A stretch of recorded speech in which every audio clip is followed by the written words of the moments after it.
there in Radioland, we invite you to reminisce for a while as we present Those Were the Days, brought to you with fond memories by Northwest Federal Savings and Loan Association in Chicago, Des Plaines, Norridge, and Arlington Heights, and by Nelson Hirschberg Ford, 5133 West Irving Park Road at Laramie. And now, stepping out of his hall closet with a trunk full of memories, here's your host, Chuck Shady. Thank you very much, Mark Nelson, with a trunk full of memories and a head full of clogginess, but we welcome you to another in our series of programs designed to bridge the sound gap between yesterday and today. Today is Saturday, February 28th, 1976, and today on Those Were the Days, we offer a salute to Lurene Tuttle, one of the foremost ladies of radio and television and the movies, too, a fine actress who added much to those good old days of radio. We'll tune into her talents on two suspense programs, on the Red Skelton Show, on the Adventures of Sam Spade, and on the MOVIETOWN Radio Theater. And we'll share with you a conversation we had with Lurene Tuttle. Lots of fun, adventure, and good listening today, gang, so stick around. It all begins right after this word from our friends at Northwest Federal Savings.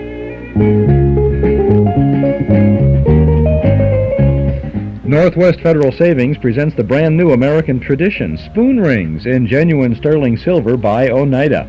A gleaming example of this new folk art can be yours free when you save $1,000 or for only $3 with a $250 savings deposit. See the beautiful heirloom collection at any one of the 4 savings centers in the great Northwest Territory. You'll find 4 distinctive designs to reflect your own personality or your thoughtfulness in a gift. The weight tells you its quality. The sharp detail tells you it's Oneida. Remember, you get one free when you save $1,000 or for only $3 with a $250 savings deposit. So come to Northwest Federal and start your own American tradition. 1 ring per family. Some designs are limited. Irving Park, west of Cicero in Chicago, in Des Plaines, Norridge, and Arlington Heights. It's Northwest Federal Savings Time, 63 hours a week. And we'll be in the community room at Northwest Federal Savings this evening for a good old movie. Tonight, it's Good News from 1947, starring June Allison, Peter Lawford, Joan McCracken, and Mel Torme. This is one of the biggies from MGM in the 40s. It's the Varsity Drag musical. A lot of good tunes in it. You'll enjoy seeing it in glorious, breathtaking Technicolor. June Allison, Peter Lawford, Good News from 1947. We'll be there tonight. Hope that you can join us to see this fine film. Memory Club doors open at 7:30. The movie begins at 8 o'clock. Dues are $1 a meeting, payable at the door. You're a member of the club because you're a member of our listening audience. Plenty of free parking. CTA transportation to the door of Northwest Federal's Community Room, 4901 West Irving Park Road in Chicago. A salute to Lurene Tuttle this afternoon. She is going to appear, first of all, on this Red Skelton program from May 7th of 1952. And, no, I'm sorry, I'm looking at Red Skelton, but we're going to start off with a suspense program. Oh, get everybody all jazzed up, right? You're looking at your newsletter. I looked at the wrong stack. See, this head cold has the ability to cloud men's minds, just as the shadow did in the olden days. Suspense is first on deck here from November 13th of 1947. Lurene Tuttle stars with Joseph Kearns, who was a premier radio performer. He was the original Man in Black on the Suspense series. I've said this about 100 times, I think. He was also Mr. Wilson, Dennis the Menace's next-door neighbor on television. And if you can remember him there, you can put the picture together with the voice, although he was much more menacing on some of these suspense dramas. He co-stars with Lurene Tuttle in Riabushenskia on Suspense.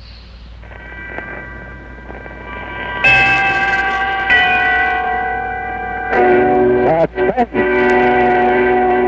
Tonight's Suspense brings you an all-star cast of Hollywood's finest radio players in the premiere of a remarkable story by Ray Bradbury called Riabushenskia. And now, Shenley brings you radio's outstanding theater of thrill, Suspense. Presented by Roma Wines. That's R-O-M-A. Roma Wines of Fresno, California, for your everyday enjoyment.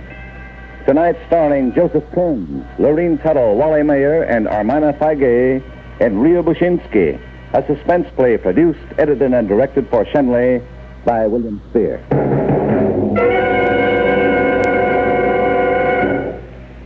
Mr. Arkham had a look about him in death as he had had in life.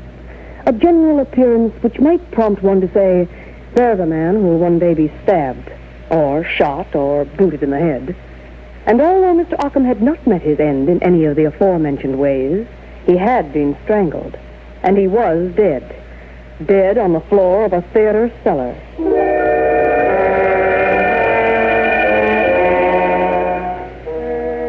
Yes, Mr. Arkham was deceived, and nobody seemed to care. Nobody but Detective Lieutenant Krovich, who'd been sent down to have a look around. On a table he saw a small, polished bronze box with certain words on the lid which read, Riabushenskia, property of John Fabian, world's greatest ventriloquist. Krovich looked from the box to the three figures standing stiffly before him. They were John Fabian, ventriloquist, Alice, his wife, and Bernard Douglas, Fabian's press agent. As Krovich lit his cigar, it happened. Please let me out. Oh, please let me out. The four people looked with startled eyes at the box on the table. Then Fabian, the ventriloquist, stepped forward and spoke earnestly. No, Ria. This is serious business, darling. You stay where you are. Please don't laugh. You should be kind to me now after what's happened. If you don't mind, Fabian, we'll have the dummy act at another time. Now, let's get this matter clear. Each of you testify that you don't know who this dead Mr. Arkham is, yet he told the stage manager tonight that he knew Mr. Fabian and wanted to see him about something important. Oh, stop it, Fabian. Pay no attention to her, Lieutenant. Her? You mean you? What is this? Get together, you two. We'll never be together again. Never again after tonight. Give me the key to the box, Fabian.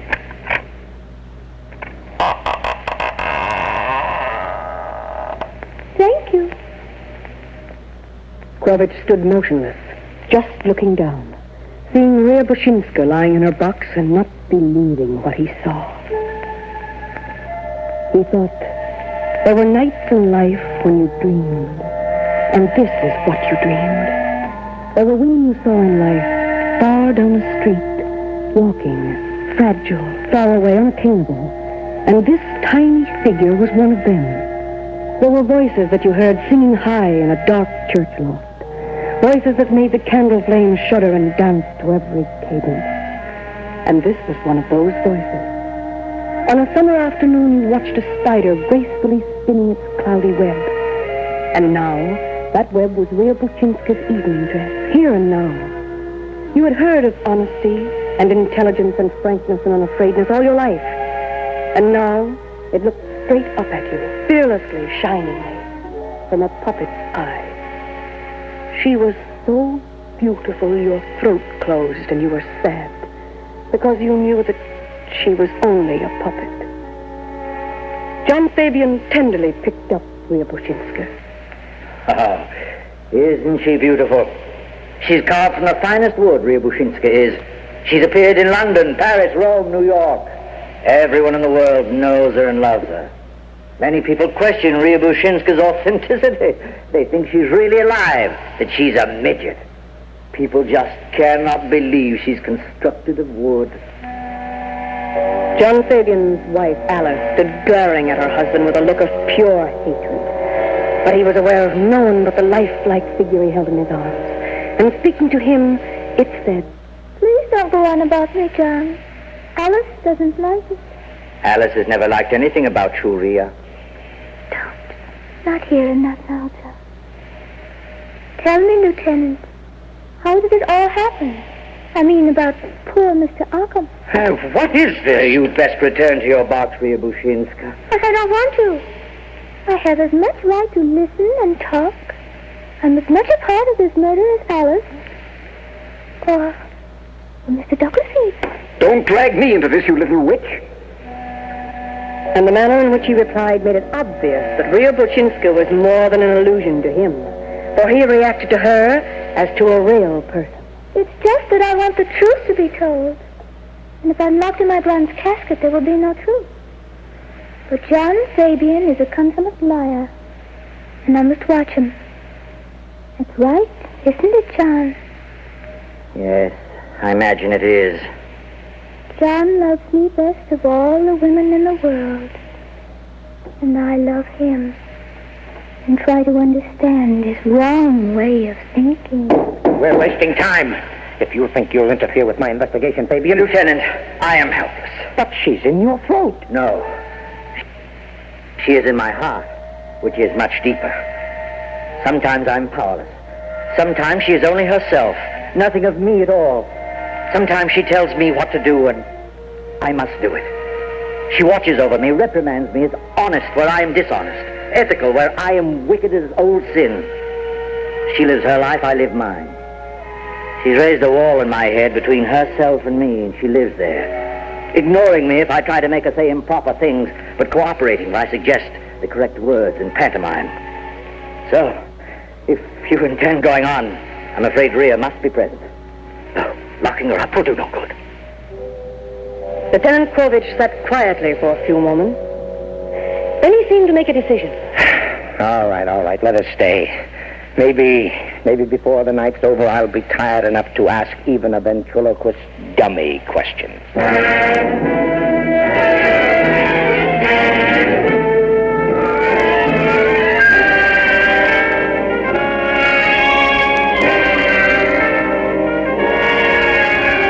For Suspense, Roma Wines are bringing you Riabushenskia. Roma Wines' presentation tonight in radio's outstanding theater of thrills, Suspense.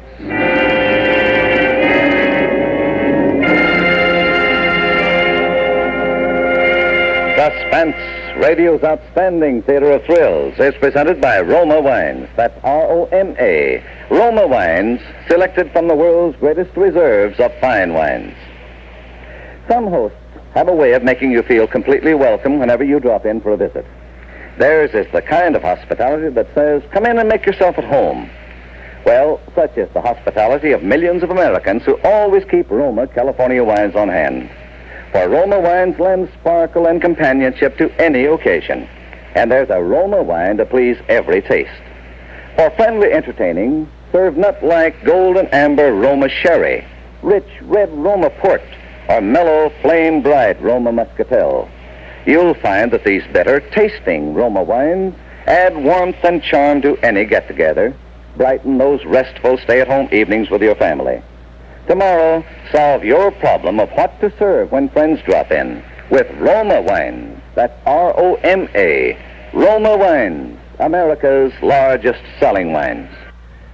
And that's the first act of Suspense from November 13th of 1947, Riabushenskia, starring Joseph Kearns and Lurene Tuttle. Interesting thing about this program, Joseph Kearns is the narrator, not the announcer. The announcer is Truman Bradley, but Kearns is the narrator as well as the ventriloquist on this show. And there doesn't seem to be a great effort to disguise his voice, but it's very interesting to hear that. We'll hear the next portion of this, which is a full 18 minutes, right after a short break. Chuck Shaden here on our Those Were the Days program on WNIB, Chicago, FM 97. When this tune was popular back in 1931, Norm Nelson and Ralph Hirschberg opened their Ford automobile agency on a small piece of land at 5133 West Irving Park Road. The first year they sold about 100 new Fords. Today, 45 years and thousands of new Fords later, the Nelson Hirschberg Ford occupies a whole city block at the same location on Irving Park Road at Laramie. And thousands of Chicagoland families have not only bought their first Ford from Nelson Hirschberg, but have returned again and again for all their new Fords. The proof is in the scene. Next time you're out for a drive, notice how many Fords bear the Nelson Hirschberg emblem. And you'll notice how many drivers have seen Nelson Hirschberg, one of Chicagoland's oldest, most respected Ford dealers. 5133 West Irving Park Road at Laramie. Open 7 days a week, Monday through Friday till 9, Saturday and Sunday to 5. Nelson Hirschberg Ford, Irving Park at Laramie.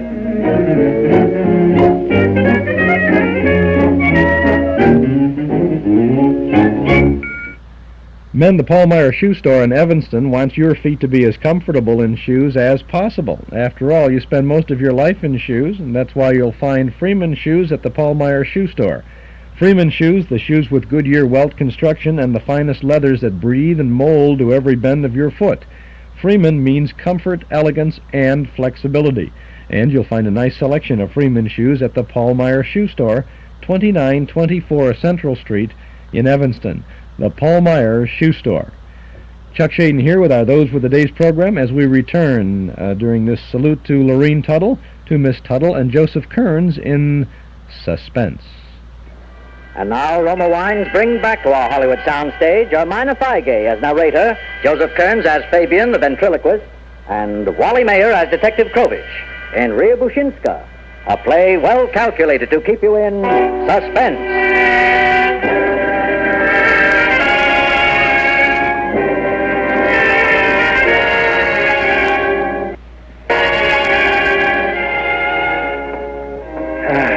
Once more, Mr. Douglas. Do you recognize the dead man? No. He looks somewhat familiar. An actor type, I believe. One of you three is lying. From the condition of Occam's shoes, his worn clothing, he needed money. Are you in love with Mrs. Fabian? Why, Really, Lieutenant? I've been watching you, your actions. My actions? Yes. The way you look at Riabushenskia's box, the way you hold your breath when she appears, the way you knot your fingers when she talks, the way you stare at her. If you think for one moment that I'm jealous of a little piece of wood... Aren't you? No, I'm not jealous of her. You needn't tell him, Alice. Let her. They all stared at the figurine, even Fabian, the ventriloquist, as if her cry had come from an alien throat. Alice, tell him. I married John 7 years ago. He said he loved me. I loved him, and I loved Riabushenskia, too.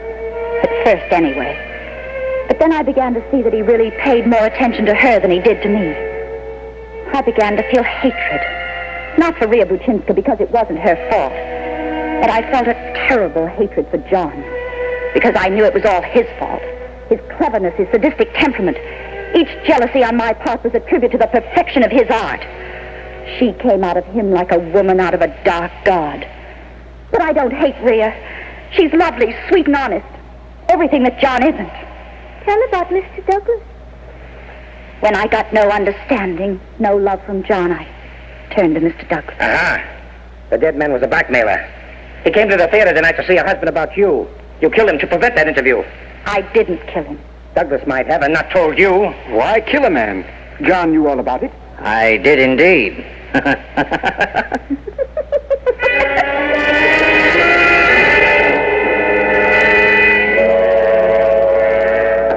The next day, Lieutenant Krovich was back.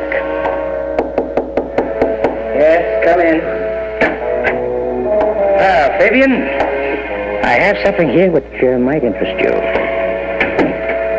With a tight grin in his face, Lieutenant Krovich held out the photograph of the woman. Fabian stared at the shiny picture before him, and then he fell back in his chair. He shut his eyes as if with a great ache in his head. Krovich turned the picture over carefully and began to read from the typewritten data on the back. Name, Ilya Ryamansk. Weight 100 pounds, blue eyes, black hair, oval face. Born 1914, New York City. Disappeared 1934. Believed a victim of amnesia, of Russian Slav parentage. No. You know, Fabian, it was pretty silly to go through the files for a picture of a ventriloquist dummy. They all laughed at headquarters. And yet here she is. Riabushenskia. Not papier-mâché, not wood, not a puppet. But a woman who once lived and moved about and disappeared. Take it from there, Fabian. Well, Lieutenant, there's nothing to it. I saw her picture long ago. Liked her looks and copied my puppet after her. Nothing to it, huh? Listen, Fabian, this morning I went through a stack of Billboard magazines that high. In the year 1934, I found an interesting article concerning an act playing the smaller circuits, known as Fabian and Sweet William. Sweet William was a little male dummy. As usual in such acts, there was a girl assistant, Ilya Ryamansk. Look at that picture. The resemblance between the real woman on one hand and Riabushenskia, the puppet, on the other, is startling. She was my assistant, but that was all. I simply used her as a model. It all starts and ends with Riabushenskia. Why should you love a puppet so intensely? Because you love the original woman intensely. All right, all right. In 1934, I was billed as Fabian in Sweet William. Sweet William was a small, bulb-nosed little boy dummy I carved years ago.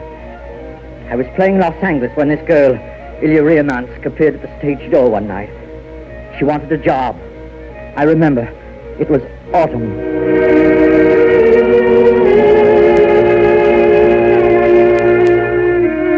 John Fabian remembered Ilya Riemansk in the half-light of the stage alley. He remembered how startled he was at her fresh beauty, her eagerness, the way the rain, when it came down through the narrow alley, caught in her dark hair and touched her feverish cheeks. She became his assistant, worked in the act, and in 4 short months, he who had always denied and scoffed at love became hopelessly loved with this woman. Then there were arguments, and things much more than arguments, things done and said that were violent and unfair. He wanted her to marry him. She never quite accepted. He went into hysterical rages at her. Once he destroyed her wardrobe. That much she had taken. But it was somewhat different on that last night when he had shouted at her, taken hold of her, and slapped her brutally 3 times across the face.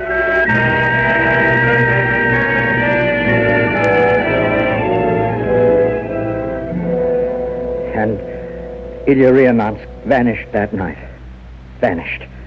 The police questioned me. There was talk of murder, but she was gone with no trace. A record of her was sent to all the larger cities. That was the end of it for the police. But not for me. The knowledge of her going was too much. She might be dead or just run away, but wherever she was, I knew I needed her. One night I returned home more depressed than usual. I collapsed on a chair. And before I knew it, I found myself speaking to Sweet William in the totally dark room. William. Oh, this is all over and done. I can't go on. Coward, you can get her back if you want. No, I can't. No, I can never get her back. Yes, you can. Think of a way to get her back. Think of a way. Come on, you can do it. Put me away. Start all over. Start all over? Yes. Begin carving. Exactly. And slowly and lovingly. Carving. Make the little arching nostrils just so. And cut her black, thin eyebrows round and high. And make her cheeks in small, duplicate hollows. And... No, it's monstrous. I can never do it. Yes, you could. Yes, you could.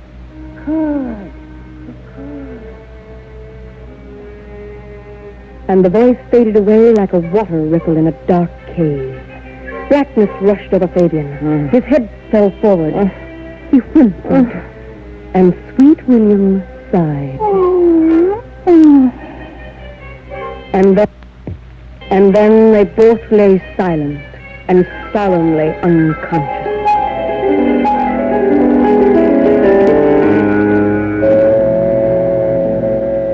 The next morning, John Fabian purchased the best grained piece of wood he could buy. But when he reached home, despair seized him. How could he fashion his warm Ilya from this cold wood?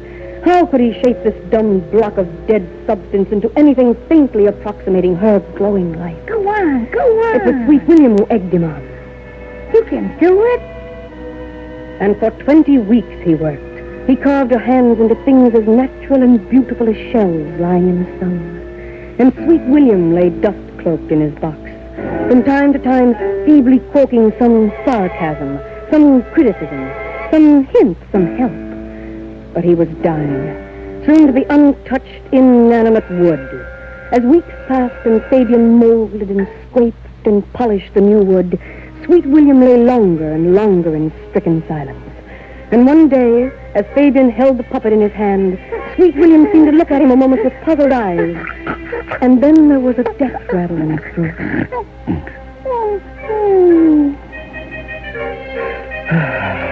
And Sweet William was gone.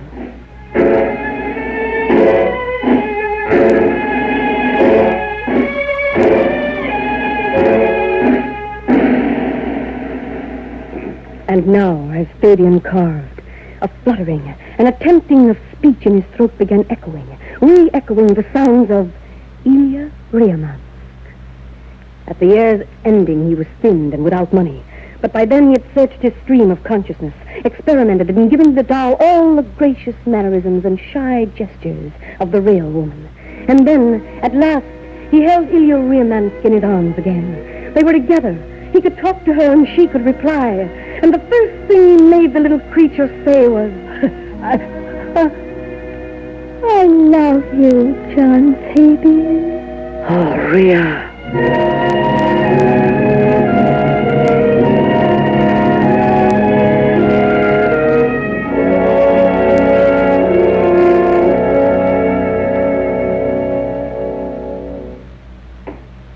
I see. And your wife? Alice. She was another of my assistants. She did her work well. She loved me. I don't know why I married her. I see. What about the dead man, Arkham? I'd never seen him before until you showed me his body in the cellar. That's not true. Don't lie, John Fabian. Fabian's cheeks drained white and the bones jutted out tensely. The puppet spoke, looking straight at Krovich. John received the first blackmail letter a month ago. It said simply, Riabushenskia, born 1914, died 1934. Born again in 1930... Fabian seemed paralyzed, unable to answer. He had a trapped, helpless, insane expression. His lips trembled. He searched the room as if seeking some way out where a frustration and a truth did not wait to bar his way. Arkham threatened to expose me to the world. Go on. I wanted my love for Ilya kept to myself. What sort of a love would it be in the future if people really guessed the significance of my carving this figurine that talked and moved? People would laugh or be disgusted. Perverted, criminal mind, they'd shout. Ugly, horrible, revolting. And how could I play my love scenes with Ria anymore when they knew? Not when with every word I uttered someone in the audience would nudge someone else and whisper, she lived once, you know, but disappeared. They say he killed her. They say he loved her. How much did Arkham want? $1,000 to start with, and more later. And so you killed him? No, I didn't kill Arkham, Lieutenant. I paid him $1,000. We found no money on him. Nevertheless, I paid him. Alice and Douglas must have heard our conversation. They've wanted to be rid of me for years now. I'm not blind. Alice saw a way of ridding herself of me and getting some money, too. Why, she's nothing but a... Just a moment. There's something I wish to say. And yet I can't say it. Krovich turned. He saw John Fabian's eyes widen in his head, as if a terrible conflict were raging, fighting within. His throat convulsed again and again, and lines cut deep in his cheeks, and the hollows of his face sank in. I was in the room when Mr. Arkham came.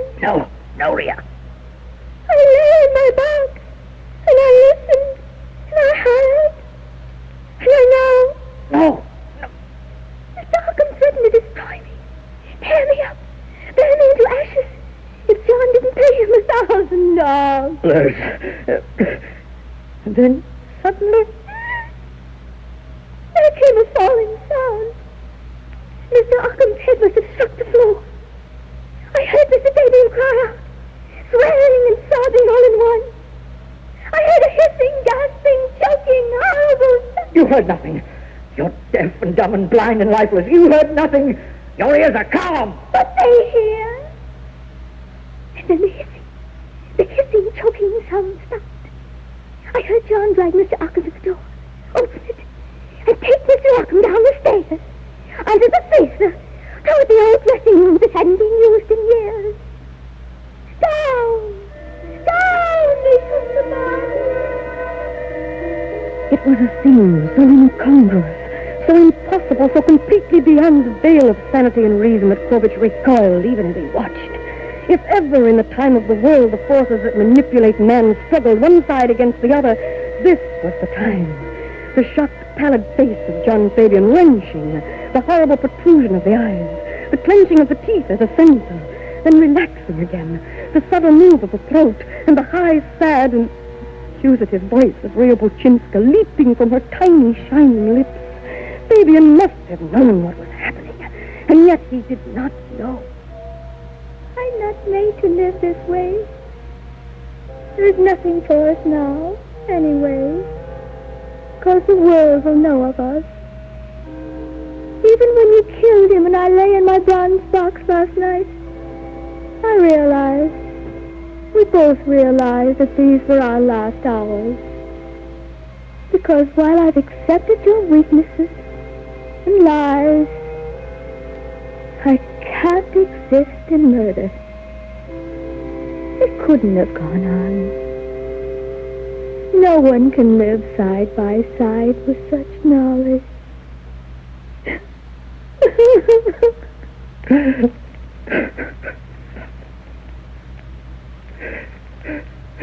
Fabian took her in his arms and held her high into the warm sunlight.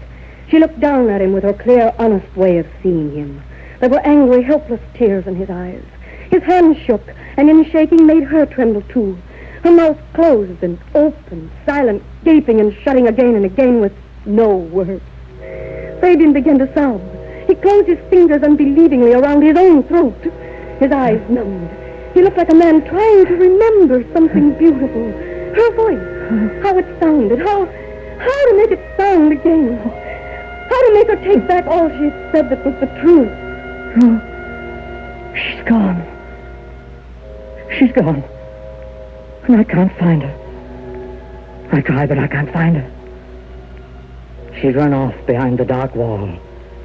And so deep down and far away in the night, I'll never be able to find her again. Yes, she's gone. Riabushenskia slipped bonelessly from his limp hand, folded over and glided noiselessly down to lie upon the cold, dirty floor, her eyes closed, her mouth gently sealed. Fabian didn't even look at her as Krovich led him away.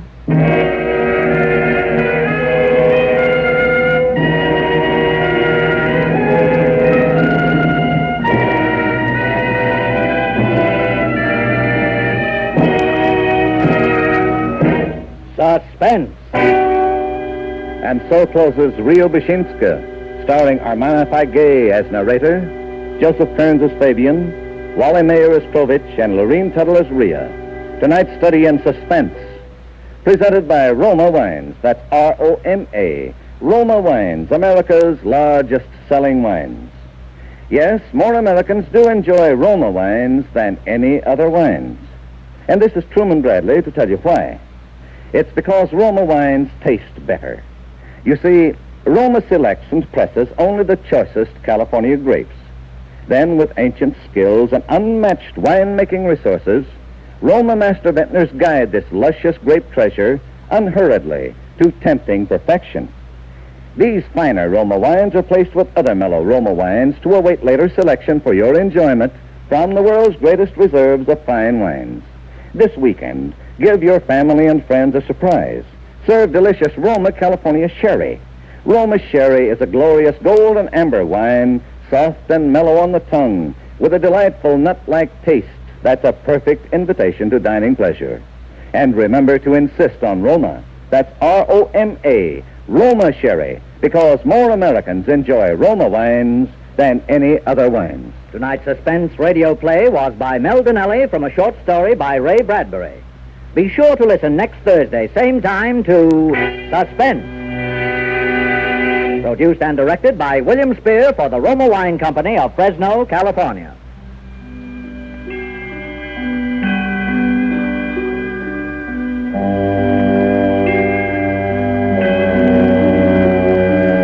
This is CBS, the Columbia Broadcasting System. And that's Suspense from November 13th of 1947, Riabushenskia, starring Joseph Kearns and Lurene Tuttle. Good story there. Edgar Bergen, listen to that, bad baby. This is Chuck Shaden here with our Those Were the Days program on WNIB Chicago, FM 97, with all the good old shows for you every Saturday afternoon from 1 until 5. We're saluting Lurene Tuttle this Saturday afternoon. You heard her there as Riabushenskia, the ventriloquist dummy, and you're going to hear her on the Red Skelton show next. We'll have an interview with her. You're going to hear her starring on another suspense drama. She is Effie with Sam Spade, which we'll be hearing, and she'll also be on the MOVIETOWN Radio Theater. So we have quite an afternoon with Lurene Tuttle ahead of us. I'm sorry about my voice. It's a little foggy today. I feel pretty good, but the head cold is sunk in there. We've had it.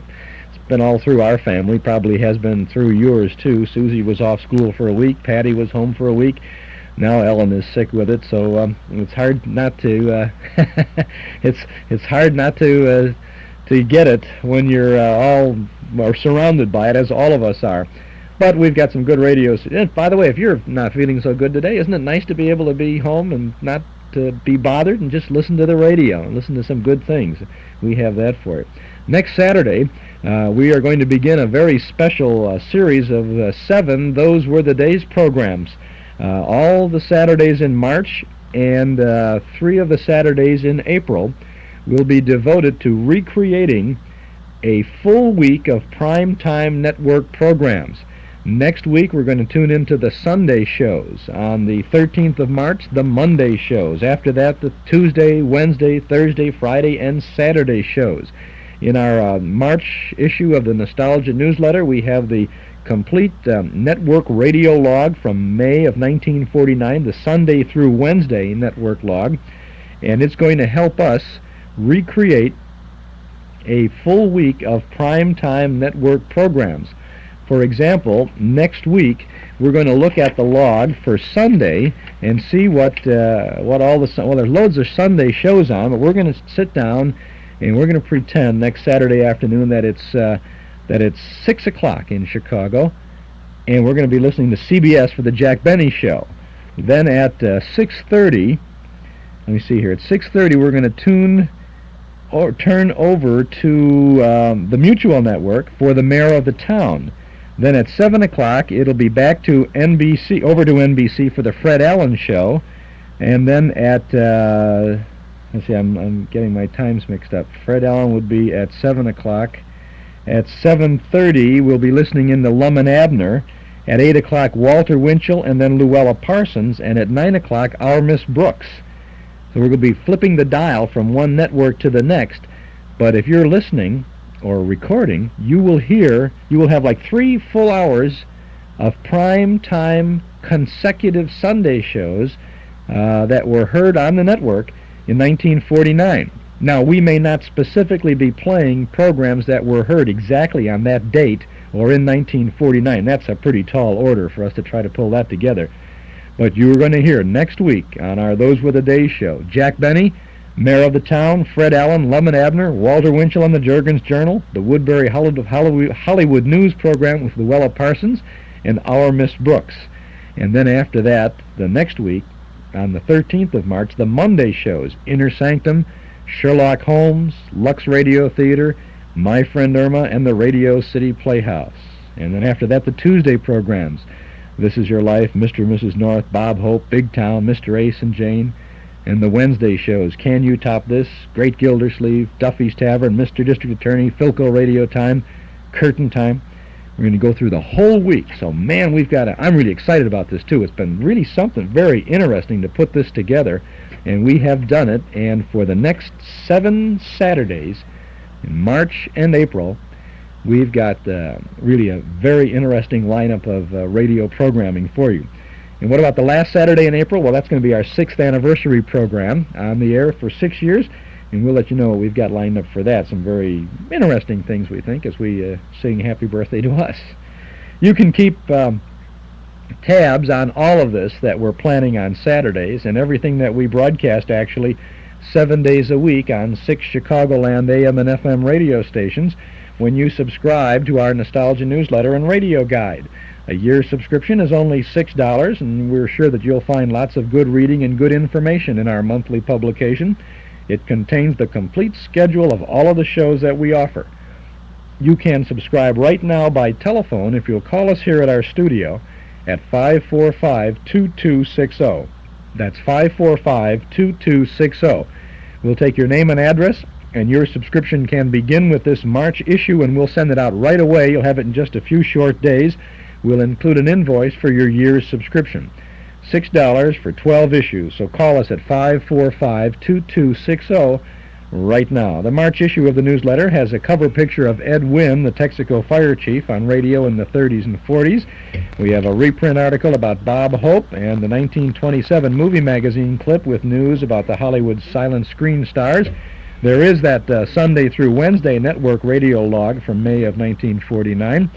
You'll find Mark Nelson's film clips column about the creativity of of movie advertising through the years, and Carl Pearson's notes from the bandstand offering a look at the current Glenn Miller Orchestra. Mike Campo writes about those good old kids premiums offered to after-school radio listeners, and there's our first dime store classified advertising page for folks who want to buy or sell or trade or announce some special nostalgic interest. And there's news of our regular Saturday night Memory Club movies, too. Subscribe right now to our Nostalgia newsletter and radio guide. A year's subscription is only $6, 545-2260. If you like, you can send $6 to Nostalgia Newsletter, Box 421, Morton Grove, 60053. But if you would like to get things rolling right away, call right away, without delay. Call us at 545-2260, 545-2260. This is Chuck Shaden on our Those Were the Days program this Saturday afternoon, saluting Lurene Tuttle. We're going to have Lurene Tuttle appearing on a Red Skelton radio show for you after this brief excerpt from our cassette tape of the month for the month of February, which is almost wrapping up right now. Here's a scene from the 1954 radio version of George Orwell's powerful science fiction novel, 1984. April 17, 1984. I have begun this diary as a safeguard, a control against the suicidal impulse to declare myself openly. I'm writing it in a corner of my room, out of the range of the telescreen. But what I write here, and whether I go on with this, will make no difference. I have committed the essential crime by thinking of the diary. Thought crime is death. Before death, there is a routine of confession. Then they shoot you.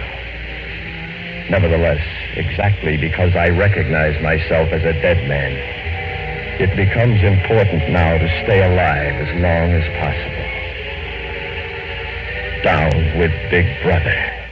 That's Richard Widmark in a scene from the U.S. Steel Hour radio version of Orwell's Story of the Future, 1984. It's an hour-long program available as our cassette tape of the month for February for only $5 from the Hall Closet, Box 421, Morton Grove, 60053.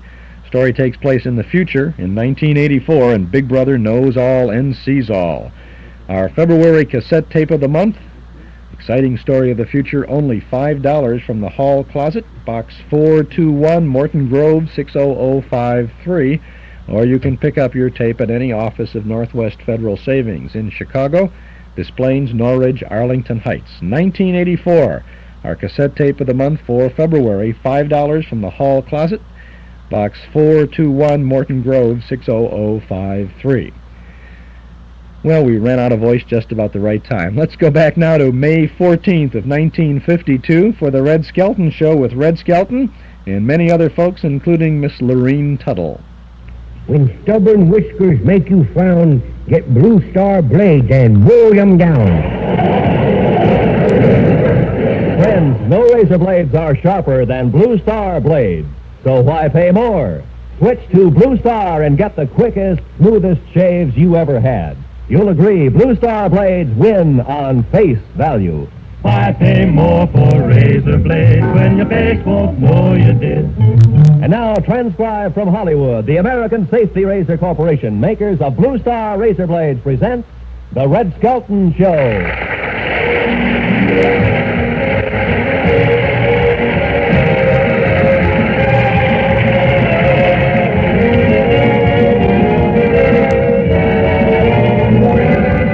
With Red Skelton, David Rose, and his orchestra, Lurene Tuttle, Pat McGee, and Dick Ryan, and the Smith Twins will be me, Rod O'Connor.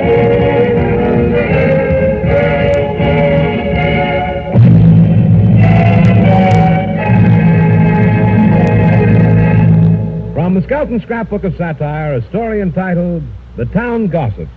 And it stars as Clem Cadiddlehopper, MGM's clown, Red Skelton.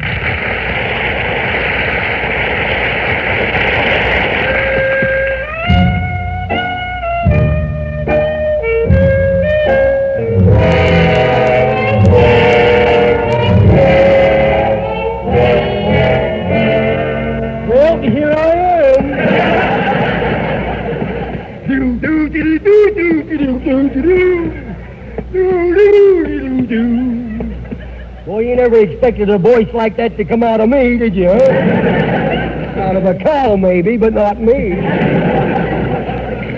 Oh, sick cow at that. I'm a bathtub singer myself. I only sing in the bathtub. Of course, I don't sing much.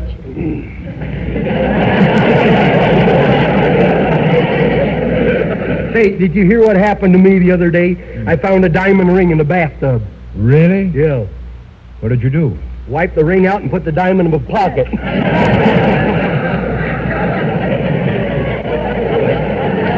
If I'm going too fast for you, let me know.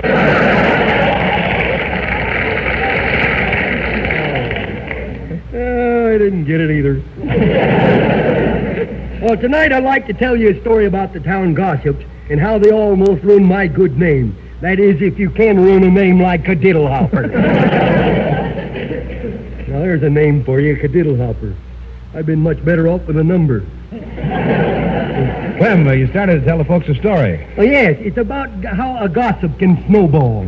A word grows into a sentence, from a sentence into a paragraph, and from a paragraph into a fabulous story. And there's enough dirt in each man's mind to make things grow. You see, this all started at the last National Bank. That's down on the corner of Hickory and Dickory. That's down by the dock. Well,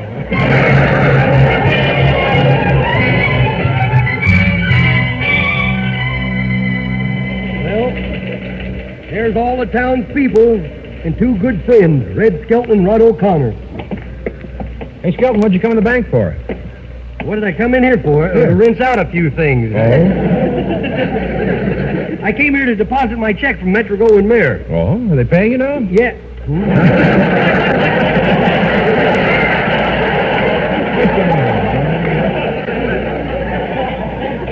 keep on, boy. You'll be cut to only 2 box tops a week. Well, I got to stop at the next teller's window. Oh, look who the teller is, that old lady who's so nearsighted. Yeah. Oh, can I help you? What do you got in mind?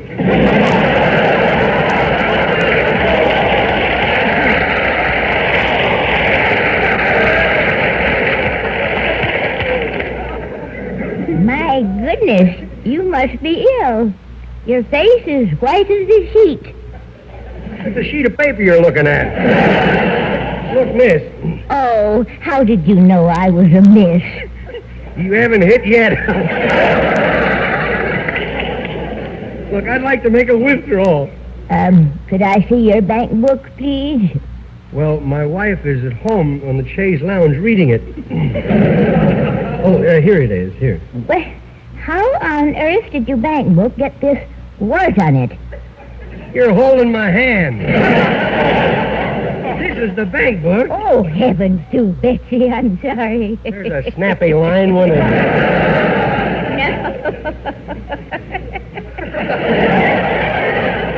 Lay it and get it over with. They're 90 cents a dozen now. Now, how much did you want to draw out of your savings? Well, let's see. The bills I've got to pay come to exactly $59. Here's your money. 10, 20, 30, 40, 50, 55, 59. My, these bills are certainly crisp. Look, take those blotters back and give me some money, will you?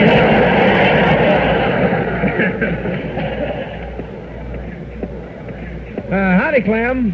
Well, howdy right back to you, too. Yeah, that's me, always with them fast comebacks. Yes. Well, what are you doing in the bank, Clem? Oh, I just moseyed in to fill my fountain pen. What else? But, Clem, they don't build banks just so people can come in and borrow ink. Oh? You mean they have a sideline? You know, I used to get my ink at the post office, but I had to buy my own pen. Them post office pens are a disgrace. You see, they play darts with them in the post office pens for about 3 weeks before they release them to the public.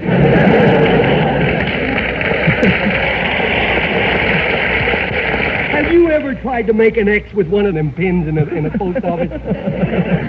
All you got to do is make an X and everybody standing around you's got blue freckles. Look at that. That bank ink is getting worse every month. And I'm not one to complain, but if they don't make some improvements, I'm going to be forced to take my business elsewhere. Well, don't you keep your money in the bank, Clem? I should say not.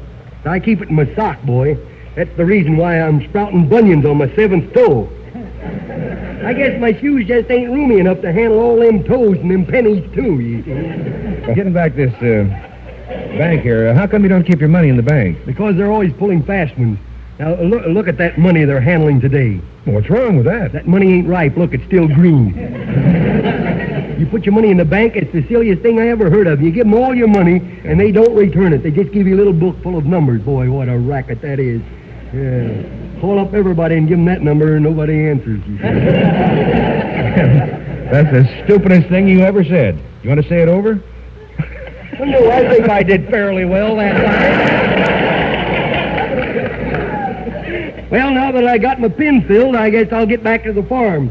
That chicken house got struck by lightning last night. You never saw so many feathers fly in all your life, boy. Did the lightning kill the chickens? No, but it sure affected them eggs they're laying. Their eggs ain't any good to eat anymore, but they make awfully dandy light bulbs. Well, skip the Maloo, kid. Yeah. Skip the Maloo.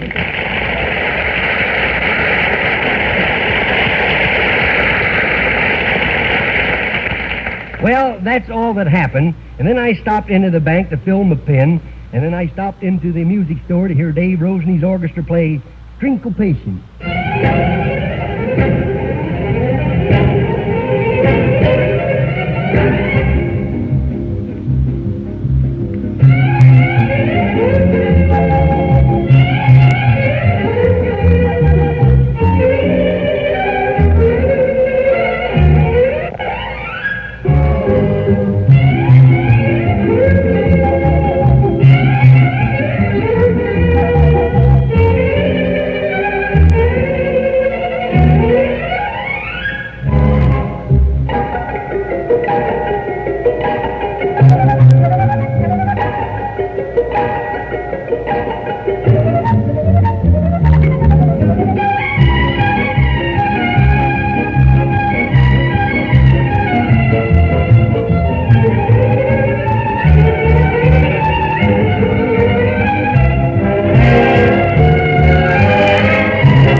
Now we got a little news for you men only. But you ladies can stick around to save face. Not shave face, save face. Men, why pay more for razor blades when your face won't know you did? Your face will never find a blade sharper than Blue Star because no razor blades are sharper than Blue Star. Figure it out yourself. Blue Star razor blades are made of the finest blue steel, and they're ground and honed in oil just like the highest priced blades. They're tops in quality, but so economical. Think of it. A regular package of single or double-edged Blue Star blades costs only $1 dime. And you save plenty when you buy the large economy-size dispensers. So for your very next shave, try Blue Star razor blades. Remember, Blue Star wins on face value. So, I pay more for razor blades when your face won't know you did. And that's the first portion of the Red Skelton Show from May 14th of 1952, read on in the 50s for American Safety Razor Company after appearing through the 40s for Raleigh Cigarettes. This is Chuck Shaden with our Those Were the Days program, today and every Saturday from 1 till 5, right here on WNIB Chicago, FM 97. Sony offers just about the best color TV you can buy these days. Sony Trinitron television is about as close as you can come to trouble-free TV viewing. That sharp, crisp Sony picture is the best TV around, and though your Sony will cost more than most conventional TV sets, when you figure it out, Sony is really your best TV buy. See Sony Television at Townhouse TV and Appliances, 7243 Touhy Avenue, just west of Harlem. Take a look at the new, exciting Sony projection TV with a 40-inch diagonal screen. It's the biggest thing that's happened to television in 20 years. Sony widescreen diagonal TV, Sony Trinitron, Sony Betamax videotape system. See the very best in television from the very best in town. Townhouse TV and Appliances, 7243 Touhy Avenue, just west of Harlem. They'll be happy to demonstrate these great Sony products with no obligation. Townhouse TV and Appliances, open Monday, Thursday, and Friday nights till 9, Saturday until 5. All righty, let's return to the Red Skelton Show.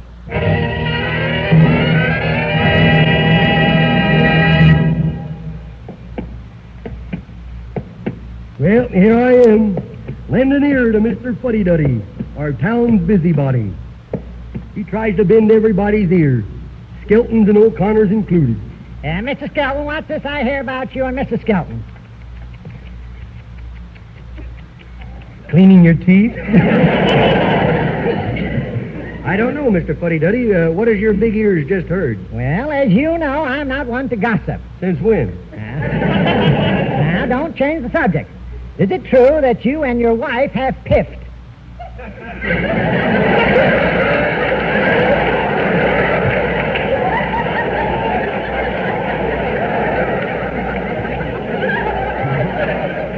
No, Georgia and I have not piffed. If that's supposed to be. You're not supposed to act out those lines. Come now, Mr. Skelton, you're forgetting that we're on the same party line. Oh, by the way, this morning I heard Mrs. Skelton talking to her mother, and she said you've beaten her for the last time. She was talking about canasta. She finally won the game. I'm glad you're enjoying it. You mean you're not piffed? Would you stop using that word? It's getting in my eye. No, Georgia and I were never happier. Killjoy. Mr. O'Connor, how are you and your wife getting along? Oh, I hate to disappoint you, Mr. Fuddy-Duddy, but Sylvia and I are getting along swell. Oh, I'm sorry to hear that. By the by, did you hear all the latest on Clem Hopper? No, we didn't hear all about it. Stop poking your big nose in our little facts, will you? Only a few minutes ago, I saw Clem brazenly walk into this bank and steal some ink from his fountain pen. And not only that, but he stole some blotters as well. Oh, what's so terrible about Clem filling his fountain pen? Yeah, besides, the fact he can't write, when he makes an X, he has to abbreviate that. You know, this can develop into a 3-day show. Look, I was talking to Clem, and he didn't steal any blotter. You ought to mind your own business, Mr. Fuddy-Duddy. Now, don't get me wrong, gentlemen. I don't want this scandal to go any further. That's why I feel it's my duty to phone Mrs. Lump and tell her not to breathe it to a soul. Why, Mr. Fuddy-Duddy, you say you saw Clem sneak out of the bank with 6 inkwells, a dozen blotters, and the manager's swivel chair? I can't believe it, but I will. I gotta hang up now and tell Willie before I forget it. Oh, this will make me the hit of the bridge party. Willie, wake up! Wake up! Look, Willie, it's almost noon. Wake up! Willie, I mixed you a short one. Not too much soda.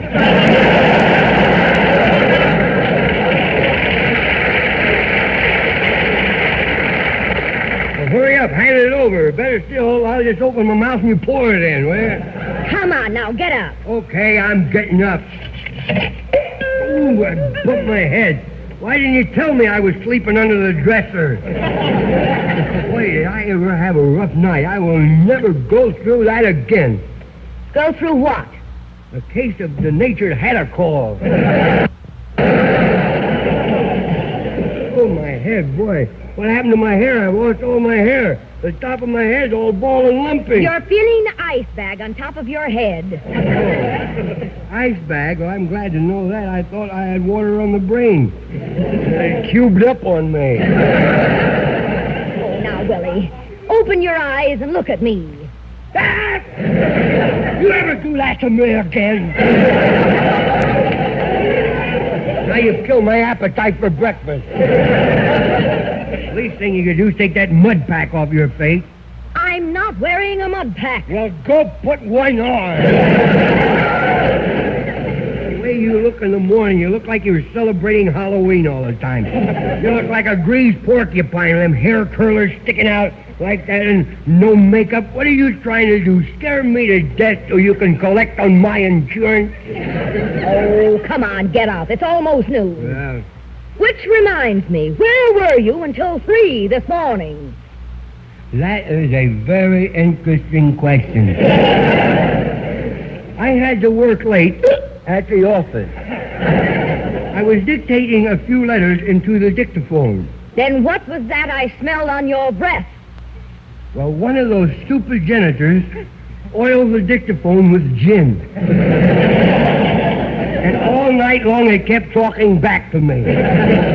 I nearly forgot. What? Mr. Fuddy that he just called and told me that Clem Diddlehopper sneaked out of the bank with all of the waste paper baskets, 3 adding machines, and 6 cartons of Dixie cups. No kidding. Clem Diddlehopper kidnapped 6 Dixiecrats? I'd better get over to Joe's Bar and Grill and tell him all about this little item. Boy, this ought to really shock the pretzel platoon. I'll see you later. Now, point me to the front door and get me out of here, will you? Willie, that's the shower door, and I've got the shower running. Don't bother me. I know where I'm going. Willie, come out of there. Can I borrow your bumper scoop? There's a cloudburst outside.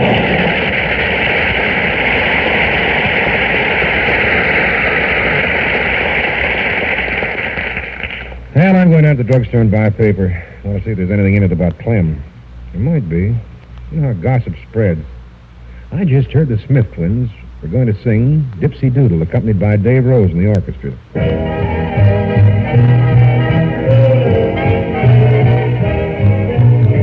The Dipsy Doodle's a thing to beware. The Dipsy Doodle will get in your hair. And if they get you, it couldn't be worse. The things you say will come out in reverse. Like you love I and me love you. That's the way the Dipsy Doodle works. The Dipsy Doodle is easy to find. It's almost always in back of your mind. You never know it until it's too late. And then you're in such a terrible state. Like the moon jumps over the cow, hey diddle. That's the way the Dipsy Doodle works. When you think that you're crazy, you're the victim of the Dipsy Doodle. But it's not your mind that's hazy. It's your tongue that's the fault, not your noodle.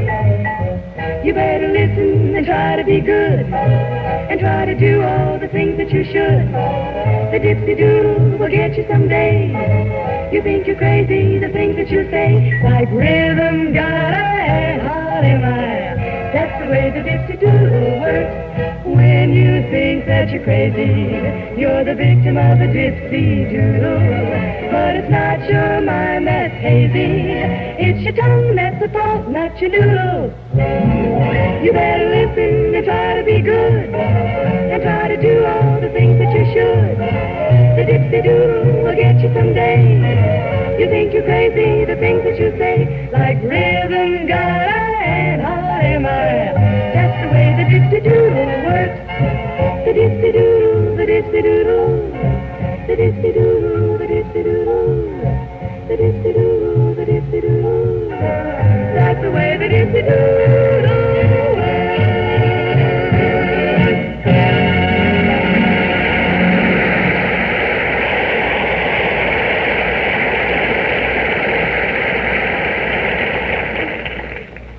Don't wipe more for window blades when your face won't know you did. When your face won't know you did.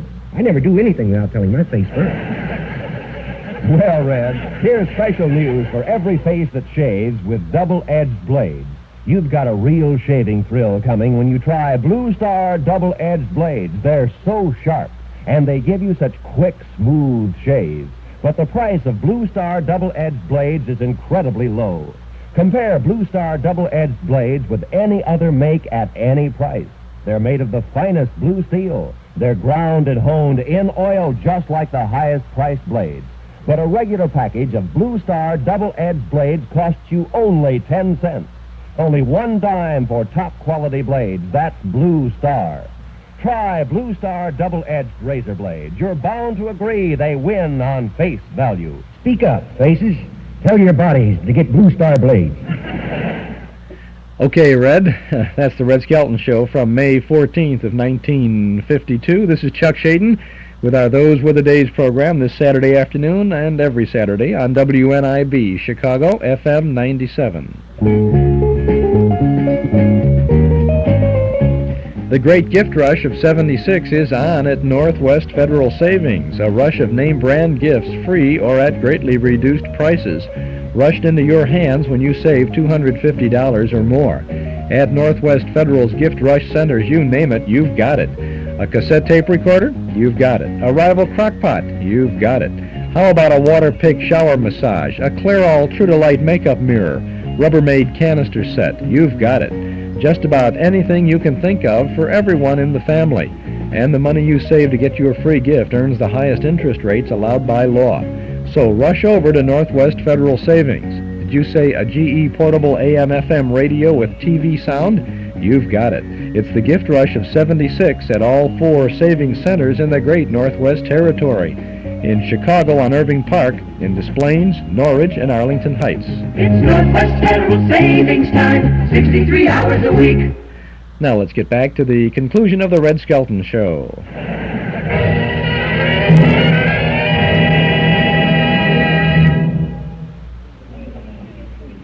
Hey, there's Clem singing at the soda fountain. Hey, Clem, I thought you went back to the farm. No.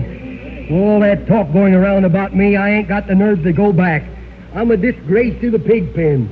Oh, buck up, Clem. Well, my teeth are all bucked up, but that's about all. I'm trying to drown my troubles in a molded, yummy yogurt. So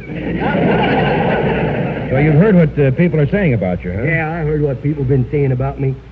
They're saying I broke every window in the bank trying to set the place on fire. Well, that's not true. No, all I did was cash a bum check for $10,000. Now, you didn't cash any bum check. Yes, I did. I got the facts direct from the bus driver, who heard it from one of his friends, who heard it from his wife, who heard it from the milkman, who heard it from his mother-in-law, who forgot where she heard it. Now, look, that's not true. I was with you at the time. I saw you fill your pen with ink. I know. So how could so many people do these things to other people? Well, things have really gotten serious when the gossips have even convinced you. Yeah. My gosh, don't worry, Clem. I'm going out and put those blabbermouths straight. Oh. Come on, Red, let's go. Hey, look, there goes Junior running into the house. I'll go tell his mother the true story about Clem.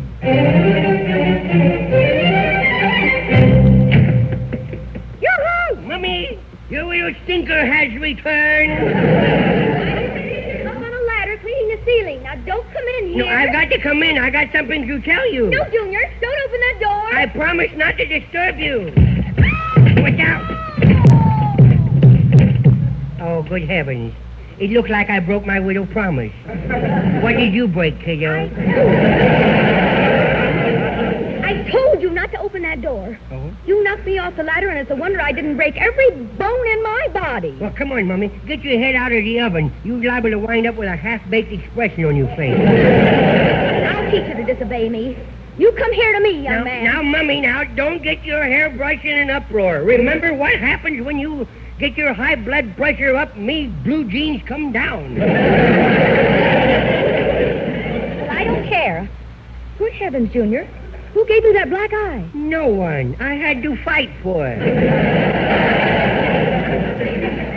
Oh, I'll settle with you later. Oh, good. Now march right up to your room and stay there until I tell you to come down. Oh. But before I go, can I tell you about some gossip I think? No, I don't care to hear any gossip. Okay, have it your way, boy, but this is really juicy. Right off with a grapevine, boy. Junior, I said I didn't want... Who's the gossip about? Well, I'll tell you later, but I got to get up to my room. I heard that Clem Cadiddlehopper held up a bank and got away with $50,000, and the FBI is hot on his trail. Why, whoever started such a vicious story? I've known Clem a long time, and you could never get me to believe that about him. But, Mummy, I tell you, that's what they said. They say. Who are they? Yes. Just irresponsible busybodies who have nothing better to do than pick at the character of their fellow men like bloodthirsty vultures. Yes. As a wise man once said, they say is half a lie. Yes. That's what they say. And I am with you. I don't know what you said, but I am with you. Mummy Dow, I'm glad you don't see any gossip like other people does. Lurene, did you hear about Clem?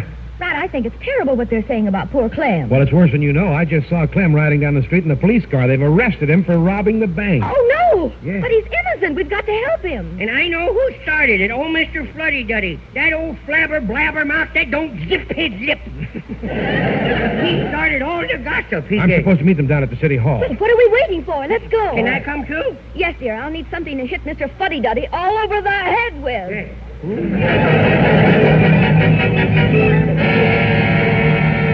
Sergeant, I tell you that Clem's innocent. He most certainly is. Clem's our pal. He's a nice guy. Well, I don't see why everyone is getting so mad. Oh, turn blue, you big blabbermouth. All right now. I'm the desk sergeant here, so let's simmer down a bit. Well, now, where did this come from? Now, Mr. Fuddy-Duddy, you called us to arrest Clem Kididdlehopper. Now, what proof do you have that he held up the bank and took all that What money? has you got that he took all of that money? Come on, speak up. This is costing the state money. Speak up. Well, officer, I heard, that is, I thought I heard, that is, oh! Look at that. He been your hat pin.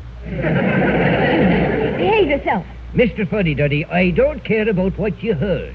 I want to know, did Clem rob the bank or did he not rob the bank? Well, sir, he took some ink for his fountain pen. That's stealing, and he should be arrested. Oh, so that's all it was. You know what's going to happen to you, Judge?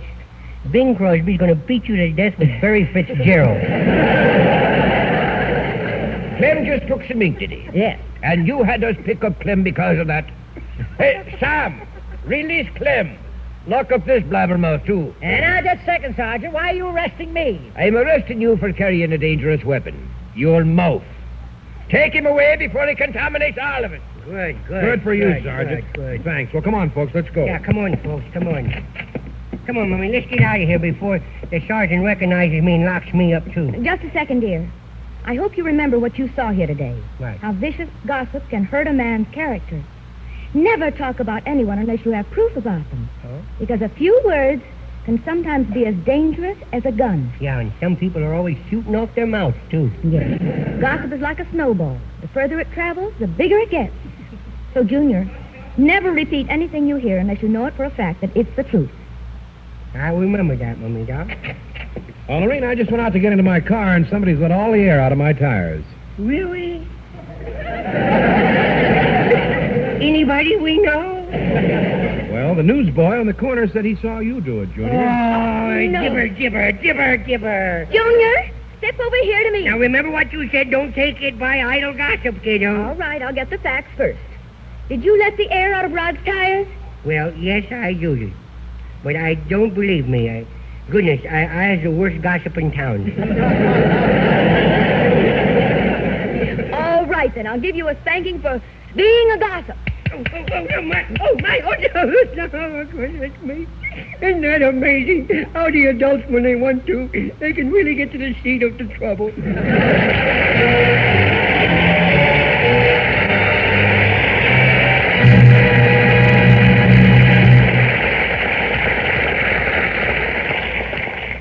You've been listening to the Red Skelton Show, presented by the makers of Blue Star Razor Blades. No razor blades are sharper. No razor blades give you quicker, smoother shaves than Blue Star blades. So next time, ask for Blue Star, a precision product by ASR, and you'll agree. I've tried them all for shaving ease, and Blue Star gets my bid. So why pay more for razor blades when your face won't know you did? Thanks for letting us come into your homes, and we'll be with you again next week. And this is Red Skelton saying goodbye now, and thanks for listening. And don't forget, Blue Star Blades.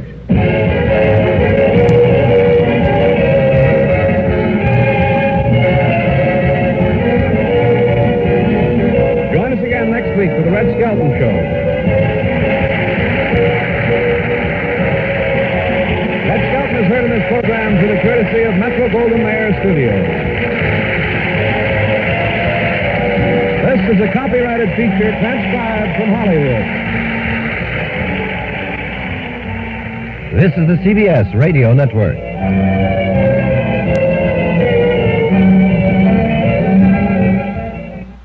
And there you have the Red Skelton Show from May 14th of 1952 with Lurene Tuttle and Pat McGeehan, Rod O'Connor, and David Rose in the orchestra, and a whole bunch of folks there. Good entertainment from the good old days of radio, which is what we try to have for you every Saturday afternoon here on WNIB 97 on your FM radio dial. Chuck Shaden with you this afternoon. A salute to Lurene Tuttle, and we're going to have an interview with Lurene Tuttle in just a moment or so. I'd like to invite you to a good old movie tonight in the Memory Club in the community room at Northwest Federal Savings. Good News, that's the name of it, from 1947. June Allison and Peter Lawford star, with Joan McCracken and Mel Torme, one of the biggies from MGM in the 40s. This is a 1920s college campus musical film version of the 1930s show by De Silva, Brown, and Henderson. Music includes Varsity Drag, The French Lesson, The Best Things in Life Are Free, Lucky in Love, Good News. It's in glorious, breathtaking Technicolor, and it's a goodie. You'll enjoy it tonight. I think you will really like to see this. We got a good Lucky Strike Extra lined up, and a good evening in store for all of us. Come on over. We'll be there to enjoy Good News with you. Dues are $1 a meeting, payable at the door. You're a member of the Memory Club, and you're a member of our listening audience, so come on over. Doors open at 7:30. The film begins at 8 o'clock. Good news tonight in the Memory Club. All of the Memory Club movies are listed in advance in the Nostalgia Newsletter and Radio Guide. If you have our newsletter for March, you know that coming up are films such as Those Were the Days, On with the Show with Joey Brown and Arthur Lake, Laurel and Hardy Night, Way Out West coming up, Eleanor Powell and Nelson Eddy and Ray Bolger and Rosalie, Sweet Music with Rudy Valley and Helen Morgan, James Cagney and Pat O'Brien and Boy Meets Girl, Glenn Miller and the orchestra, and Sonia Henney and Milton Berle in Sun Valley Serenade, and Helen Morgan in Applause. We have a load of good films planned for every Saturday night in the Memory Club. Why don't you plan on coming? And tonight's a good night to come, too. The newsletter and radio guide lists those movies, and it lists the complete schedule of all of the old-time radio shows that we present 7 days a week on 6 Chicagoland AM and FM radio stations. A year's subscription is only $6, and you can subscribe right now by telephone if you'll call us here at our studio. 545-2260. That's 545-2260. We'll take your name and address, and your subscription will begin with the March issue, which will zip out to you right away. You'll have in just a few short days, and we'll include an invoice for your year's subscription. $6 for 12 issues. So call us now at 545-2260.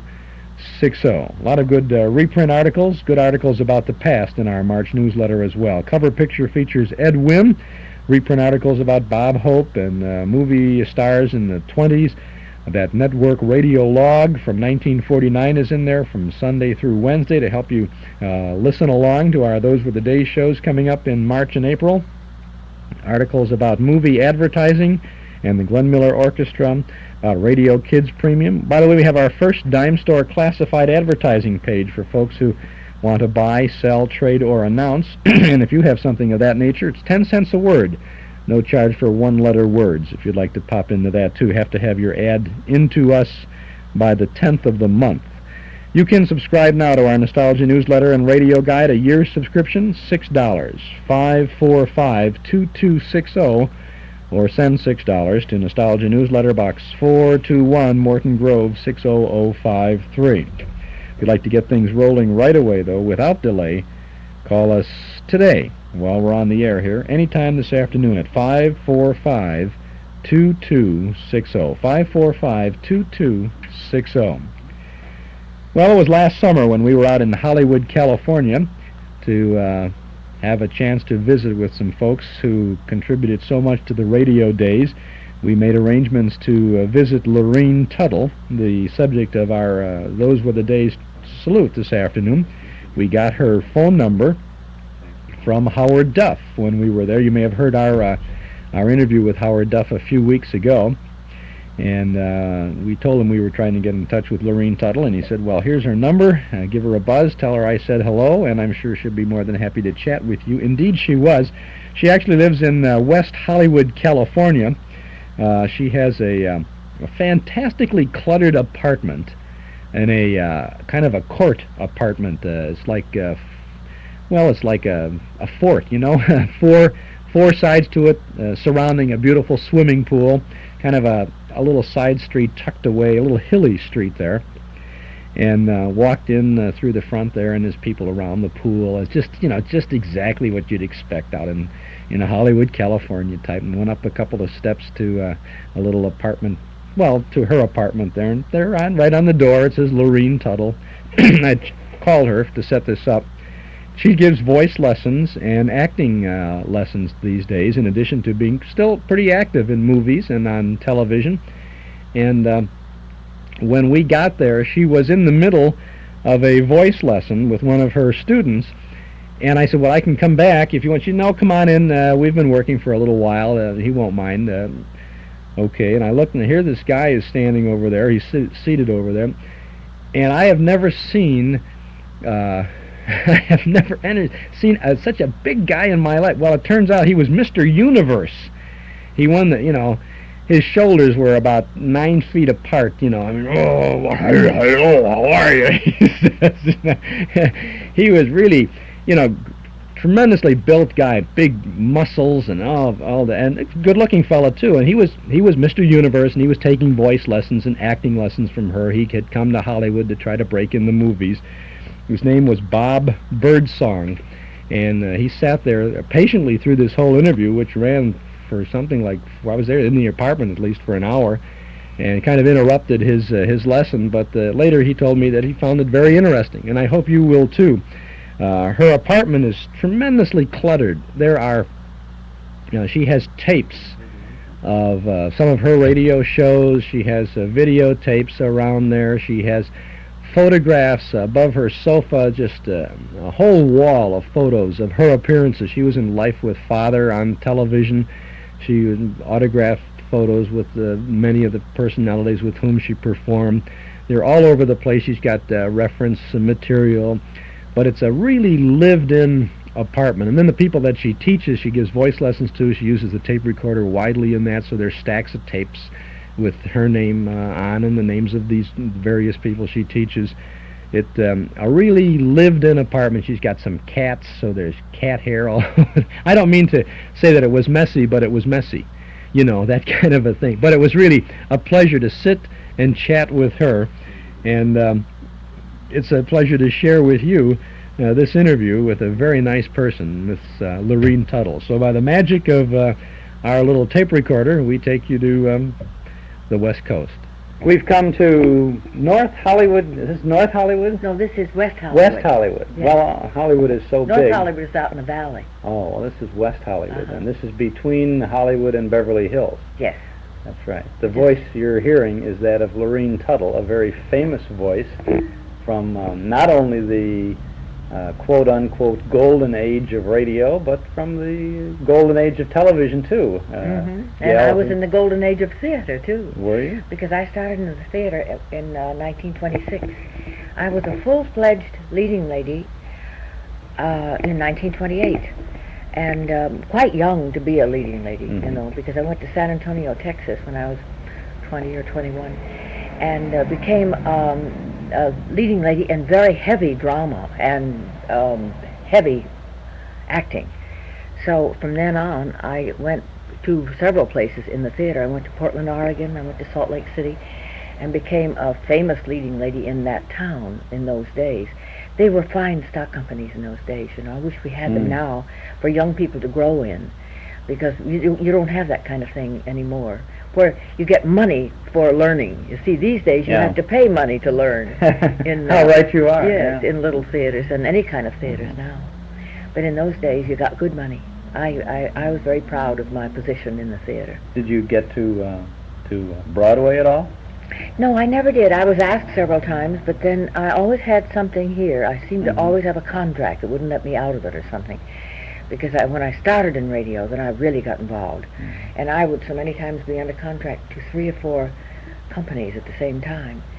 The Sam Spade show, when after a while, I think about the second year, I got involved with the Red Skelton show. So I couldn't stay there to do the Sam Spade show. So I would have to put my work, our opening, dear little opening scene and our closing scene, on record, or something. No, it wasn't tape, it was record. And we would put that on during rehearsal, and then I'd go and do this Red Skelton show. So I really wasn't there for the actual showing. They would just put my part on. In other words, when the show... Well, they weren't on in conflict with one another, were they? They weren't on. No, but my rehearsals were. Oh, rehearsals. We would start to rehearse the Spade show at 10 in the morning, and then I think we went on at 5 to 5:30 here, and then probably then they played a repeat, transcription record repeat. And so about 2, I had to go over to the Skelton show. So they, between 1 and 2, and the others were sent out to lunch, or maybe between 12 and 1. Then Howard would stay there with me, and we would tape, or rather record, my opening and closing stuff.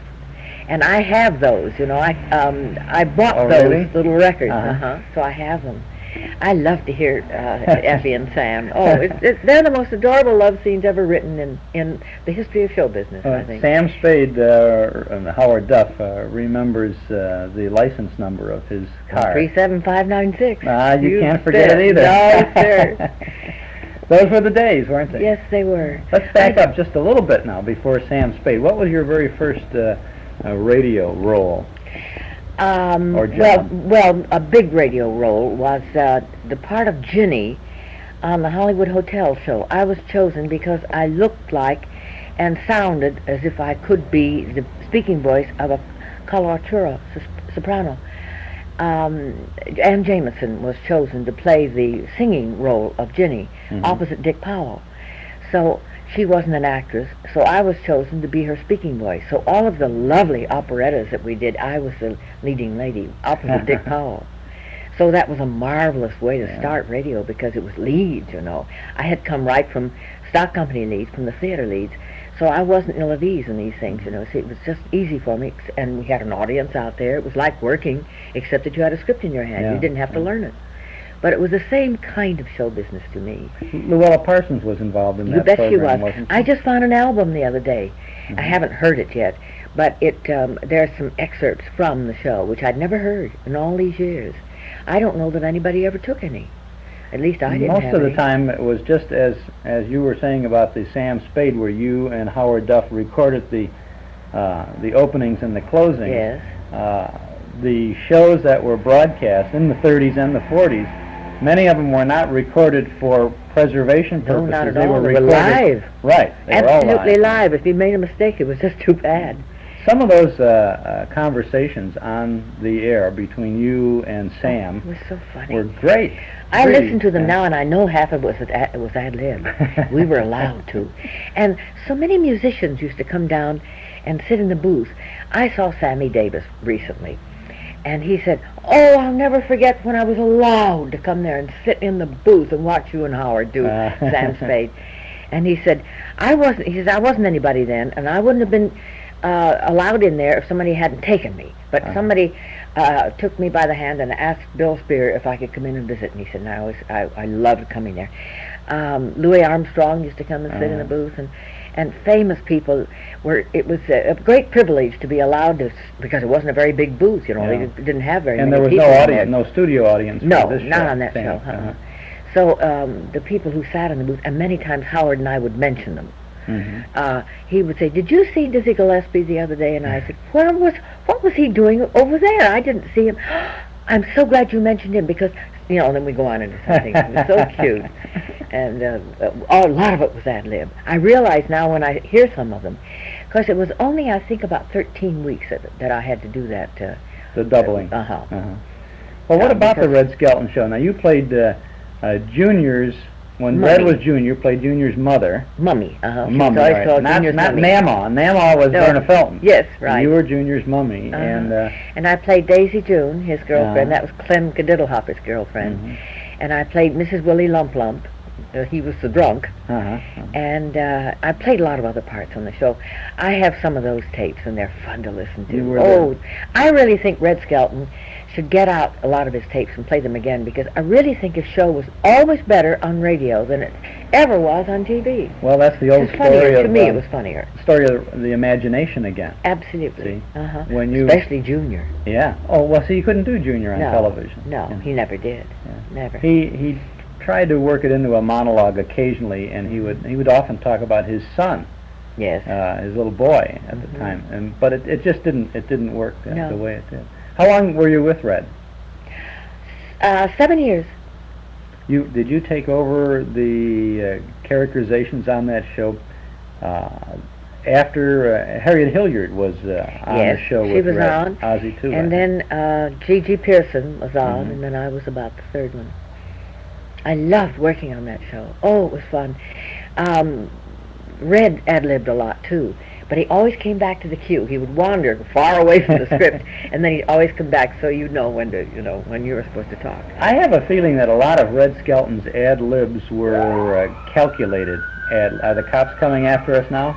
No, that the fire engine is right up there. Oh, well, right down. I bless it, it goes by quite often, but I don't mind. It doesn't bother me. Well, actually, your home here doubles. I want to get back to your career too, but doubles as a studio. Oh my, yes. Because let's go way out of context. We're out of chronological order here anyway. What are you doing today? Well, I've just finished a marvelous part on Medical Center. See, I work all the time. I've done a nice thing, a very good part with Michael Callan on This Is the Life. It's a religious thing that goes on at 4 o'clock, at least here on Sunday on NBC. It's a good show too, very well done, very well directed, and I had a lovely part on that. I do commercials and I do everything.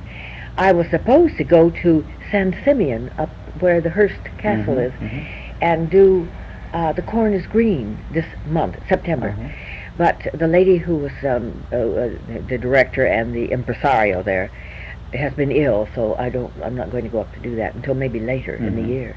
But I do theater, I do everything. I do radio, we still have a C.P. McGregor show. Yes, I think Howard Duff does that. Heartbeat Theater, isn't it? Yes, I'm sure you've talked to the people on that. Yes. But what do you do right here in your studio? Oh, I teach acting, yes. As a matter of fact, we might mention this fact. I think it's lovely that you happened to come in when Bob Birdsong was here, and he is Mr. Universe. I have worked on tape with some of the finest athletes in the business. I had the privilege, I would call it a privilege, because he was so marvelous to work with Floyd Patterson. He was trying out for a part in a movie. And I've worked with Bob Seagren, the hurdler, what is it? My goodness, the tallest one. Oh, basketball? No, I'm so far out on the sports. Oh, I'll think of it in a second. It's not hurdler. And I've worked with, let me see now, who else in the athletic line? I can't think of anybody right now. Well, people come to you to... pole vaulting. Bob Seagren is the champion pole vaulter, yes.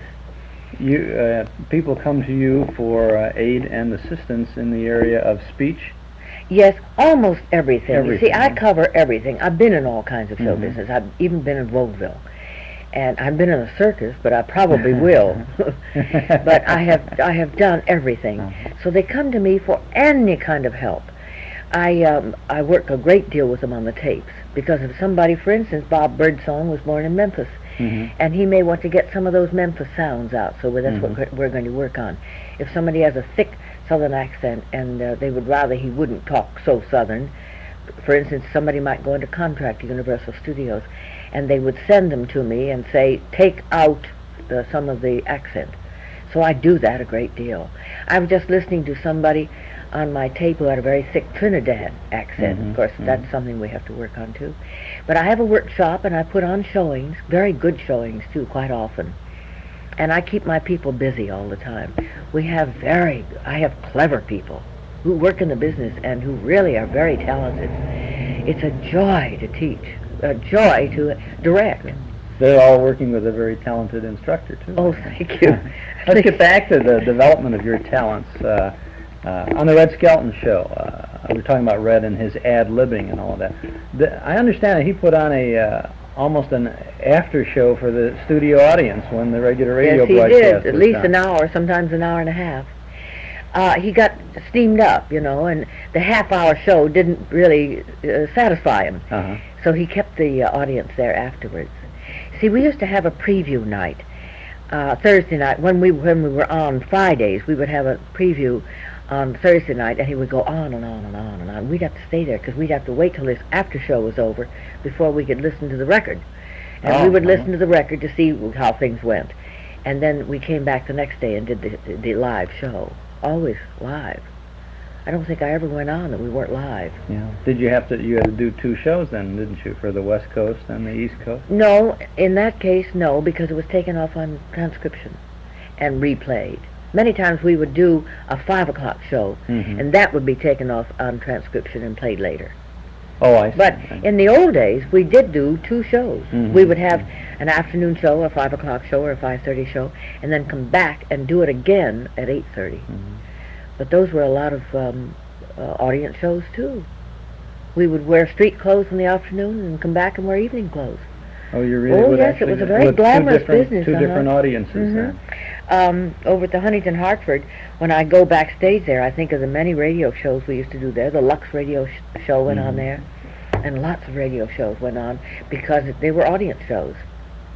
That's why I felt that radio was not just a microphone working kind of show. It was audience participation. And yet you worked before the mic and not before a live audience in many radio programs. Many, yes. Too. Sam Spade, of course, was one. But you were, weren't you on the Great Gildersleeve at one time? Yes, I was the original Margie. You were? For Hal Perry, then. Yes. He was Gildersleeve. Yes, I was on the opening show. And I worked on it for about 2.5 years, and then they kept writing Margie younger all the time. She got to be about 16, and I felt that was too difficult for me to go out in front of an audience, and try to look 16. So I think I gave my notice on the show. Were you on that pilot show for Johnson's Wax? I expect so. Because it was supposed to be a summer replacement for Johnson's Wax. And then the Johnsons decided against Gildersleeve, and then Kraft Foods came in and picked it up. Oh, I see. But you know more about it than I do. But I'm sure I was on to the pilot show. I have. Well, I have lots and lots of tapes from things. I buy the albums and I buy the tapes, so it's fun to listen. And sometimes I hear things and don't remember doing it. I have a marvelous little mystery thing about a doll. I guess it was a hoodoo or voodoo doll, and it was beautifully done, and I can't even place the man's voice who did it with me. But it was a very exciting thing, and I've listened to it several times, and I like it very much. But I don't know when I did it, and I don't remember who did it with me. Was it on a Suspense? Or no, it wasn't anything like that, because then that would be tabulated. No, it's just remote. It's just on a piece of tape, and somebody sent it to me. Oh, I see. A lot of people send things to me, you know. I'm grateful to get them, too, because sometimes I get something that I would like to keep, and I'm so happy to get it. Well, we'll dig into our hall closet and see what we can come up with. Maybe and send so. You some things, You know, I have one with Gary Cooper. I have one with Cary Grant. I opened Suspense with Cary Grant. That Black Curtain is the one I did with him, which is out on album. And I have one with Humphrey Bogart where he says to me, "I want to see more of you, baby." My friends laugh. We love to listen to those things. You were really all over radio, weren't I you? should say I was. I used to do all kinds of voices, too. I still can. I can go down to McGregor and sometimes do a little tiny girl. Could you know. give us a little girl? Let me see. On a show over at CBS, Television City, I had to play a doll not too long ago. Let's see if I can get that voice again. Mama, Mama. Somebody pushed the little string on the doll, and I had to run upstairs and put my face into the microphone and be the doll while they were working the doll on the downstairs. Nobody knew the difference. Nobody knew I was doing it. See, Howard Duff was right. He said you have to talk to Lurene Tuttle because she's a doll. Oh, how sweet. Oh. See, it worked. You know, he used to say such a cute thing. I used to ask questions on the show, I mean on the rehearsal, for real. Because I'm always saying, I don't understand this plot. I would always say to somebody, Howard or Bill Spear or somebody, I don't understand this plot. So they got to say, down, Effie. Down, Effie. And that's how that phrase got started. It was the real thing, you know. Shut up, Effie. You played the nurse on the Dr. Christian show for a while. Judy Price. Judy Price. Was that before or after Rosemary DeCamp came in on that? It was after. She got very busy in the picture business, so she sort of resigned for a while. But she came back. I just took over while she was busy, and then she came back. But that was a lovely thing to do. Gene Herschel was a fabulous man, lovely to work with. The audience, they asked the audience to send in a story or a script. They said it was the only show on radio where the audience wrote the script. Yeah, they were lousy, too. They're really very amateurish. How much tampering did the writers do with the audience scripts? Quite a bit. Well, you mean the real writers on the show? Yeah. Yes, well, they had to fix them quite often, a lot, because they were really quite amateurish. But they had nice thoughts, they had nice plots. But they just needed fixing. The dialogue didn't work. That's the essential ingredient that a writer has to look for anyway, isn't it? A good storyline. Yes. Something to work with, and then they can pull it together. So the audience then did participate, even more so than using their imagination. Here they wrote the story. You know, I would love to do radio again, but I would not want to do radio with some of the non-knowledgeable people running it, because you see, for instance, we'll take the show called the Frigidaire Show, which was directed by one of the best directors in the business, Bob Red. We had the most beautiful orchestra in the world with all the finest musicians and a fine director, fine conductor. We had the best sound man, we had the best mixer, we had the best engineer, we had the best everything, and very carefully put together. Now, I'm afraid they'd be careless these days. I'm afraid they wouldn't realize the essence of perfection that you have to put into one of those things. And I would not like to see them do it unless they could go back to the old days of doing them properly. Well, you see, you have at least 25, probably 30 or even 35 years in between today and the day when the people who were doing it really were day-to-day craftsmen at it. They knew what they're doing. Yes. And you talk about putting it all together. The sound effects in those days, in the 40s, for example, were made on the spot. Seldom did they never used tape. No. Occasionally a record maybe with something, but almost always they created the sound on the spot. Today there isn't even that sound effects equipment around. No. Everything is on a little cartridge, a little tape cartridge, and they have to press buttons, and it doesn't work. Essence, it doesn't does it? Click that way, see? And also used to do dogs, you know. I've got to tell you a funny story. Down on the Hollywood Hotel show, the sound man was supposed to do a little yappy dog, little tiny, like a terrier. And he sounded like a big dog. He sounded like a Newfoundland dog or something. And the director kept saying that it won't do. It just can't. I can't have it. So Olivia de Havilland was sitting next to me, and she said, "I can do a very good dog." And I said, "Well, I don't think they'll let you do a dog. This is an audience show. They won't let you. You're a star. You can't do a dog." And she said, "I'm going to do it." So she went over to the director. She called him went in the booth, and she said, "I'd like to try doing this dog for you." So they put her behind the screen, and she went on the show and did that yipping dog. Isn't that the cutest thing? I'll always remember that. Did you ever do animals, something like that? You never did. Not very often. I once did, for Lawrence and Lee, on a show, Alice in Wonderland, I did the dormouse, the little dormouse in the sugar bowl. And I gave a fabulous interpretation of that. I can't recreate it because I have to have the words to go with it. They wrote such a cute little sequence there, so I'd have to have the dialogue. But I've done animals, I have done, let me see, one of the most interesting things I did one time on a show was Barnum and Bailey's First Freak. It was an old lady, 120 years old or something like that, at least over 100, and she drank heavily, so she was full of gin, and let me see what other things I had to interpret. It seems to me I had 3 or 4 things that I had to, she was black, that's right, she was black, So I had to conjure up all those things to do at the microphone. And the people in the studio there were just bursting, you know. They wanted to laugh on the air, but they didn't dare. You know, you remind me of an interesting point about radio. I've talked with a great many people who were on radio and made a living with it. And they said they loved it because it was very easy. You walk in and read the script and do it. But they really oversimplify, because you say, well, it's easy, but if you're talented, it's easy, and it may not even be that easy, even if you're talented, because you have to be able to, with the dialogue that's there, maybe with a little bit of sound effect or music help, but you have to really convince the listener that you are what you're supposed to be. You see, I always felt that we had to work with an all-physical person. There are very clever people in the business now who are just voice characters, who I would say turn on voice 36 or voice 9 or voice 12 or something. But we always worked from the full person.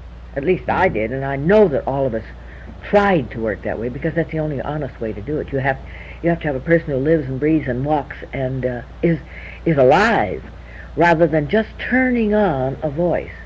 Because you could conjure up, if you really had, through imagination, anything that you wanted to be. That's why I loved it too, because I could play opposite Jimmy Stewart or Frederick March or Cary Grant or Gary Cooper or Leslie Howard, and on the air I could be the most glamorous, gorgeous, tall, black-haired female you've ever seen in your life. Whatever I wished to be, I could be with my voice, that was the thrilling part to me. I did several shows with Leslie Howard, who was a marvelous actor and a fine radio actor too. I think I did intermezzo with him one time, playing the Ingrid Bergman part, which I wish I had a tape of that. Must have been on the Lux. No, I think it was on Academy Award or Frigidaire, one of those two. Oh yeah. Because on the Lux Radio Theater, they always had the male and female star. But on the Frigidaire show or the Academy Award show, I would play opposite the big star. I would be going on for somebody else, like Ingrid Bergman or Irene Dunn or any female star. I did a lot of things with female stars and also male stars on Suspense. So I worked one with Rosalind Russell, and a marvelous one that I had with Joan Crawford, which was so good. Oh, she was so good. She was a good radio actress. You were too. I loved it. Still are. Oh, you worked with Kenny Baker on Glamour Manor, and you were on with Ann Southern and Maisie, and you were involved. I was with, by the way, Errol Flynn. You know, that Casablanca thing that he did? I don't know that he was... No, he was called Casanova, I think. Casanova somebody. And I did Foreign Women with him. You know, I'd come in and do some marvelous Hungarian wench. And I remember him... Yes, oh yes. And I remember Errol only as a very quiet, gentle, good actor who's very serious. When I read these things about what a wild man he was, I never saw him that way. I only see Errol as a symbol of excellence in every way. How in the world he ever got a reputation as such a bounder or a libertine, I don't know, because I never saw him that way. Well, you worked with him in a strictly professional relationship, and he was that all the time.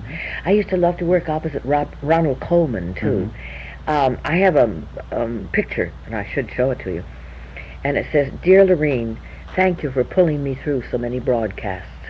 Fondly, Ronnie." Oh. Not Ronald Colman, but Ronnie. Oh, it touches my heart. Oh, I noticed a lot of photos on the wall in your apartment. I have a pile over there, you see, that's just filled with stars, pictures. All over the place, and all autographed, I'm sure, to you. Oh, yes. I have one of Gregory Peck over there. I did a marvelous radio show with him. I see a photo on your wall here of the family that lived with Father. Oh, yes. You were the mother in Life with was. Father on television. Dear Vinny. I've had such lovely things to play. You know, I love to talk about having gone from Life with Father, and she was just perfection, you know. She was the dearest, but also mischievous lady. She had a lot of little plans and schemes and things, which were cute. But she was a very interesting person to play.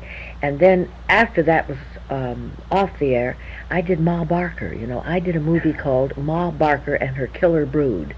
And I had those terrible gangster sons. Ma Barker taught, as she called him, Johnny Dillinger how to shoot. You know, she was, what a character she was. And I loved playing her. I didn't have any problem shooting my machine gun. Hedda Hopper told me one time that the reason I loved shooting that gun was because I was after a lot of people. Maybe made me mad at times. I don't know. I don't remember being very mad at anybody. When did you first get into television? Probably when television first came in, didn't I think one of the first shows I did in television was the Dennis Day show. I played his future mother-in-law, which was a kind of a character that was fun to do because she was kind of mean to him. It was fun to do. I had some awfully good roles to play in television when it first came out. It was very interesting for me. I didn't care too much for the live shows. I did a lot of those matinees. The matinee theater broadcast? With dear Al McCleary. I enjoyed those very much, and they were all big roles, very interesting things. And then in 1953, I guess it was, the Life with Father series. Yes. With Leon Ames and good cast. Leon and I have done the play, you know, twice. Have you? Since the show went off the air. We did it at the Pasadena Playhouse, and we did it in Santa Barbara. And it was lovely to do. As a matter of fact, some interesting things have come from the plays. We did the play in Pasadena, and Ben Murphy and Michael Gray, who are both big in the business now, you know, Ben Murphy works all the time, and Michael Gray is on that Shazam show. They were in the cast. One played Clarence Jr., and little Michael played John. Then we went to Santa Barbara, and all the Bottoms boys were in the picture. Oh, yeah. Timothy and Sam and Joe, all of them. Oh, I think there was another fourth. I think he played Whitney or Harlan. They were all in it, too. So we've kind of launched some interesting people with our I would say Life with Father show. That was that was riding very big for a couple of years on television at just after I think Mama was yes, on. That's so my television, Mama. you know, here's television that's some really good warm shows. Mama and Life with Father, they had the whole family covered there. They don't seem to make them with that kind of warmth anymore. I wish they'd bring back Life with Father. They have 26 films. They made a year and a half of live shows, which were Kinney's, and those are not usable.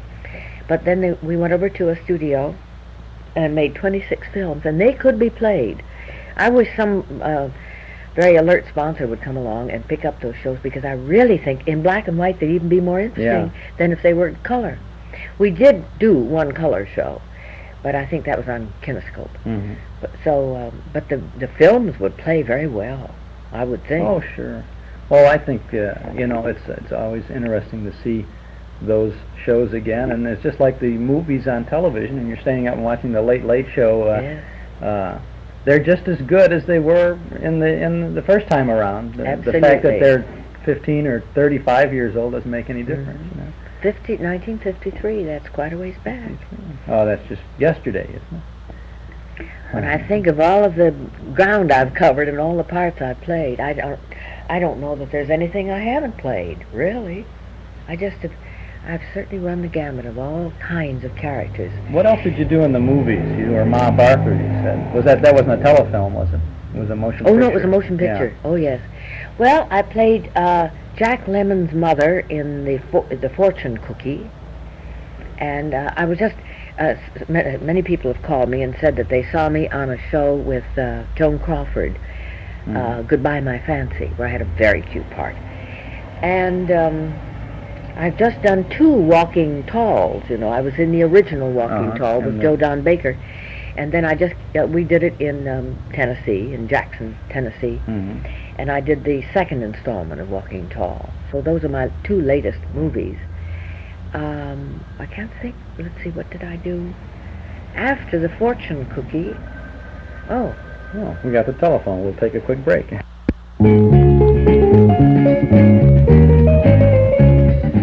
Northwest Federal Savings presents the brand new American tradition, spoon rings in genuine sterling silver by Oneida.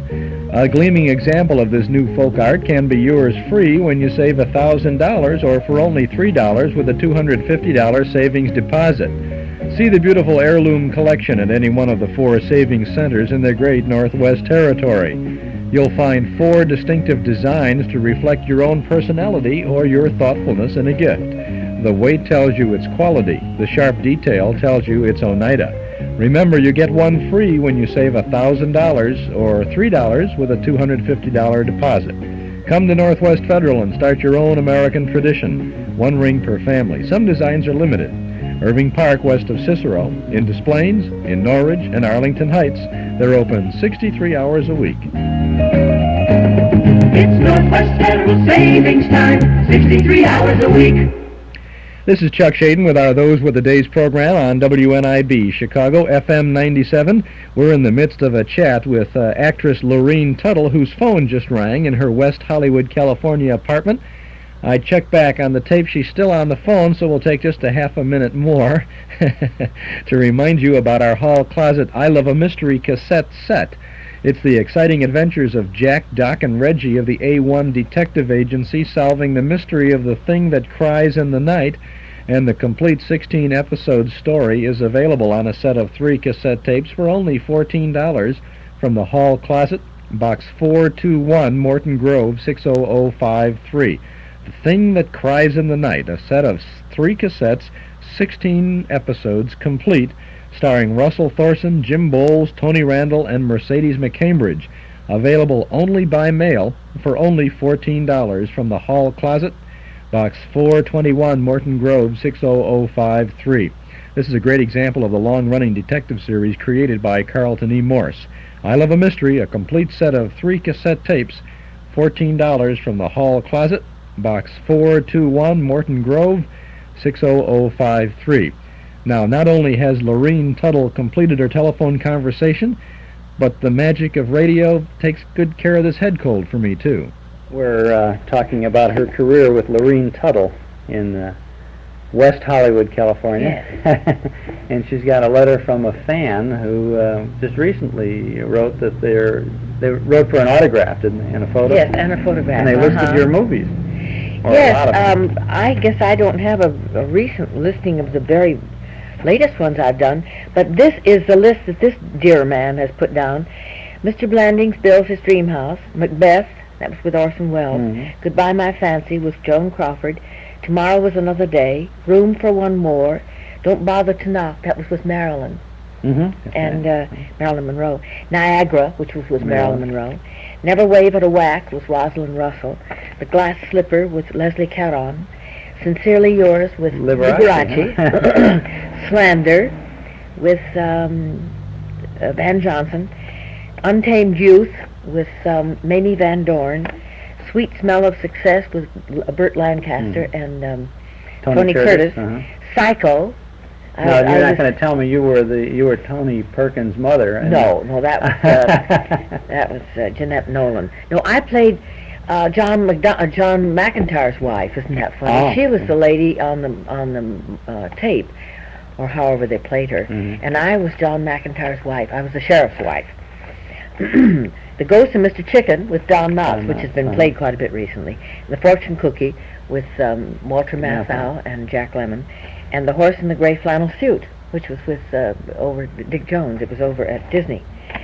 So I have done some I just realized now I've done some very interesting pictures. You certainly have. But I can't remember any recent ones except Walking Tall, and I guess that is the most recent one. Well, that's just being released yes, now. The second one is just coming out now.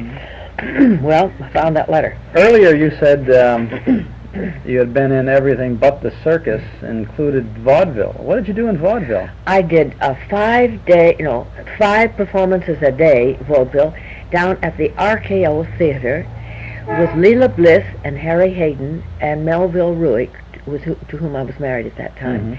And we did a vaudeville sketch. It was a comedy sketch. And I loved it because it was fun. You go to your dressing room and you just get your breath and you go on again. 5 a day.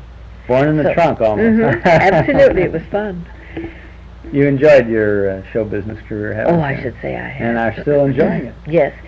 One of the reasons too that I loved radio so much was because I always played opposite a very big star, and that doesn't always happen now in TV.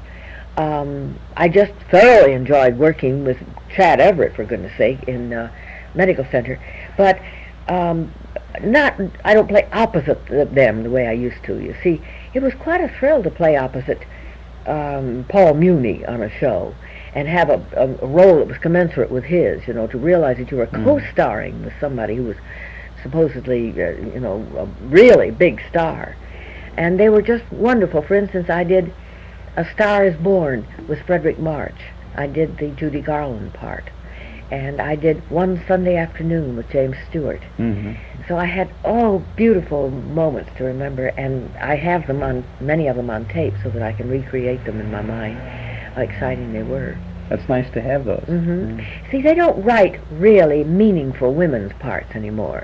Not at all. Women are kind of discarded. We're just kind of pushed in the background a lot. They don't have the warm grandmas and aunts and people that they used to have always in a script. There was almost always a grandpa or an aunt or an uncle or somebody of an older generation. But nowadays they don't bring them in. I think younger people these days are really a little bored with their older people. I think they're only happy with their peers. Well, do you think that the reason that we don't find these extra roles in the, we're talking about movies and television today, of the aunts and the grandmas and the older neighbors, though, wouldn't you say that's all a matter of dollars and cents? They said we don't need another person in there. Yes, we don't have the time in a half-hour show. True. We have to show all the bad people, not so many of the good people. Bad people are more interesting, evidently. Women were responsible in many cases on radio, though, for some of the most dynamic shows on the air. I mean, look at the Agnes Moorehead and the Sorry Wrong Number from Suspense and others like that. Did you ever do any one-woman roles on radio? Not all by myself. I did, just noticing the other night in my scrapbook, on The Whistler, I did twins. I did a good girl and a bad girl, and it was interesting because I had different microphones, you know, one for the good girl and another microphone for the bad girl, so that I had really a different sound of two people. And that was almost a tour de force. It was almost all by myself. There weren't very many more people in the cast. Did you turn from one mic to the next then? But they were side by side. That's what's interesting. Excuse me, was that an aid to you to have the two mics there, to keep your roles separate? Oh, yes, because it was like night and day. These two persons were different, entirely different, even though they were twins. One was evil, and I felt, you know, I had the time to physically become the other person as I moved from microphone to microphone. I had to. My imagination has always been very strong from the time I was able to talk.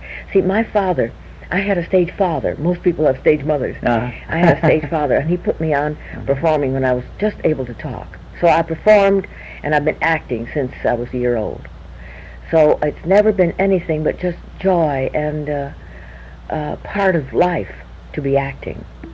I wouldn't think that I could do anything else. Although when I got out of high school, I decided to work in a store, and I was only 17. And I sold so much and had so many friends coming in buying stuff in this store. It was out in Monrovia at McBratney's store, and so many people came in, and I brought in so much trade that he decided that I could be the buyer of the whole department. Well, that was too much for me. I said, no, I'm going off to college now. Sorry, can't do that. But it was lovely. An actress, you see, should be a perfectionist. An actress should have the epitome of belief in themselves. They should always do things well. People have said to me about you that you are a pretty good historian and documentarian. I have everything written down. From 1937, I have every show I ever did, and the amount of money I got for it. So I could count up someday how much money I made in the radio business. It'd be scary, wouldn't it? But I have it all written down, all tabulated, so that if anybody says, what show did you do on August the 12th, 1942, I have it. And they can't fool me on it. If anybody wants to fight with me on it, it's right there. I can take it right to the Do government. you think you could find the date of a show? For example, if we were looking for, we have a suspense program with Lurene Tuttle, but we don't have a date. I probably if could. I got a title, Oh, yes, to I'd check have the with you, date. you would be able to say Oh, what yes. date it was. Oh, And how much yes. you got for it. Oh, definitely. May I ask a couple questions about that? I don't want to add up all of the money, how much you've earned in your radio career. Oh, let's don't. I'd faint. I would faint. How much would you earn for a suspense program as a guest? Not very much. You see, the stars came in well backed up by a studio. Mhm. So, for instance, we'll take James Stewart. He would come in and get at least 3,000, maybe 5,000. Mhm. And my price would be $55. That was almost always the way. The radio person hardly ever got very much over scale. I didn't fight for it because I liked volume. That's the way I made lots of money, by being on a lot of shows. I didn't hold out for a lot of overscale money, but I worked a lot, and you add up about 10 $55 shows, and you're not making bad money. That's right. So I worked it that way, just by volume. Were you working for overscale with Red Skelton, though? Not much. Not I don't much. think much more than about Supporting. $25 maybe overscale. I probably got $125 for that show. Even though I was there 2 days. Maybe I was there Thursday and Friday, and on Sunday I could have been there all day Saturday and all day Sunday. But I probably just got about 150, maybe we'll say 150. And while you were ad-libbing with Howard Duff, about the same, I suppose. Huh? Yes, I think it finally got up to 90, or maybe 100 and a quarter, but not ever over that. Howard got a lot more than I did. You see, I still say it's a man's world. A man can get more money than a woman. And I'm not a woman's liver, because I don't like that type of person. I think that we shouldn't shout and get very ugly about asking for favors. But I do think it's rather strange that a man getting a job will get more money than a woman, always. Is this still was this still the case when AFRA came in and equalized the salaries? Even a man, but you say the star would demand more, wouldn't he? Always, He would get more. I see, yeah. And in the case of Howard Duff, naturally he would, because he was the star of the show. See, they have made but a lot. But he had to be there live every week. You just recorded your stuff. Well, and only cut 13 out. weeks though. 3 years of it, I was on there live with him. But it was just those 13 weeks that I had to go over and do the Skelton show. That was good. They would permit that. I know it. Well, Bill Spear was just dear about it. Effie, I think, was one of the dearest people I've ever played in my life, because she was patient. She always waited for him to come back. And I think people were very aware of the fact that he chased around quite a bit, but he always came back to Effie. And I wanted it to be kind of a symbol to girls who had itchy feet husbands, that if they just be patient, they'll always come back. Don't be too demanding. Effie was just glad to see him. She loved him very, very much. We loved the things that you did for us on radio and television and in the movies and in vaudeville and on the boards, and we'll look forward to seeing you on the high wire at one of the circuses. Oh, definitely. That's my next project. That's the only thing that's left, huh? Oh, Lion Trainer or something like that. Lurene Tuttle, thank you very much for sharing some memories with us today. Thank you. I've enjoyed it. Come clean with Magicist. Hi, Carmelita Pope with great news from Magicist. This is the time of year for Magicist once-a-year 2-for-1 sale. Now you can have 2 rugs clean for the price of 1. You can have 2 rooms of carpeting clean for the price of 1. You can have 2 pieces of upholstered furniture or 2 pairs of draperies clean for the price of 1. The Magicist service and quality during the sale is as professional as ever. The only change is 2-for-1 prices. stop in or call Magicus for details. This is a limited offer. We're always loaded with work during the sale. We don't want to disappoint anyone. Chicago phones call 378-8600. That's 378-8600. Suburbs, see your phone book.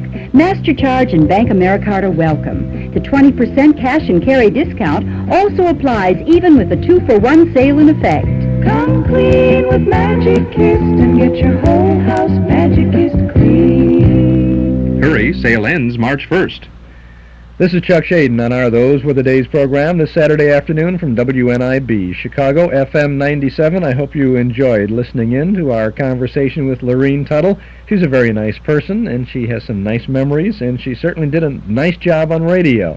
She was talking about all of the things that we're listening to today. She spoke about her association with Red Skelton and on Suspense and with Howard Duff and Sam Spade, and boy, we have all of that stuff. Well, you heard a Red Skelton show before, and she was on a Suspense broadcast. We will hear the Bluebeard caper with Howard Duff as Sam Spade and Lurene Tuttle as Effie in just a little while, maybe about a half an hour or so from now. We will have Lurene Tuttle appearing in the MOVIETOWN Radio Theater in the story called Lady in the Wind. And if you are checking your your Nostalgia newsletter and radio guide, you see next listed the Unexpected. Well, we have the Unexpected for you, not the one that we had planned to have. That's a little 15-minute program called The Unexpected, and she starred in that. But this last week, we uncovered an excellent suspense drama starring Lurene Tuttle. Now, I don't know if she made $5,000 or $6,000 for this, or she got the $55 for this. I suspect she ended up somewhere in between, because this is a broadcast from July 6th of 1954. It's a tour de force for Miss Lurene Tuttle, and we feel that it is tremendously representative of her talent, and that's why we are... I don't think we'll be able to play this, the little 15-minute Unexpected show that we had scheduled, but it's well worth putting on the shelf of the closet for another time. We'll save it. Really want you to hear this interesting suspense program. We'll listen to that in just a moment. But first, I'm calling all Monopoly fans. We're going to have our second annual Those Were the Days Monopoly Tournament on Sunday afternoon, March the 14th, in the community room at Northwest Federal Savings, 4901 West Irving Park Road in Chicago.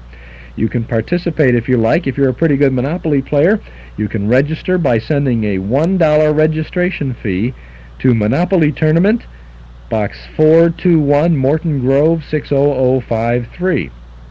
We'll reserve a place for you at a table, and away we'll go on Sunday, March the 14th. Excuse me. Only a limited number of tables will be available, so be sure to register as soon as possible.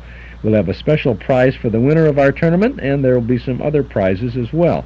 Now remember the date, Sunday afternoon, March the 14th, in the community room at Northwest Federal on Irving Park Road in Chicago. Registration fee is $1.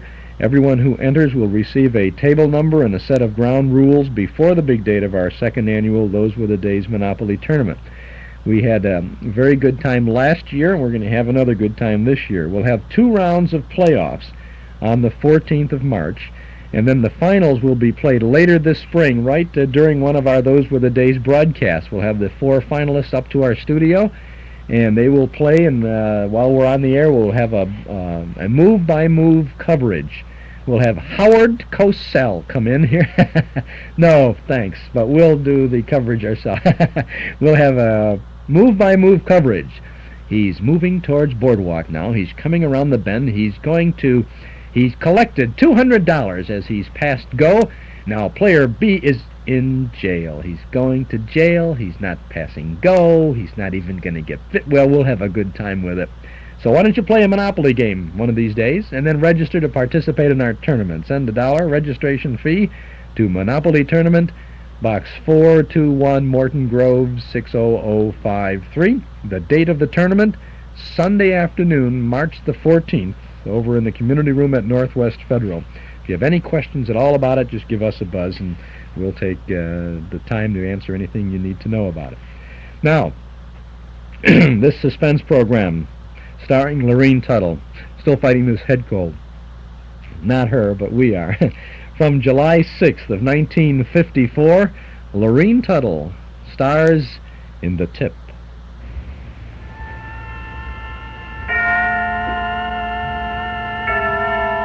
And now, tonight's presentation of radio's outstanding theater of thrills, Suspense.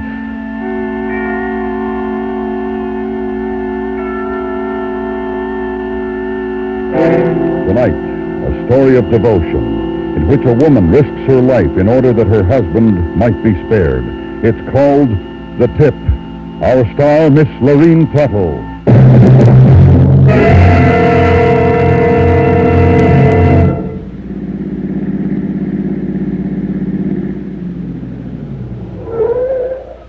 Thanks for driving me to the station, dear. A pleasure, darling. You really shouldn't have. Now, let's not start that again. But the doctor told you to take it easy. He didn't tell me to hibernate. My heart isn't that bad. We'll be together for a long time yet. Thank God for that, Elaine. I thank him daily. Here comes the train. Oh, yeah. Well, I'll be home as soon as I can. Call me when you get here and I'll pick you up. All right, if you must. Oh, just a minute, mister. What? Won't you tip the cabbie? Oh, of course. Here you are. Thank you.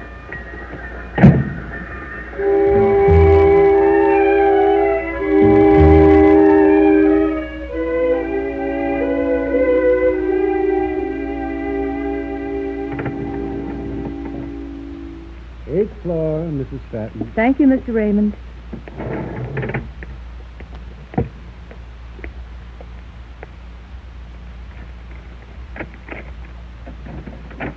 Come in and shut the door. Sit down and be quiet. That's better. Just do as you're told, and there won't be any need for this gun to frighten you. Who are you? I was about to ask you that. I'm Elaine Stratton. Mrs.? Yes?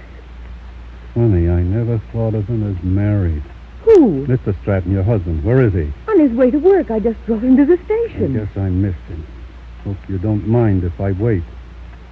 What do you want with him? What do I want with him? I want to kill him. What? What did you say? Why? What did he do to you? He ruined me. My husband? Yes. But that's absurd. Not to me. I had my own business, a wife, 2 little girls. They're gone now, everything gone. Since Mr. Stratton came into the picture. Well, how could he have? Put me out of business, broke up my home. Well, however it happened, I'm sure he'll straighten it out. If it's money you need. He's had his chance. Only a week ago, I begged him to help me. But I'd had money then. My wife would have stayed. I told him that. He showed me out. Well, maybe he didn't understand how serious. He'll understand now. Well, I'll help you. I'll make out a check right now. Sure, and call the police as soon as I accept it. Well, I swear. No use, Mrs. Stratton. I'm going to be here when your husband comes home, and you might as well get used to the idea. There's nothing you can do about it. Absolutely nothing.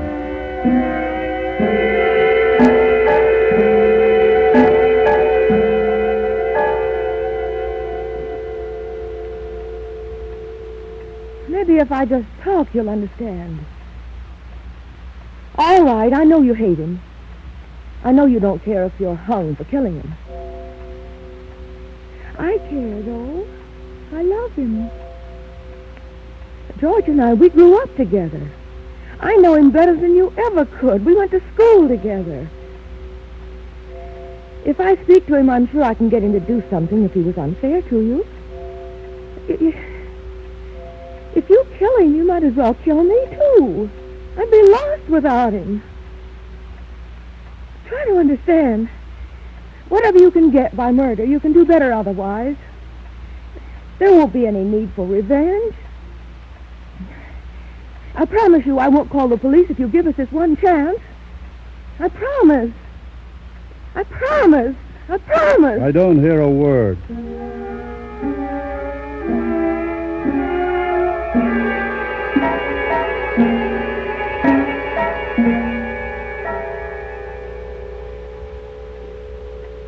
I promise. I promise. Listen, lady, it's 12:30 now. You've been at it for 2.5 hours. You can't possibly keep it up until your husband gets home. You won't listen. That should be obvious. Listen. That should be obvious. It is. It certainly is. Good. Maybe you'll be quiet. Quiet? You expect me to sit here and calmly wait to see my husband shot by a madman? What else can you do? Well, I can call the police. And I can stop you. You can try. Get away from that phone. Go ahead, fire. Don't point that gun. Use it. Put that down. I said put it down. Get away. Oh! I'll try it again. I'll keep trying. Not with the wires ripped out, you won't. 1, 2. All right. Now you can play with the phone all you want. What's the matter? Not interested anymore? Why didn't you shoot me? It wasn't necessary. Is that the reason? Or were you afraid to? Don't get any wrong ideas. The noise might attract attention, isn't that it? It might. Then for all your threats, you wouldn't use it. Not until I had to. Well, you have to. Right now. No. All I have to do is tie you up, gag you until your husband comes home. Would you rather be tied up? Well, Who's that? I don't know. Expecting anyone? I ordered some groceries on the way home this morning. Could be the delivery boy. All right. Here's your chance to hear the gun go off. One wrong word out of you and I'll fire. But not only at you, at the delivery boy, too. You wouldn't dare. Try me then. I'll kill both of you. Whoever it is. You say a wrong word, I'll kill both of you. You may involve an innocent party in your problems if you wish. The choice is yours. Go ahead. Open the door.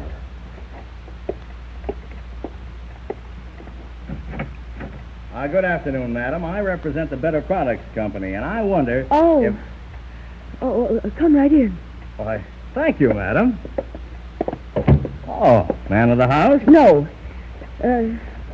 Just a friend. Oh, I see. Well, now... We're kind of busy right now. Maybe you'd better come back later. Oh, not that busy. He may have something I need. Oh, I'm sure I have. Of course, I don't mean to intrude, but if you'll just take a moment, the Better Products Company, by way of introduction, is letting you have at no obligation to you one of these 3 items. We're busy. Please. These are free, is that right? That's right, madam. Absolutely free at no obligation to you. Now, first, there's this handy little cuticle pusher. Second, this dandy plastic cover. Fits over any dish. And third, this beautifully carved letter opener. Take your choice, madam. I think I'll take the letter opener. A perfect choice. Yes, these are very popular. Now, if you care to look through this catalog, I'm sure you'll find many useful household products which you may want to order. On this page, for example, we have many specials, and this is the last day. You can save up to 30% by ordering now. I do need some of these items. Another time. Why deprive the lady, sir? Of course, I didn't intend to intrude. This but, way. Wait, my sample case. Well, goodbye. I'll come back some other time. I didn't like that. I don't like you. Don't try anything like that again. Stay away from me. Don't try anything like that again, all right? I said stay away. Away! Oh! Why, you! Ow! Now, drop that letter opener. Take it from me. I don't want to fire this thing, but I will. Drop that letter opener. Drop it! That's better. Now lead the way to your medicine cabinet. You're going to bind this cut for me. No. I said... No. I'm not fooling, Mrs. Stratton. Ow! This way.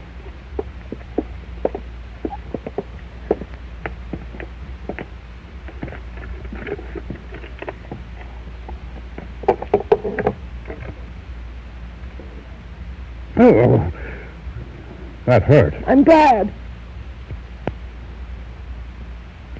There. Thanks. What's that bottle you take? My pills. You look healthy to me. They're for my heart. Oh, that's too bad. You shouldn't excite yourself. Good advice. Where are you going? I'm following your advice. I'm going into the kitchen. I intend to calmly take my pills and calmly drink a cup of coffee. I'll go along. I was sure you would. And brew an extra cup for me.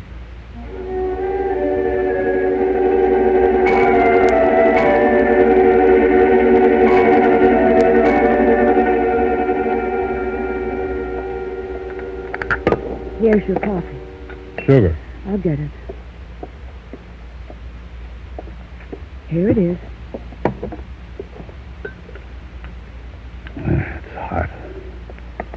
I like it hot. Glad to please. Drink yours. Not at the same table, thank you. It's a little too chummy. I'll have mine over here. Suit yourself. I hope you don't mind if I turn my chair around, though. I don't like to have my back to you. Your manners, I'm sure. That's right, my manners.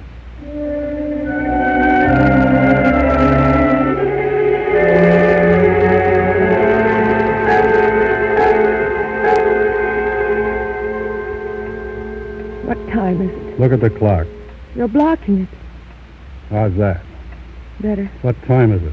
Look at the clock. My back is to it. 2:10. Maybe that's your delivery boy. Maybe. Go ahead, answer it. But don't forget what I said before. Still go. The choice is yours. The wrong word, I'll kill whoever's at the door. I know. Elmwood 89325, George Stratton. Yes? I'm from the telephone company. An operator's report said they couldn't get through to you. May I look at your telephone? Of course. Come in. Someone's been trying to reach you, I guess, and reported. Say, how'd this happen? Accident. Accident? I tripped over the rug and grabbed the phone as I went down. The wires ripped out. Well, it must have been quite a fall. It was. Is that how you hurt your hand? Yeah. Well, we'll have to reconnect those wires. It'll take long. No. I'm sorry you have to go through the trouble. Well, that's my job. Do you get many ripped wires? Oh, I imagine accidents happen. No, not this kind. The only ripped wire job I ever had, and I'm working for the company for a long time. Friend of mine did, though. He went to the apartment, fixed it. Was it an accident? That's what the guy said. My friend found a guy and a gal in there. When he read the papers the next day, found out the gal's been murdered.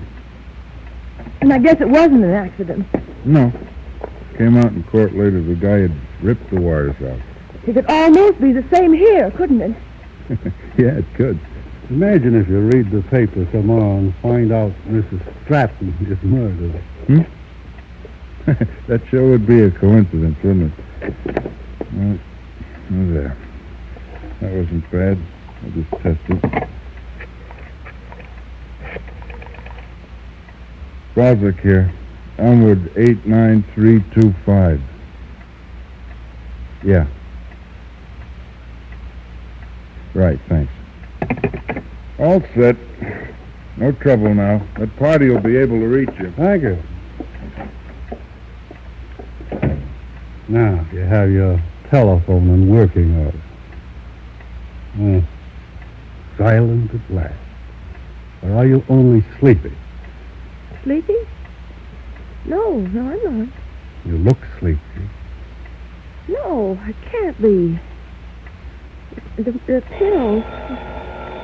There's your party. Oh, yes. Shall I answer for you? No, I'll take it. Hello? Oh, Mr. Street. You were? Well, my telephone was out of order. That's all right. Those things happen. How late? Oh, fine. I didn't plan to use them today. Thank you. What was that? My grocer. He was rushed, so he couldn't make up my order. He's doing it now. Does the delivery due soon? I don't know. You look tired, Mrs. Stratton. No. I've got to stop you. Can't blame you for trying. Why are you grinning at me like that? Are you sleepy, Mrs. Stratton? No. It's just it's hot in here. You look very tired. I'm not. And she was sleepy. Your coffee. I put pills in it. My sleeping pills. You'll fall asleep soon, and I'll call the police. I switched the cups when you went for the sugar. Oh, no. Why don't you stretch out on the couch? I mustn't sleep. I mustn't.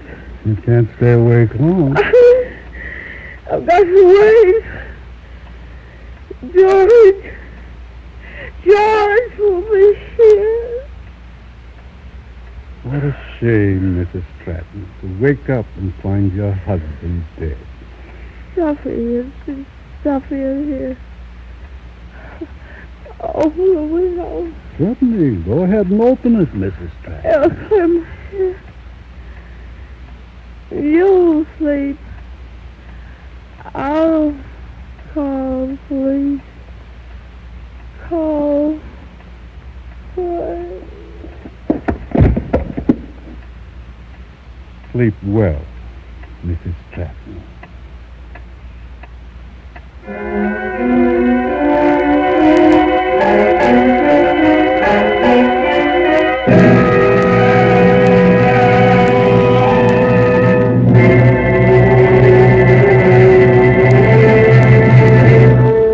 You are listening to Miss Lurene Tuttle in Carl Abrams' story, The Tip. Tonight's presentation in radio's outstanding theater of thrills, Suspense.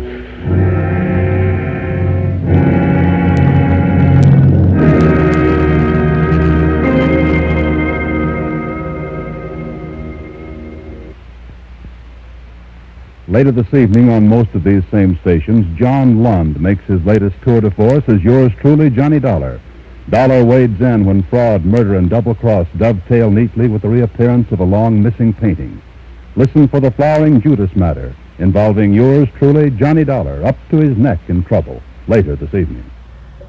Okay, well, we won't listen to Johnny Dollar later this evening, but we should have a Johnny Dollar program coming up one of these days, soon. You're listening to The Tip on Suspense, starring Lurene Tuttle, the featured star this afternoon on our Those Were the Days program on WNIB Chicago, FM 97. I'm Chuck Shaden. We'll get back to this 1954 Suspense broadcast in just a moment. The friendly family of Paterno at Paterno Foremost Liquors, 5303 Milwaukee Avenue at Central, just north of Foster, invite you to visit their fabulous wine cellar for all your entertainment needs. In fact, to encourage you to pay them a visit, Paterno Foremost will give you a 10% discount on any and all fifth and quart wine purchases if you will mention our old-time radio broadcast. That's a pretty good inflation stopper if there ever was one. A 10% discount on any and all fifth and quart wine purchases, excluding sale wines, for a limited time only. And while you're there, check Chicagoland's one-stop beverage mart for domestic and imported wines, beers, cordials, soft drinks, whatever. Visit the wonderful world of Paterno, Monday through Saturday from 9 in the morning till 10 at night, Sunday from noon till 8. Paterno Foremost Liquors at 5303 Milwaukee Avenue at Central, just north of Foster. And now let's bring back to our Hollywood sound stage Miss Lurene Tuttle in the second act of Suspense. And now we bring back to our Hollywood soundstage Miss Lurene Tuttle in Elliot Lewis's production of The Tip, a tale well calculated to keep you in suspense.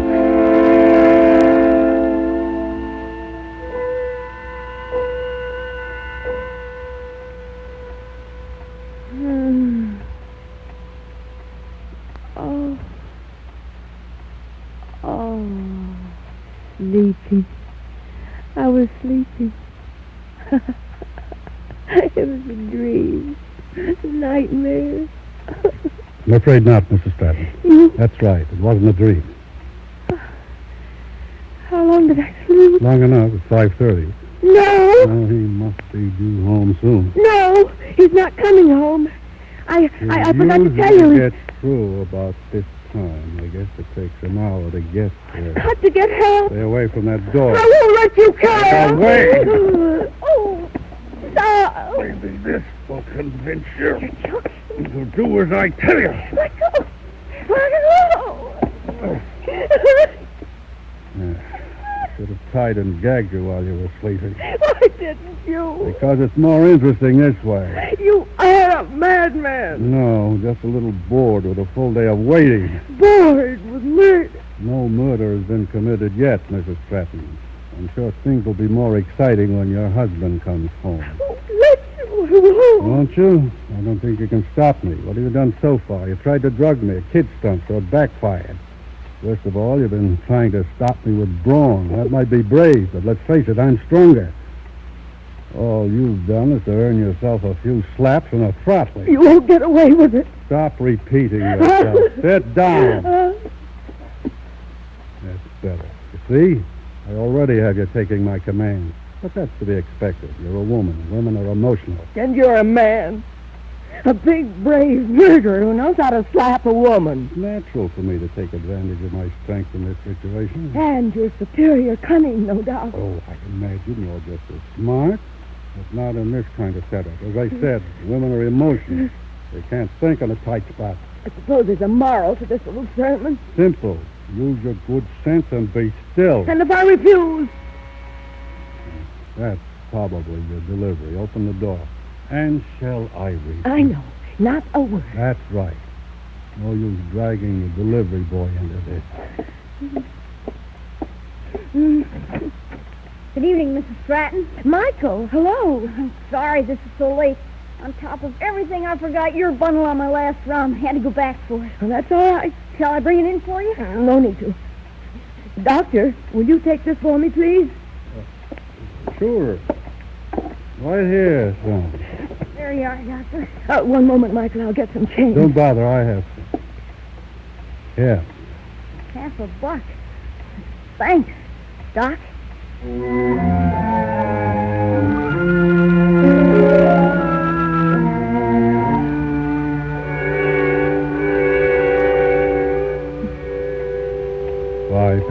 6. Pretty soon now. You don't know what you're doing. Not much, I don't.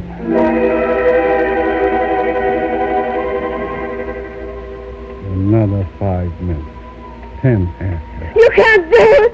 You can't. Please.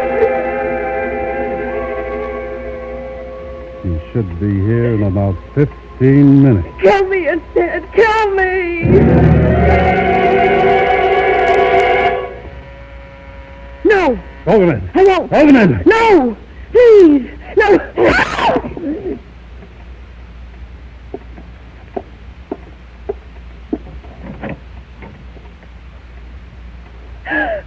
Good evening, madam. I thought I'd stop back. You said you might want to make an order before. I told you another time. Oh, you're still here. Sorry, I had hoped you were gone. I didn't mean to intrude again, But but... where? Stubborn, isn't it? Stubborn.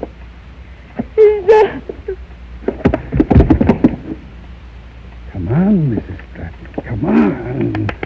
You don't want to miss the fun, do you?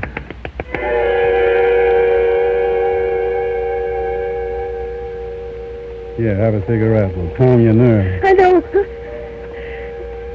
Thank you. Fine.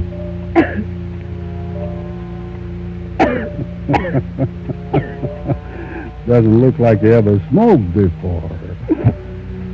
I smoked. I used to. I'm not accustomed to it anymore. Oh.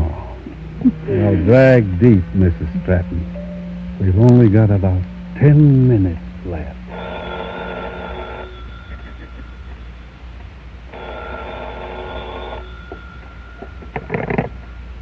Hello? Hi, Millie? You have the wrong number. Isn't this Evergreen 35964? No. You sure? Positive. Well, you sure sound like Millie. I'm not Millie, whoever that is. Okay, I'm sorry. Goodbye. But you sure sound like... Goodbye. Annoying at a time like this, isn't it? What do you think? I think... Hey, don't you smell something funny? No. Something burning. I don't smell anything. Well, I do. What'd you do with your cigarette? My cigarette. I did. It's smoking. Well... Threw your lit cigarette on the couch, didn't you? Yes, I did. Well, there's nothing like a fire to attract attention. Oh, right, you are. Move. What are you going to do?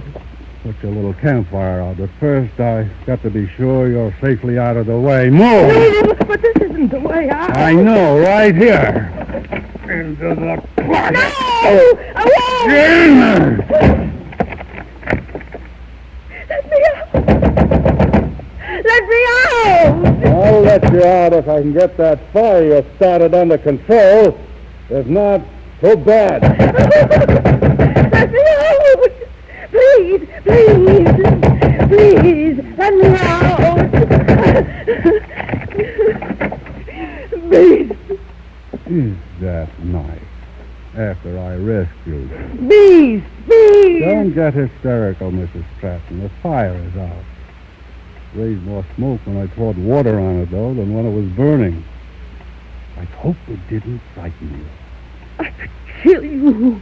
Well, I guess I should have let it burn. George. Shut up! It's George! Come now, Mrs. Stratton. Your husband has a key of his own. Open the door and see who it is. And make sure you get rid of him fast. Mrs. Stratton, the neighbors, they say they smell smoke. Smoke?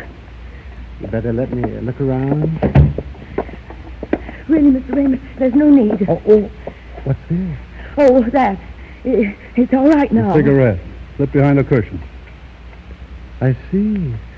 Well, it's all out now. Only took one pot of water. I see. Oh, is Mr. Stratton home? Not yet. I see.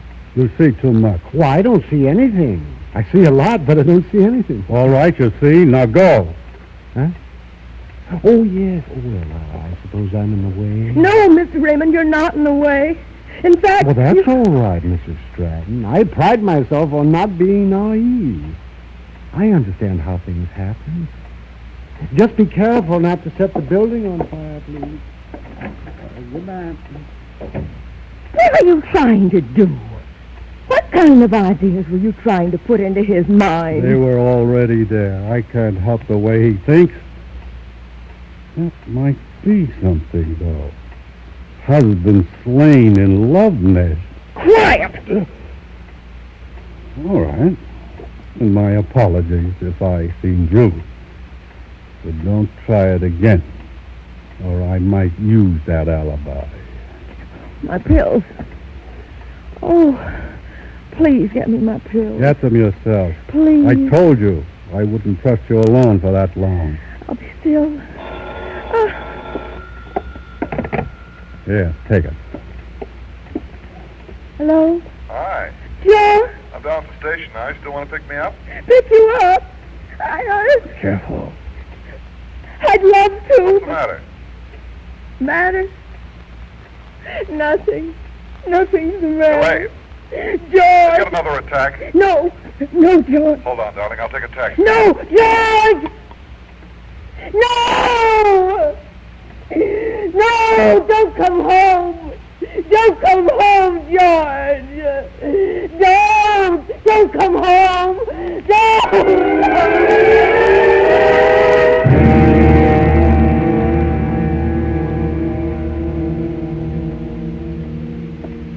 Cab just pulled away. He's on his way up now. Let him talk to you. Give him that one chance. He'll die as he steps through that door. Oh, don't shoot him. Don't shoot him. I can hear him now. Oh, please, I beg you. Please. I'm not well. I'm not well. Run, George, run! Don't open the door! Run! Run! Run!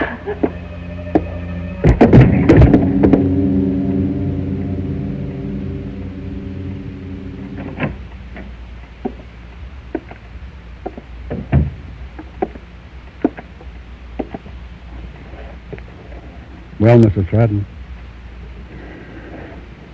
It worked. She's dead. Took her long enough. I gave her a pretty hard time. I don't want to hear about it. Pretty smart idea you have. Yeah. I'll pay you off as soon as her insurance comes through. Sure. Anybody see you here? Anybody see me? This place is like Grand Central. All right. Let's get our story straight then. We were both here when it happened. You're an old friend. An old friend. You spent the day here. Right. Okay. I'll call the doctor. The doctor? I had her so scared she even called me her doctor. What? She was so scared she covered my being here by calling me her doctor. When the kid was here with the bundle, she said to me, "Take these for me, doctor." What kid? The delivery boy. Mike, I think his name was. Mike. Michael Court. That delivery boy is Dr. Court's son. Huh? Her doctor, the only doctor she's ever had. Mrs. Stratton. Mrs. Stratton. This is Dr. Court, Mrs. Stratton. Is anything wrong? Mrs. Stratton, open the door. Officer! Open the door. Open up. In the name of the law.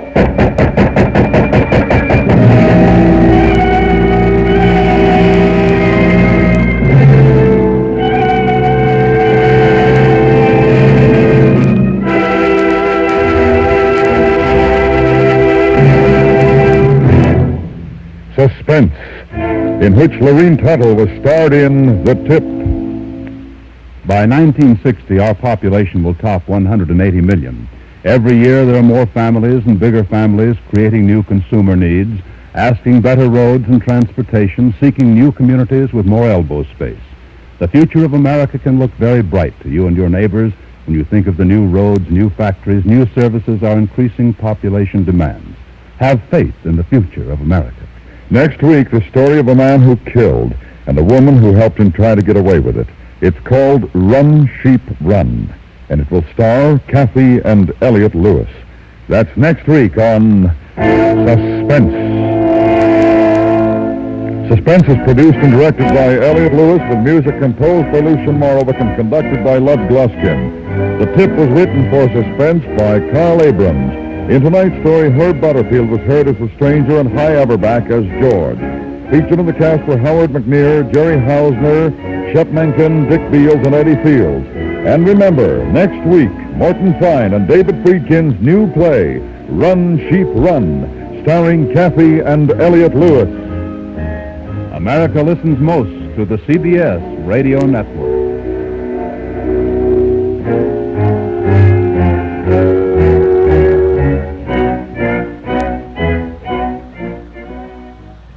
Pretty good suspense drama there, starring Lurene Tuttle. And Herb Butterfield was the stranger there on The Tip from July 6th of 1954. Good show. Part of our Those Were the Days program this Saturday afternoon, saluting Lurene Tuttle on WNIB, Chicago, FM 97. My name is Chuck Shaden. Ahead of us this afternoon, Sam Spade, The Adventures of Sam Spade, starring Howard Duff as Sam and Lurene Tuttle as Effie in the Bluebeard caper, plus the MOVIETOWN Radio Theater, Lady in the Wind, starring Les Mitchell and Lurene Tuttle. An awful lot of Lurene Tuttle this afternoon, awful lot of good radio throughout this afternoon, every Saturday from 1 until 5 on WNIB, every Monday through Friday from 8 until 10 in the morning on WXFM 106 on your FM dial. Sunday nights, we're out in Arlington Heights with our Old-Time Radio and All That Jazz program on WWMM. Monday nights, it's in LaGrange on WTAQ with our Hall Closet Special. Thursday nights on WBEZ, the Board of Education station, with When Radio Was Radio, with a repeat. That's from 8 to 9, and that show is repeated on Saturday nights from 7 until 8. And then Monday through Saturdays, a little clip from our Hall Closet collection on WAIT Radio, a couple times a day. We're on the air 7 days a week on 6 different Chicagoland AM and FM radio stations. You can find out when and where and why and what and how when you subscribe to our Nostalgia newsletter and radio guide. A year's subscription is only $6, and in addition to the complete schedule of all of the old-time shows that we offer, we have articles from the past and articles about the past. You can subscribe right now this very afternoon by calling us on the phone at 545-2260. 545-2260, that is here at our studio, our Nostalgia Broadcast Center. We'll take your name and address, and your subscription will begin with the March issue, which you will have in just a few short days if you will call us right away. We'll include an invoice for your year's subscription. $6 for 12 issues. Call 545-2260 right now. You'll get the March newsletter, which features a cover picture of Ed Wynn, the Texaco fire chief on radio in the 30s and 40s, a 1948 reprint article about Bob Hope, a 1927 movie magazine clip with news about Hollywood's silent screen stars. There's our Sunday through Wednesday network radio log from May of 1949. It's the complete log that will show you exactly what the 4 networks were programming from sign-on to sign-off.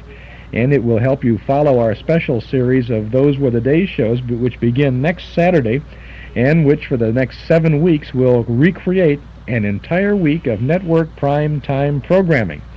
Our March newsletter also features Mark Nelson's Film Clips column about the creativity of movie advertising over the years, and Carl Pearson's Notes from the Bandstand offering a look at the current Glenn Miller Orchestra.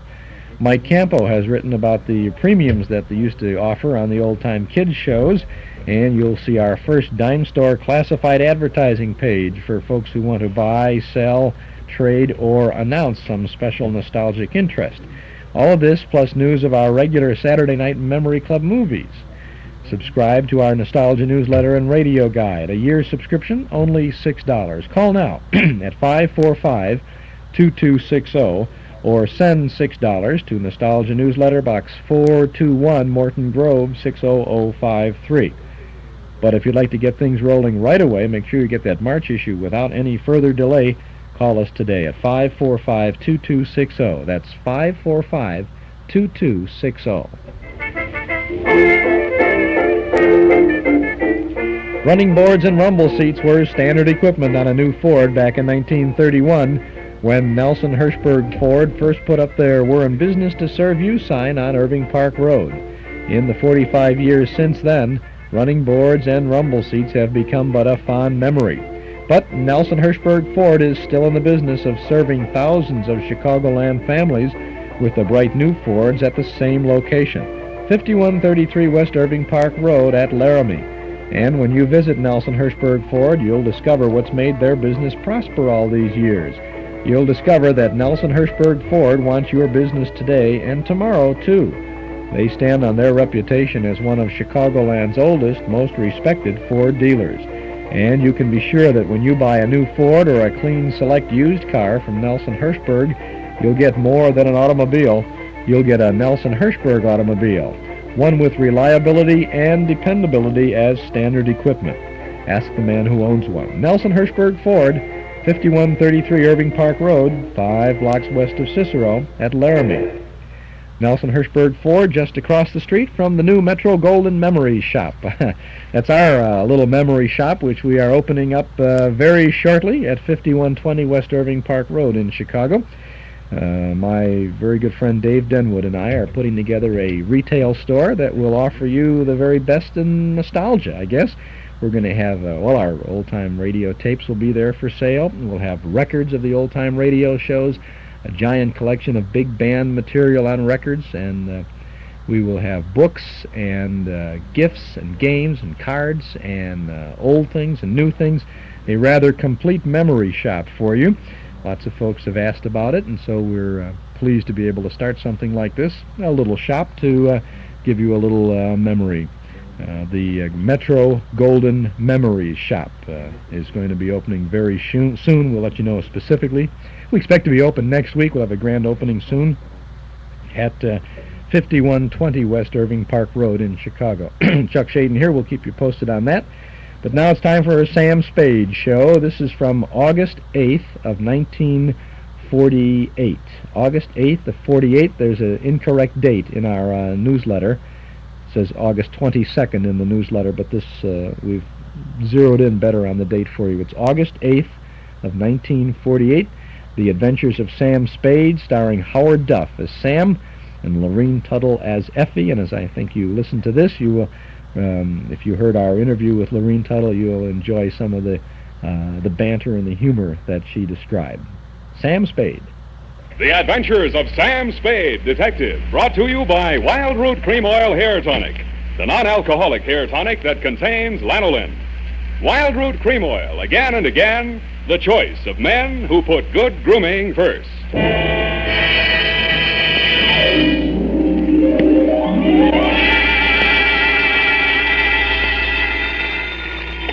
Sam Spade Detective Agency. Same what, sweetheart? Oh, Sam, how did it go? Well, it wasn't exactly a 10-in-1 outfit. More of a mud show, dog and pony type, rag front. Sam, what are you talking about? And by the way, where were you last night? I missed the last bus in from the Cow Palace, so I had to do a star pitch. Connie talk, Ed. Oh, if you think I'm going to ask what a star pitch is, you're mistaken. What were you doing at the Cow Palace? Oh, just fooling around. Oh. Sam? Yes? Sam? Yes? Sam... You ask too many questions. Sweetheart, in the patois of the carnival, I'll be right down to pitch my spiel my pitch, and make with the canvas on the Bluebeard caper.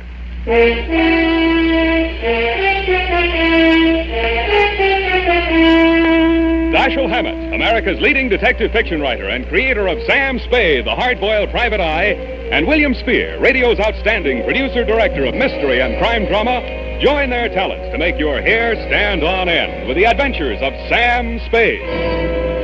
Presented by the makers of Wild Root Cream Oil for the hair. Say, Mom, if the summer winds are making Junior's hair drier and mussier than it should be, why not borrow a little of Dad's Wild Root Cream Oil and restore that sweet, angelic look? You'll find Wild Root Cream Oil Hair Tonic comes in handy for every member of the family. It grooms the hair so neatly and naturally, relieves that summer dryness, and removes loose dandruff, too. Better check on your supply right now. If it's running low, then tonight or tomorrow, first thing, get Wild Root Cream Oil Hair Tonic. Again and again, the choice of men who put good grooming first. And now, with Howard Duff starring as Spade, Wild Root brings to the air the greatest private detective of them all in the adventures of Sam Spade.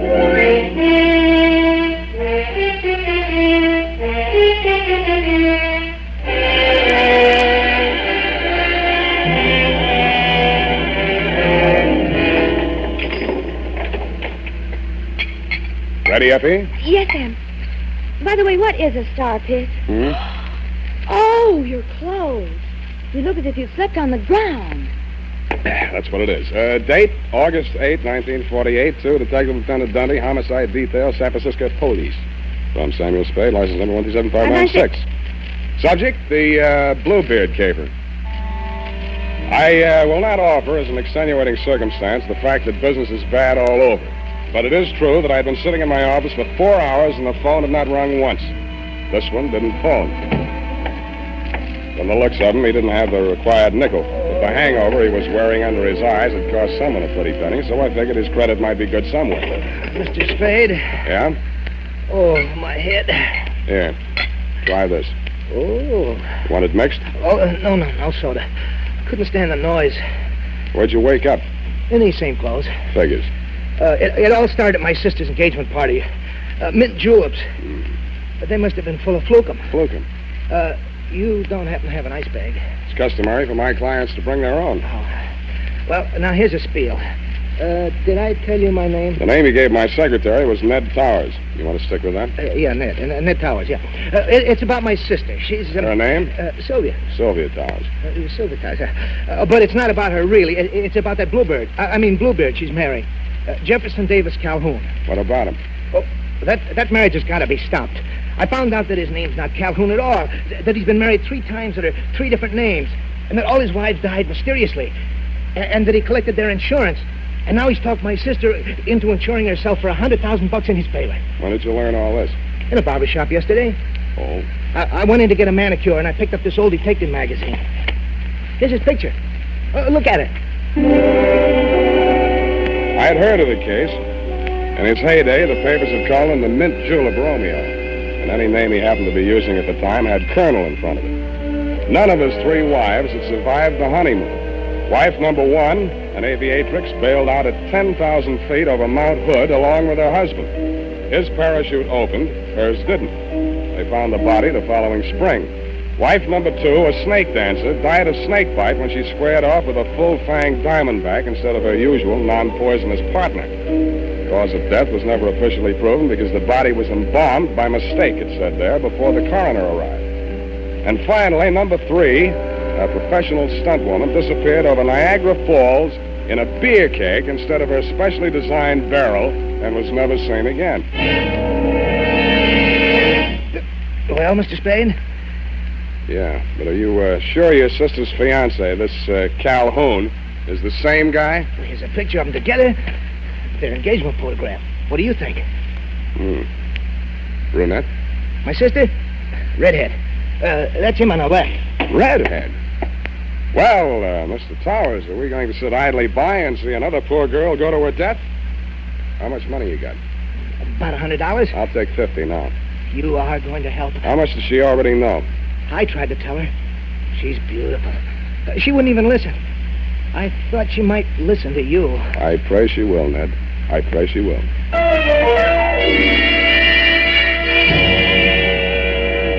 There were two aspects of the case that I wanted to look over more closely. A, Sylvia's red hair, and B, the red splotches on my client's face.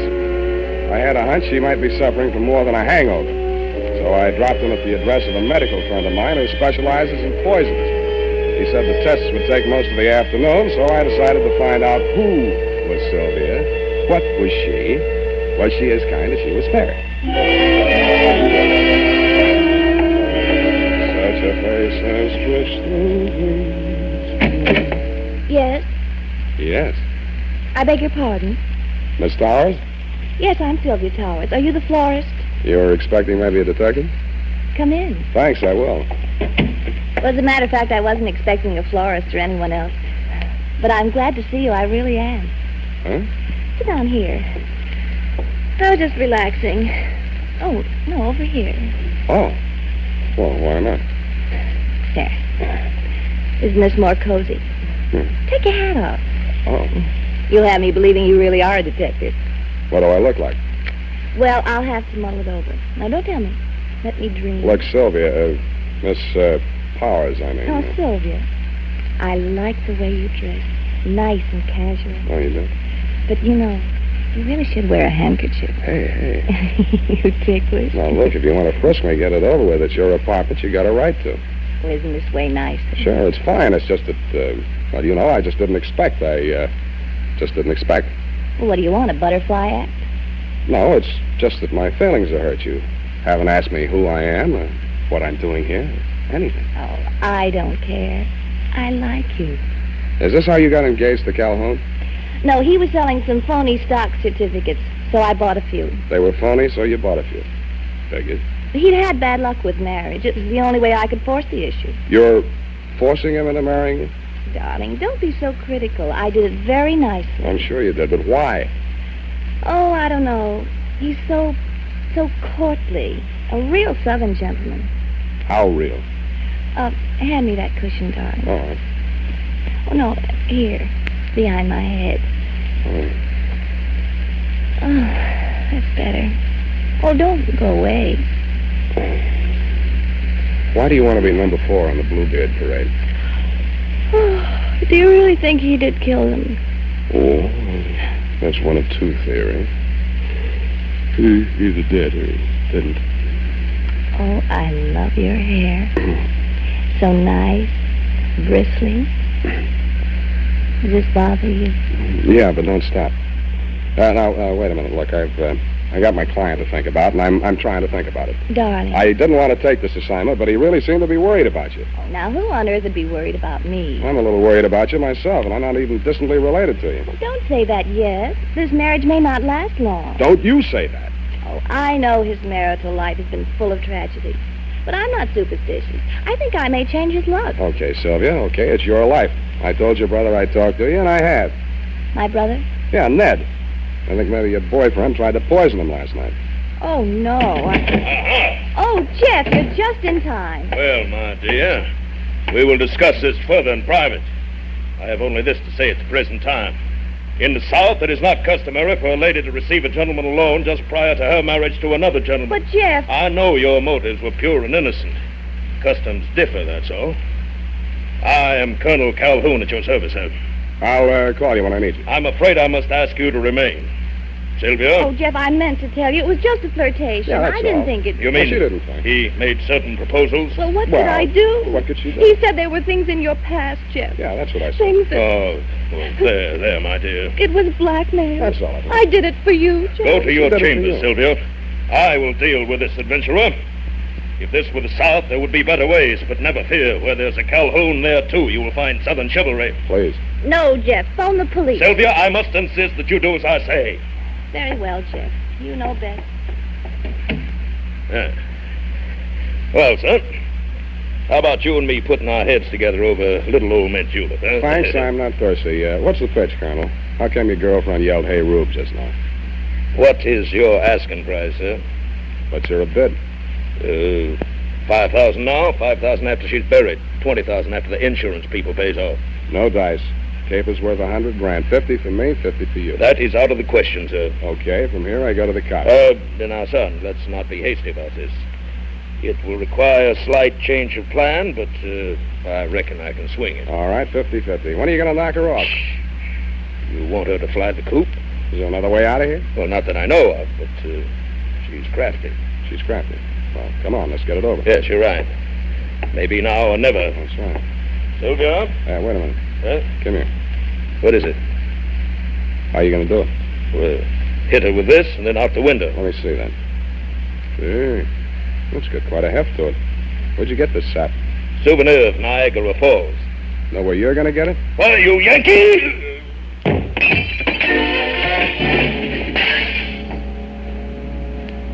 The souvenir of Niagara Falls was deadlier than I thought. The blow spun him around like a top, and he went down on the other side of the room, taking the bar and the mint julep ingredients along with him. I headed for the room Sylvia had disappeared into. But she had already disappeared out of it. I looked in the closets, the bathroom, under the bed, tapped the walls for secret panels, and then forced myself to look out the only possible exit, the open window. 10 stories sheer drop to the street. 2 stories sheer unclimbable masonry to the roof. Now get this, Dundee. No other exit, no horizontal ledges, drain pipes, niches, cornices, not even a helicopter landing. I asked myself, who is Sylvia? What is she?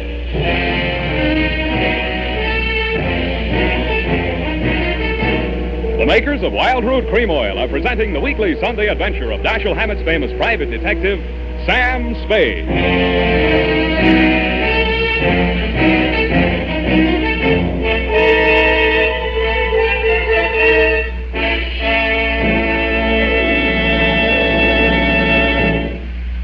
If you want the well-groomed look that helps you get ahead, socially and on the job, listen. Recently, thousands of people from coast to coast who bought Wild Root Cream Oil for the first time were asked, how does Wild Root Cream Oil compare with the hair tonic you previously used? Better than 4 out of 5 who replied said they preferred Wild Root Cream Oil. And no wonder. Wild Root Cream Oil grooms the hair neatly and naturally, relieves annoying dryness, and removes loose dandruff. What's more, non-alcoholic Wild Root Cream Oil is the only leading hair tonic that contains soothing lanolin. So ask for Wild Root Cream Oil Hair Tonic. Again and again, the choice of men who put good grooming first. By the way, smart girls use Wild Root Cream Oil too, and mothers say it's grand for training children's hair. Ah, yes, training children's hair and women too. Okay, that's the first half of Sam Spade and the Bluebeard Caper, starring Howard Duff as Sam, and Effie, of course, is Lurene Tuttle at the switchboard there at the top of the show. I wonder if this was one of those shows that where she had recorded that little bit of dialogue there. We'll never know, will we? Unless we ask her about it. I suppose we could check that out. Yeah, she must have a date. I didn't think to get the specific dates of the, like 13 weeks when she was doubling on this and the Skelton show.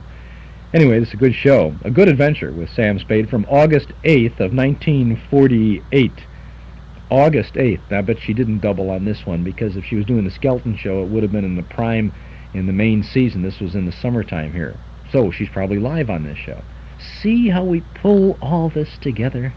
This is Chuck Shaden on our Those Were the Days program on WNIB, Chicago, FM 97.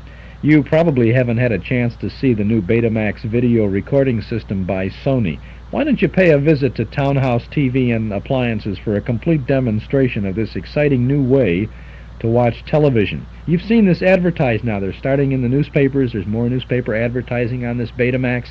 You're going to see some television advertising on it. See it in person at the Townhouse. The new Betamax videotape recorder lets you watch one show while you're recording another.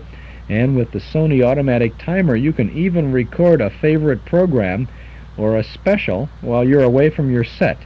It's the all-new Betamax video recording system by Sony, easy to operate. In fact, if you can operate an audio cassette recorder and an alarm clock, you won't have any trouble with the Sony Betamax. Now, this may or may not convince you to buy a videotape recorder, but I hope that we could convince you to take a look at one. Visit Townhouse TV and Appliances, 7243 Touhy Avenue, just west of Harlem. The folks at Townhouse will be pleased to demonstrate the Sony Betamax video recorder. They have a 10-minute pre-recorded cassette that will show you all of the advantages, and there will be no hard sell coming from any Townhouse representative.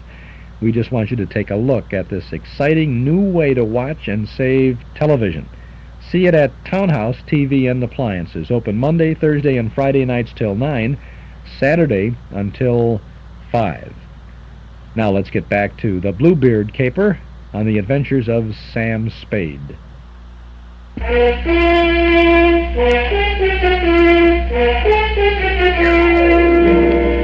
And now back to the Bluebeard caper. Tonight's adventure with Sam Spade.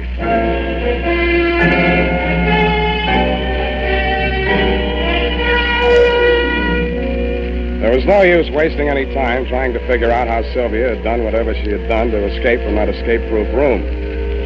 There was nothing of interest in it but a diving helmet, deep sea type, and the current issue of Billboard, a magazine which records the movements of show people. Under carnivals and tent shows, an item was circled. Colonel Carlisle's Colossal Carnival and Tent Show, which was currently playing San Francisco out by the Cow Palace. That reminded me of the colonel in the next room. I went in to hit him again, but somehow his not being there didn't surprise me a bit. What I found on the roof did surprise me a little. It was a rope and grappling hook, human fly type, which fitted with the circusy aspect the caper was beginning to take on. But I'd never have taken Sylvia for a stunt woman. I did a deep knee bend to get in condition for what lay ahead, slid down the banister to the top floor, somersaulted into an elevator, and rode it down to the lobby, no hands.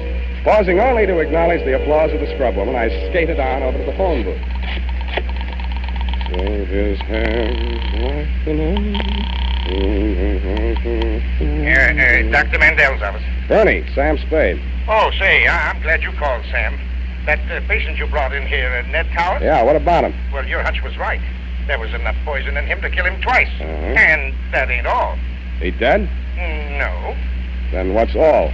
Well, his stomach had enough foreign objects in it to keep all the newspapers in town in Monday morning feature stories for the rest of the year. What type foreign objects? Oh, glassware, spoons, hunting knives. Well, nothing valuable. Where'd you send him? Oh, he wasn't a hospital case, Sam. Enough poison to kill him twice, glassware, spoons, hunting knives, and not a hospital case, huh? The poison, he's developed an immunity. The other stuff, it's harmless. Harmless, huh? You want me to send you the complete report? No, forget it, Bernie. You've given me enough. Thanks.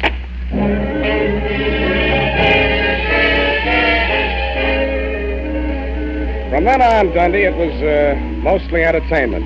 I headed for the carnival grounds outside the town, and Colonel Carlisle's Colossal Carnival and Tent Show unfolded before my very eyes just west of the Cow Palace. Brought to you in the interest of artistic endeavor. Mademoiselle Mahala, the favorite dancing girl of the Sultan of Zanzibar, brought direct from the perfumed gardens of the Mystic Orient. Every muscle of a gorgeous body shakes. And now, ladies and gentlemen, in the interest of science and the furtherance of national defense, one of the medical miracles of the 20th century. Ladies and gentlemen, the man with the iron stomach and the asbestos esophagus, Professor Filator. Professor, if you please, give the folks a sample of your control over the fiery elements. I will light the torch and hand it to the professor. And now, Professor, if you will kindly... The coach dancer left me cold, but the fire-eating professor looked hot. It was none other than my client, the man who called himself Ned Towers. I moved as close to the platform as I could without setting fire to myself and caught his eye. When he caught mine, it singed my eyelashes. Hey, Scramble, I got my act to do. I can't talk to nobody. Where's the colonel? There ain't any colonel, just for the banner tack. Where's your sister? I ain't got no sister. Then who is Sylvia? Hey, do me a favor, Shamus. Keep the 50 and forget the whole pitch. Now beat it, huh? Oh, I want to see the show. Okay, you paid for your duck. Stare your eyes out if you want to. Okay, Butcher, start squawking. They're drifting away. And, ladies and gentlemen, that was only a sample, Why, he eats the stone and throws the peach away. And he uses powdered poison on his soft-boiled eggs. Now, tell me, if you will, is there a doctor in the town? I drifted on down the Midway.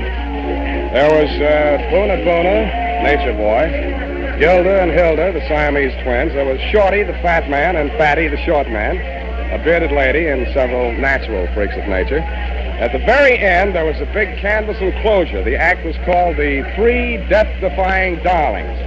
From the noise inside, I judged that to be an understatement.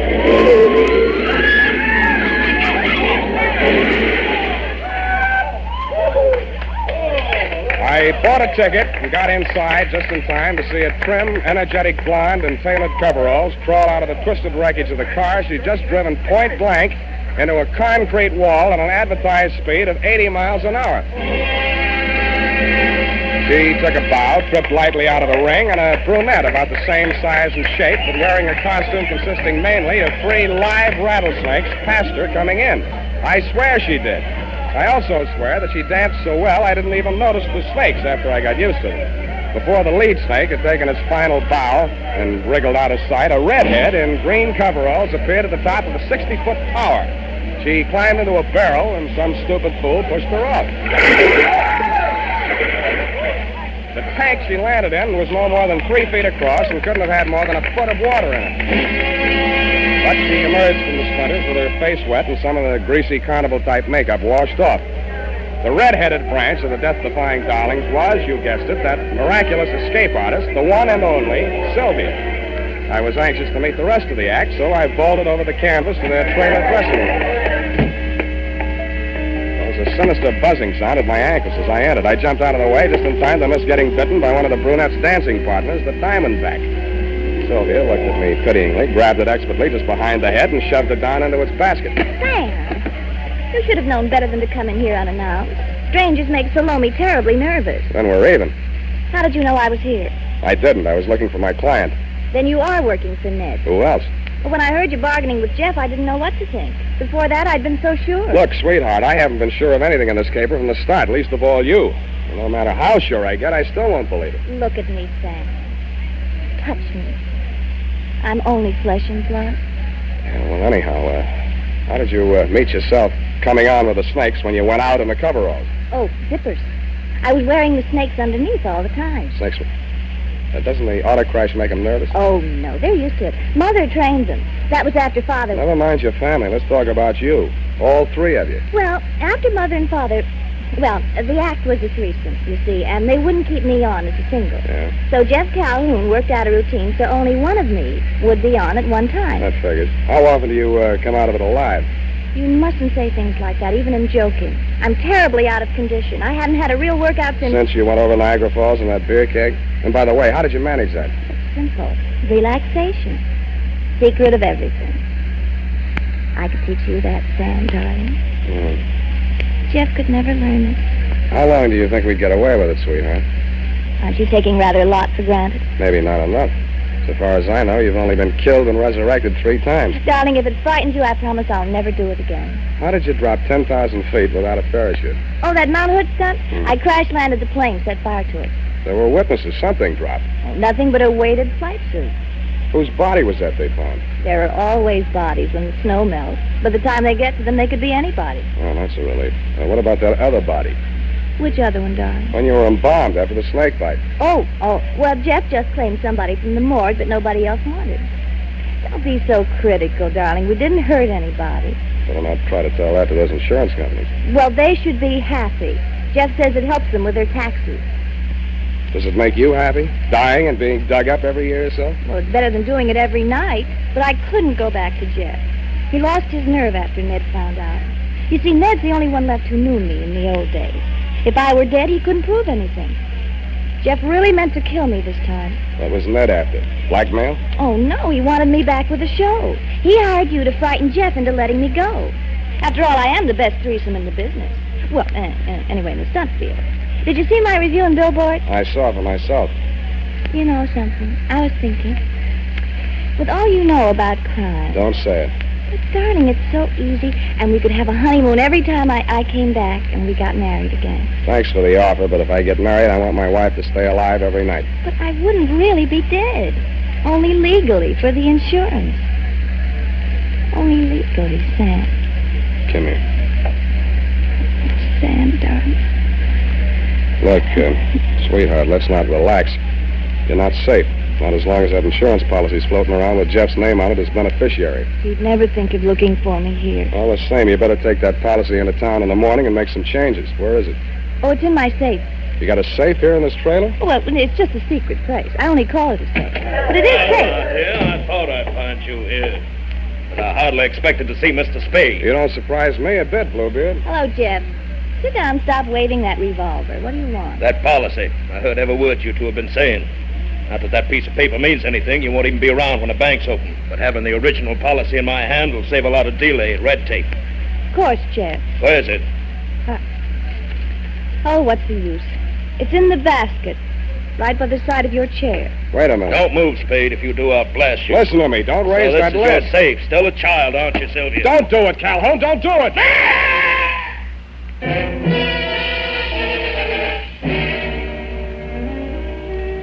And that, Lieutenant dear, took the lid right off of the cable. Due to my Boy Scout training, my split-second timing, and the fact that Salome's fang missed an artery by a 30th of an inch, I understand Calhoun will live long enough, which, as far as I'm concerned, is any length of time you care to name. About Sylvia, I really don't know how to advise you there, but if you're planning on charging her with attempted homicide, you'll find that there are 3 Darling sisters listed as U.S. citizens and residents of California. It might be hard to figure out which one of her to indict. Period. End of Nightmare Alley, Bluebeard Division. Any questions, F? Oh, just one, Sam.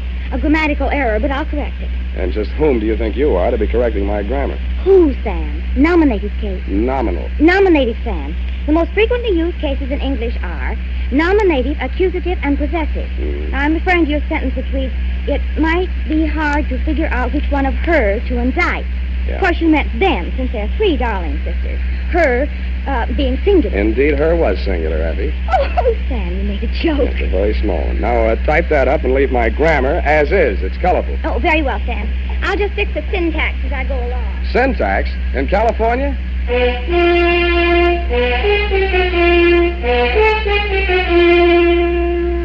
Say, are you looking for a hair tonic that will groom your hair neatly and naturally?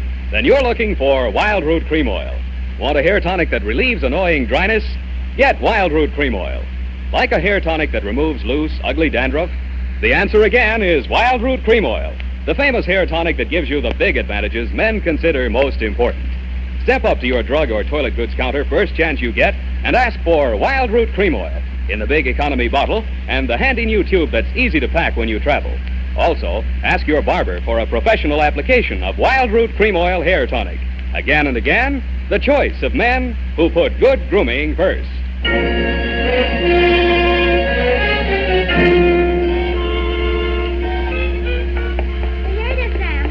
Quite right. She was only one girl, so I left it to her and made the correction back farther. Back where, The Twinkle sentence Toes? just prior. Twinkle Toes. Hmm.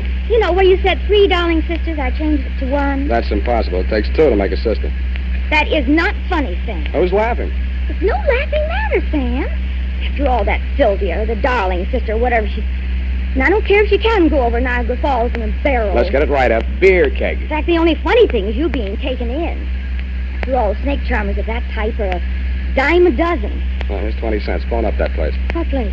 Where you get the red-headed snake charmers, 12 for 10 cents. Dime a dozen, Sam. It's a figment of speech. You can say that against me, huh? Penny to be 3 people, all with different hair, wearing snakes under a coverall. Oh, okay. No normal girl would do that, Sam. I don't know. Women do all kinds of work. Oh, Sam. Why can't I be an adventuress like some girls are? I wouldn't trade you for 30 cents worth of snake charmers. Oh, that's the nicest thing you ever said. Well, next to the nicest. Good night. Good night, Salome. Twinkle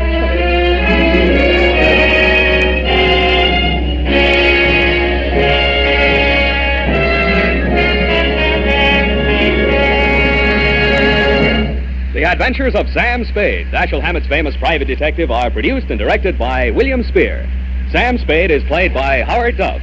Lurene Tuttle is Effie.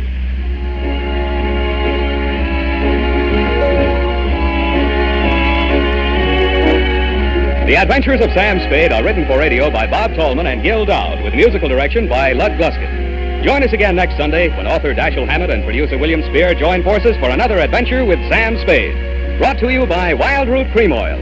Again and again, the choice of men who put good grooming first.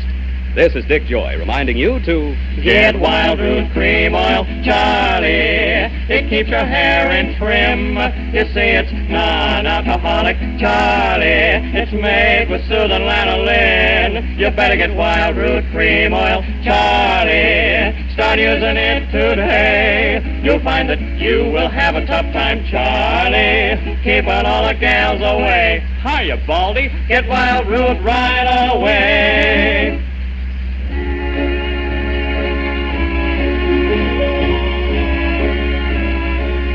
This is CBS, the Columbia Broadcasting System.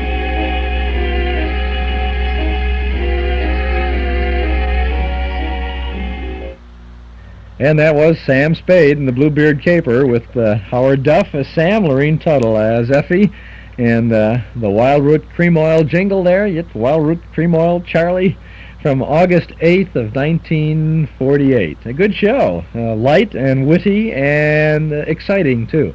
Glad to share it with you this afternoon on our Those Were the Days program, saluting Miss Lurene Tuttle on WNIB, Chicago, FM 97. My name is Chuck Shaden, and this is almost the end of February, so this is the very last time that we're going to talk about our cassette tape of the month for this month of February, and this is the last scene that you will hear from this unless you send for the tape. Here is a sound clip from 1984.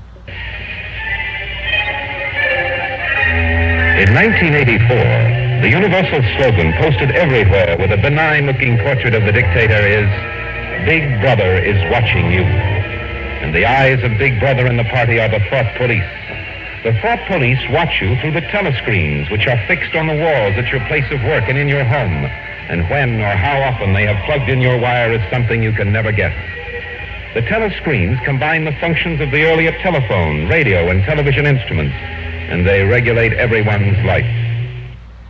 That's just a clip from the U.S. Steel Hour radio presentation of Orwell's Story of the Future, 1984.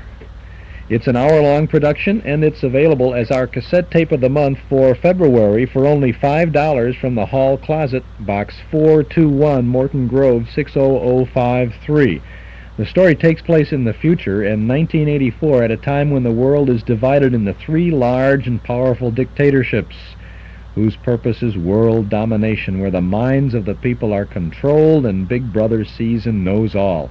Richard Widmark stars in our February Cassette of the Month presentation, and you can have this exciting story of the future for only $5 from the Hall Closet, Box 421, Morton Grove, 60053. Or you can get this tape at any office of Northwest Federal Savings in Chicago, Des Plaines, Norridge, Arlington Heights. Orwell's powerful novel, 1984, on radio from 1954. Our cassette tape for February, $5 from the Hall Closet, Box 421, Morton Grove, 60053. We'll also include a list of previous cassettes of the month that are still available, and if you'd like to have that list but don't care to send for the February tape, just send the self-addressed stamped envelope to the Hall Closet, Box 421, Morton Grove, 60053. Well, along about 7:30 this evening, we'll be opening the doors to the Memory Club, in the community room at Northwest Federal Savings. We have good news for you tonight. Our movie is Good News from 1947. June Allison, Peter Lawford, Joan McCracken, and Mel Torme star in one of the biggies from MGM in the 40s. It's the Varsity Drag Show. As a matter of fact, we have the print of the film up here at our Nostalgia Broadcast Center, and we have just a minute or two. We have a film clip we'd like to show you. Now, we're pulling the drapes shut in the studio. Dennis, you want to turn the light off in the studio? Mark has you got the projector all set? Well, let's turn on the projector. Okay, now this is a scene from this is the big finish, the Varsity Drag number. There's June Allison and Peter Lawford.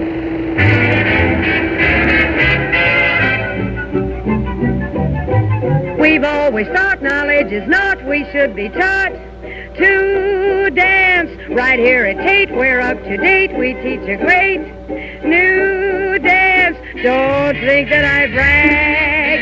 I speak of the drag. Why should a sheik learn how to speak Latin and Greek? Badly, give him a neat motto, complete, say it with feet. Gladly, first lesson right now. You'll love it, and how you'll love it. Here is the drag. See how it goes. Down on your heels, up on your toes. That's the way to do the varsity drag. Hotter than hot, newer than new, meaner than mean, bluer than blue. Gets as much applause as waving the flag. Can pass many a class, whether you're dumb or wise. If you all answer the call when your professor cries. Everybody down on the heels, up on the toes. Stay after school, learn how it goes. Everybody do the varsity drag. Here is the drag. Here is the drag. See how it goes. See how it goes. Down on your heels. Down on your heels. Up on your toes. Up on your toes. That's the way to do the varsity drag. Hotter than hot. Hotter than hot. Newer than new. Newer than new. Meaner than mean. Meaner than mean. Bluer than blue. Bluer than blue. Gets as much applause as waving a flag. Can pass many a class, whether you're dumb or wise. If you all answer slow, when your professor cries. Down on your heels, up on your toes. Stay after school, learn how it goes. Everybody, step right up and do the varsity drag. Can pass many a class, whether you're dumb or wise. If you all answer slow when your professor cries. Down on your heels, up on your toes. Stay after school, learn how it goes. Everybody, step right up and do the varsity drag.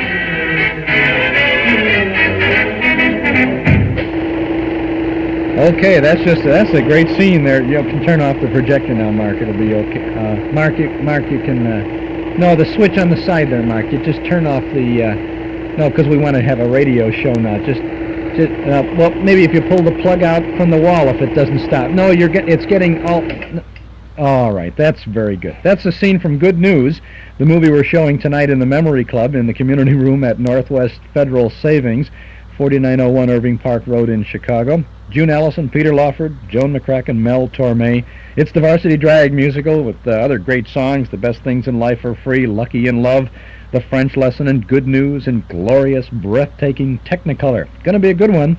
We'll be there to see it with you tonight. Hope you can come and join us. Doors open at 7:30. The film begins at 8. Dues are $1 a meeting, payable at the door. Now, it's time for more radio with more of Miss Lurene Tuttle. I don't have a date from this broadcast. I suspect it is from the 1940s. It's the MOVIETOWN Radio Theater, and Lurene Tuttle stars with Les Mitchell, or I should say Les Mitchell stars with Lurene Tuttle. Nevertheless, they are there in Lady in the Wind.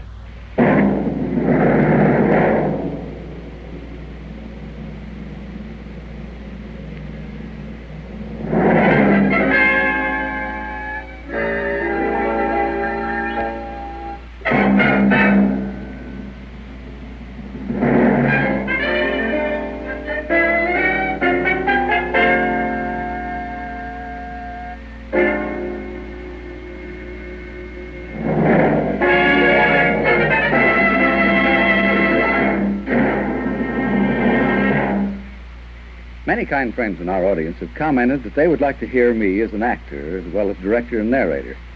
And being a ham at heart, I'm only too happy that they were foolish enough to do so. Also, being a little on the cagey side as well as a ham actor, I have accordingly selected my leading lady with a great deal of care.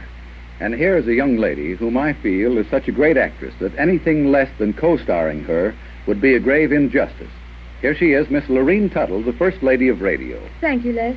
But isn't it unusual for a self-confessed ham to share the billing? Well, it's just a precaution, Lurene, just a precaution. You see, I want someone to share the blame, too. Despite the fact that Miss Jerry Day says it's impossible to spoil her story. Well, after reading the script less, I'm inclined to agree. Well, after all, Lurene, Mitchell didn't fall off a Christmas tree. With a great leading lady and a great writer, how can I miss? Oh, that's all, brother. That's all. And now, here is our regular co-star.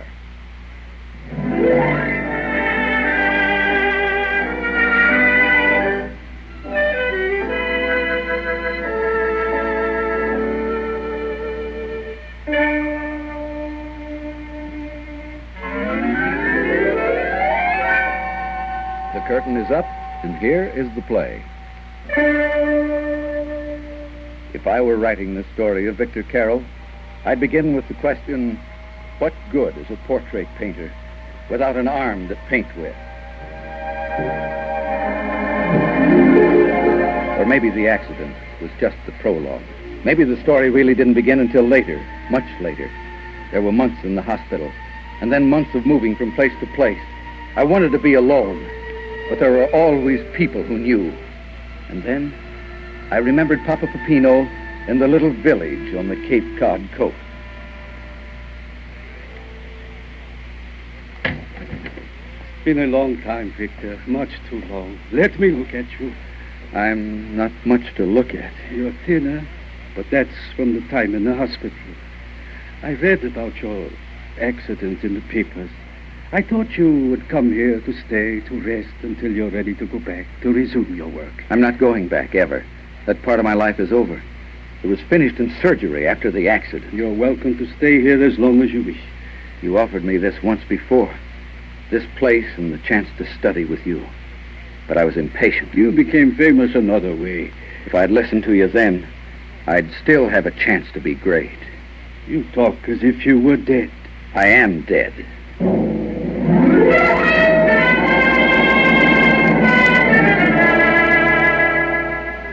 I liked it. I liked being alone in the small rock guest house Papa let me use. I liked the crashing surf and the savage wind. I liked walking the long stretches of desolate shore, the loneliness, the screech of the gulls. And then, one day I began to notice stray footprints in the sand. And I saw the girl.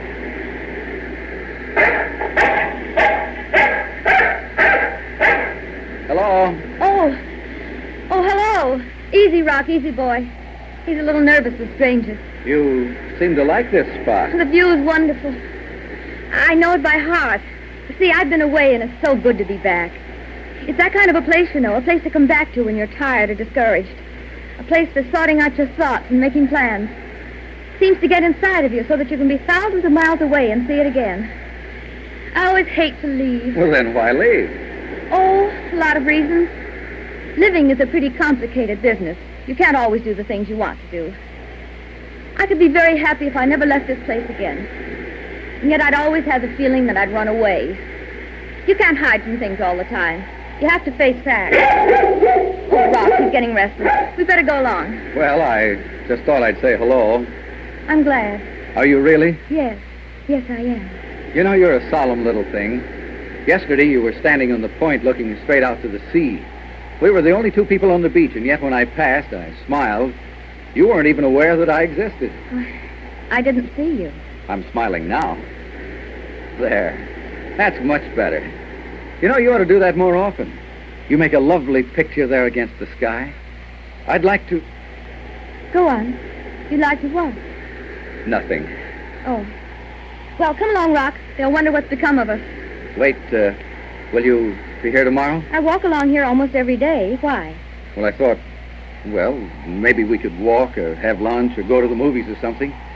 Please say you will. Why, I'd like that very much. By the way, my name is Carroll, Victor Carroll. Yes, I know. Everyone in the village knows all about everyone else. Yes, I suppose. That's why they're so kind. There goes Carroll. Too bad about him. Accident, you know. That sounds like self-pity. I suppose you're above such things. I have my moments. But look, I'm sorry. I had no business blowing up like that. It's just that, well, this is all so new to me. Please give me another chance tomorrow. Until tomorrow, then.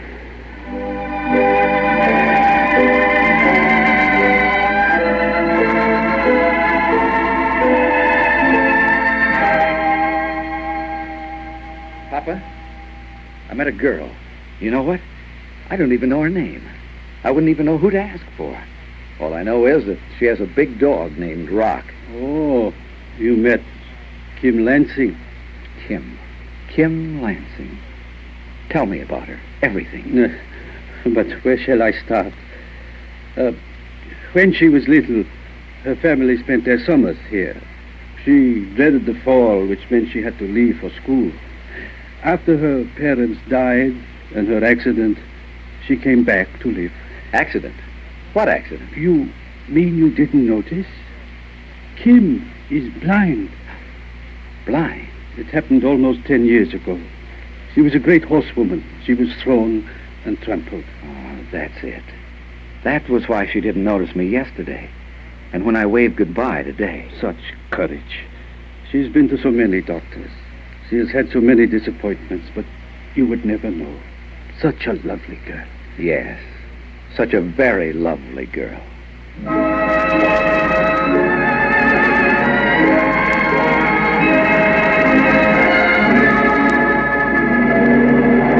I see you kept your promise. Yes.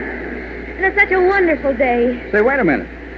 Where's your dog? How'd you get here? Oh, so you've been talking to Papa Peppino about me.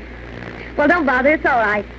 See, I know the way. Every step from the house to this spot. I only need Rock for longer distances, and today I have you. Kim, why didn't you tell me yesterday? Oh, maybe I was indulging in a little of that self-pity myself. Or maybe I wanted to talk to somebody who didn't know, just for a little while. You see, I just come back from a trip to San Francisco to see a new specialist.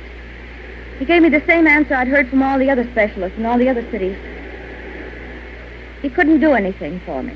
But there must be someone, somewhere. Yes, there is. He's in New York. When are you going to see him? I don't know. As long as he exists, I have one bit of hope left. He's my last chance. And if I went down there now and he said it was useless, I'm not at all sure I could take it. Uh-huh. Well, at least you have some hope.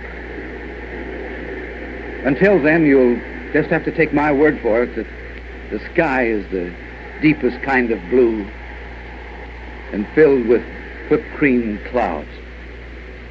Am I better than Rock? Oh, much, much better.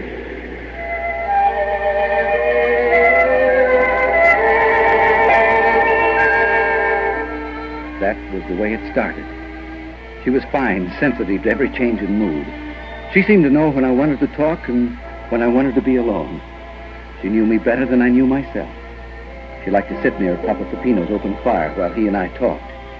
And sometimes she would talk, the words spilling out of her in breathless gaiety, and the laughter was fresh and free between us. And then a shadow fell. Victor, tell me, what do you think of these sketches? Is there real talent here? We'll see. Well, very good. Fine quality. Are they, Victor? Are they really good? What's so important about a few sketches? The young man who did them is in a military hospital near here. He was a promising student of mine, badly wounded in France. I've been going to see him, giving him some lessons. I'd like for you to meet him, Victor. If you don't mind, I'd like to take a walk. Coming, Kim? Listen to me, Victor. He did these with his left hand. They aren't very good yet, but the talent is there and the determination. It's very admirable, I'm sure. But I don't care to hear any more about it. Oh, Victor, wait. Victor! Please, Victor, please wait for me. Kim! Don't move, Kim. I'll be there in a minute. Kim! Are you all right? Yes, I'm all right. Oh, I'm sorry to be such a bother. Here, take my hand. Now, up you come. There. Well, for a minute, I thought you'd hurt yourself. You have to be more careful. We better be going back to the house. No. Stay here for a minute. This is where you belong. You know that, don't you? Victor. No, wait. This is the first time I've had the courage to tell you. We belong together, you and I. We're two of a kind. This is the way it should be, the two of us together. I'll be your eyes, Kim, We can stay this way forever. I'm going away, Victor, day after tomorrow. But, Kim, where? I'm going to the doctor in New York to try a new surgery. Maybe it won't work. Well, it won't matter. I'll be with you always, to help you, to talk to you, to tell you things. The only thing that matters is that we've both been lonely, and we won't ever be lonely again. But this is a crazy way to be talking. There's a chance that it will work, that I will see again. False hopes are like card houses, Kim. They're unsteady, easy to topple. Stay here, Kim, here with me. You just don't understand, do you, Victor? I can't stay here. I have to know the answer.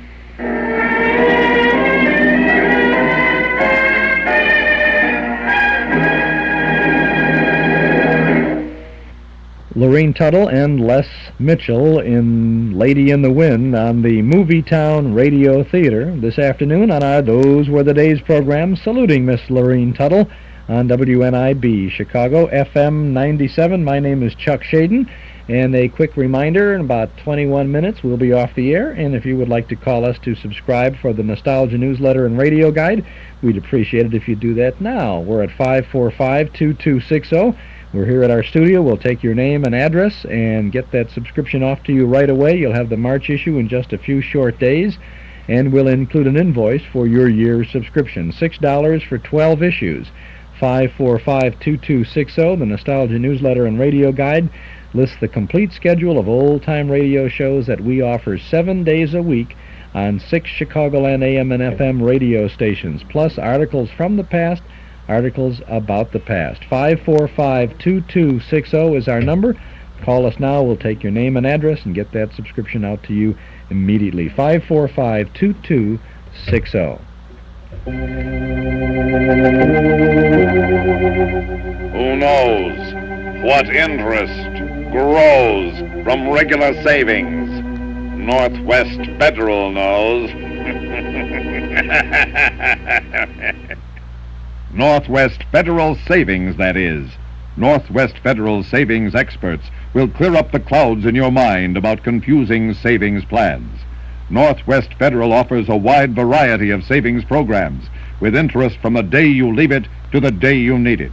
You'll get prompt attention and clear, accurate information when you open your insured savings account at Northwest Federal Savings. And remember, the seed of savings bears fruitful rewards. Regular saving pays. Northwest Federal knows. Northwest Federal Savings, serving you 63 hours a week in Chicago, on Irving Park Road, in Des Plaines, on Dempster Street, in Norridge at the Harlem Irving Plaza, and in Arlington Heights in the Surrey Ridge Shopping Center on Algonquin at Gulf Road. Now the last act of the MOVIETOWN Radio Theater, starring Les Mitchell and Lurene Tuttle.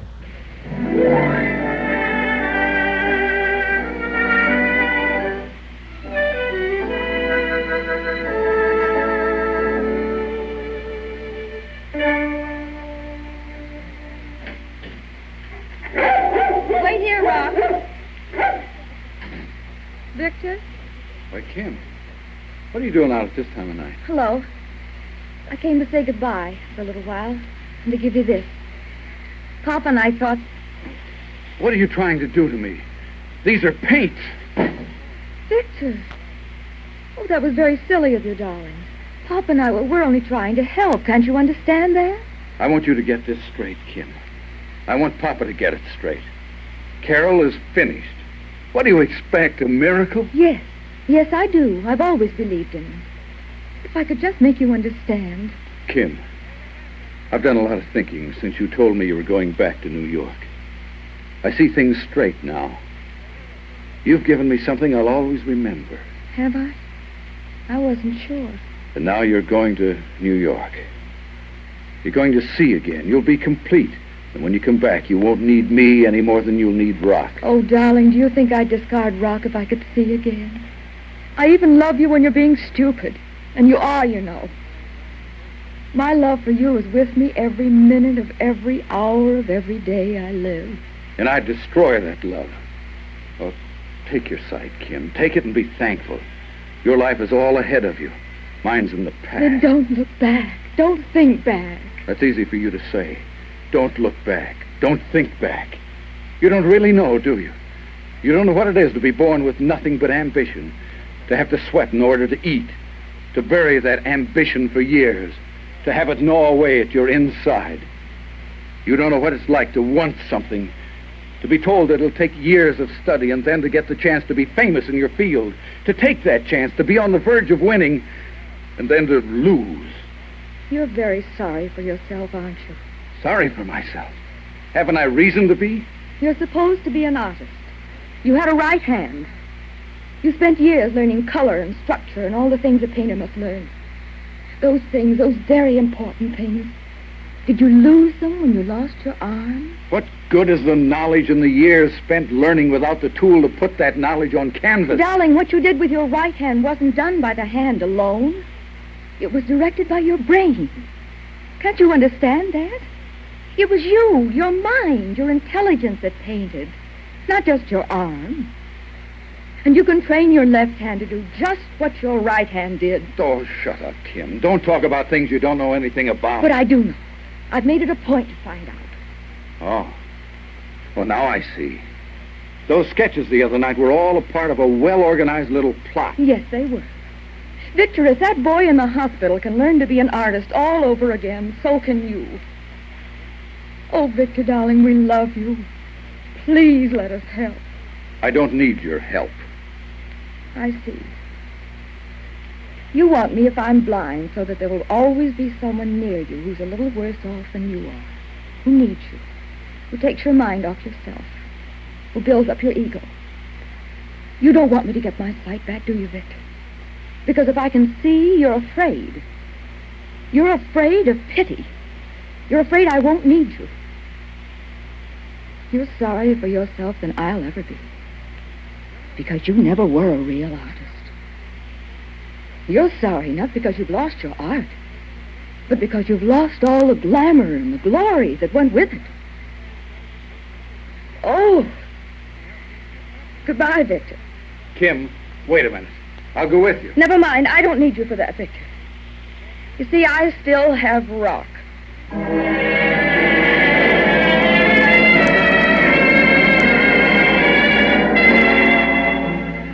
She was gone. I knew she was gone for good. She was that kind of a girl. The panic grew inside me. I knew that I had to get her back.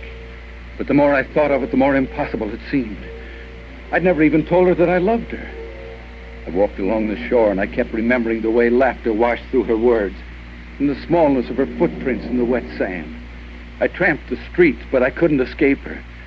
Every face I saw had a certain fleeting expression, a cock of the eyebrow, a look that was hers.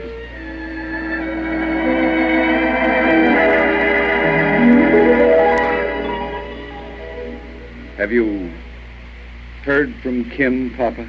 So, you've been thinking about Kim, have you, Victor? You know now how much she gave you. Describing things to Kim was like... It was almost like painting again, like creating a picture. I know. She gave you all that, and in return, what did you give? Nothing. That's why I've got to find her again. There is one way, Victor, more expressive than a million words, written or spoken. Oh, it's no use, Papa. It's too late. I wouldn't even know how to start. I'm an old man, and I have learned many things, the most important of which is this. If you have to do a thing, you do it. With this hand? That is the hand of Victor Carroll. It is the same hand I looked at one night and said that it was the hand of an artist. One who could be great.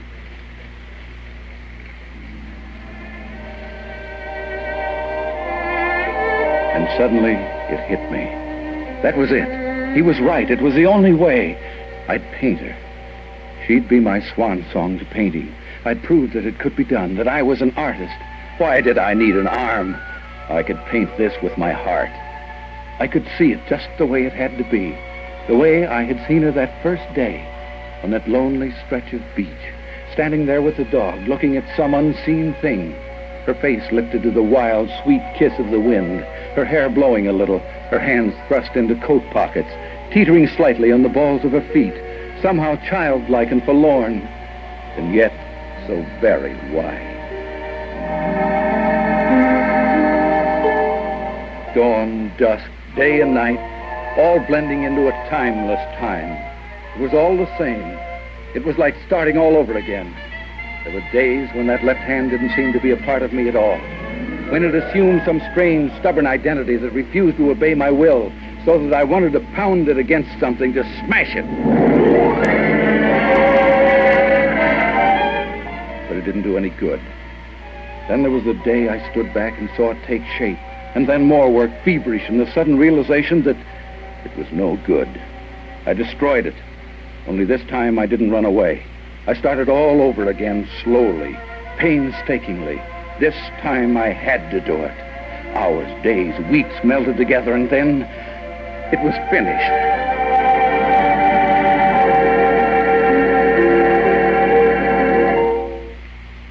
Well, what do you think of it? What do I think of it? I think you're an artist. I think this is the most beautiful love letter a man could give a woman. But even with the painting finished, I somehow had a feeling that she wouldn't ever see it. Something told me she wasn't coming back to the village. I had spoiled that for her. If she were ever to read that love letter, I had to find her. A week later, we were in New York, Papa and I, and My Lady in the Wind. That's what I called the painting. It was on exhibition in a gallery there. Papa arranged that. I haunted the gallery. I was there from the time the doors opened until they closed. I had to be there when she came. I had to see her face when she looked at it.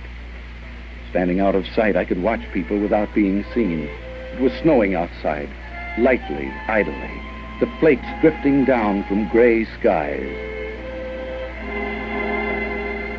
And then she stood just inside the room, uncertainly, young and lovely, and a little haggard looking.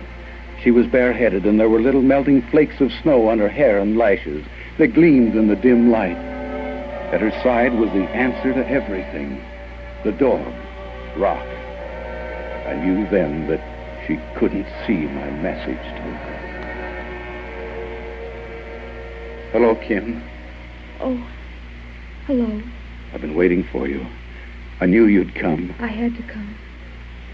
I wanted to tell you how sorry I was for all the things I said that last night. Listen, don't be sorry. You were right. No, please don't touch me. I have to go just a minute. No, not just yet. Why? Why not? Because I want to put my arms around you. Like this. And hold you. Like this. And never let you go. Never again. I don't think you understand. Please. You see, Kim, that picture, the one they're all talking about, it's more than just a picture. Well, Papa Peppino said that The Lady in the Wind was the most beautiful love letter a man could give a woman. That's what I was trying to tell you with the portrait. And now, I'm going to spend the rest of my life putting it into the proper words. You don't have to. I know. Kim. Oh, Kim, I want you to marry me soon. On any terms. Is that a promise? That's a promise. Very soon, then. Oh, darling, darling, it's so right. What is? The picture. The dunes, the surf, the color of the sea, the way you painted it. It's my place. Just the way I've always remembered it. Kim, you can see again. Yes, darling, yes. And so do you.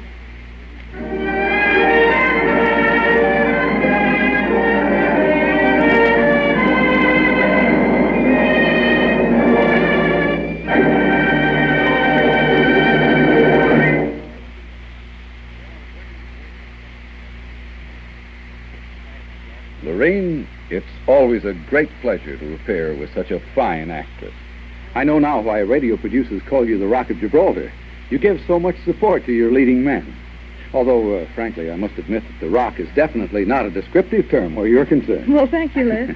They also have a habit of calling me the rescue girl because I've been called on to step into so many parts on short notice. In 10 years of broadcasting, you've appeared on more than 3,000 shows, often doing 5 a day. You must have really run the gamut. I suppose I have, Les. And now I'm appearing in moving pictures. I've finished 2 and will start another one very soon. But I'm not the only veteran of radio around here. A list of the radio shows you've been connected with would stretch from here to Kingdom Come. Well, now... And I'm going to let our audience in on a little secret. Not only have you been producer and director on a number of our top radio shows, but you were also the handsome leading man in legitimate plays. And the hero of such musicals as Naughty Marietta That's and enough. The Red Mill. And you have a very nice voice. Well, that's a matter of opinion. Before I go, Les, I want to thank you for naming me to play opposite you. No thanks are needed, Lurene.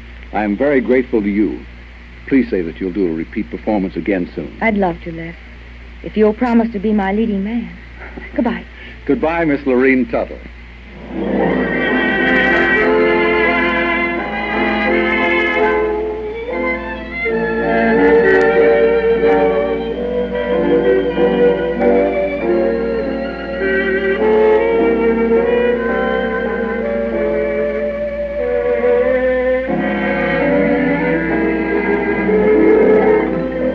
In our cast, you heard Miss Lurene Tuttle as Kim.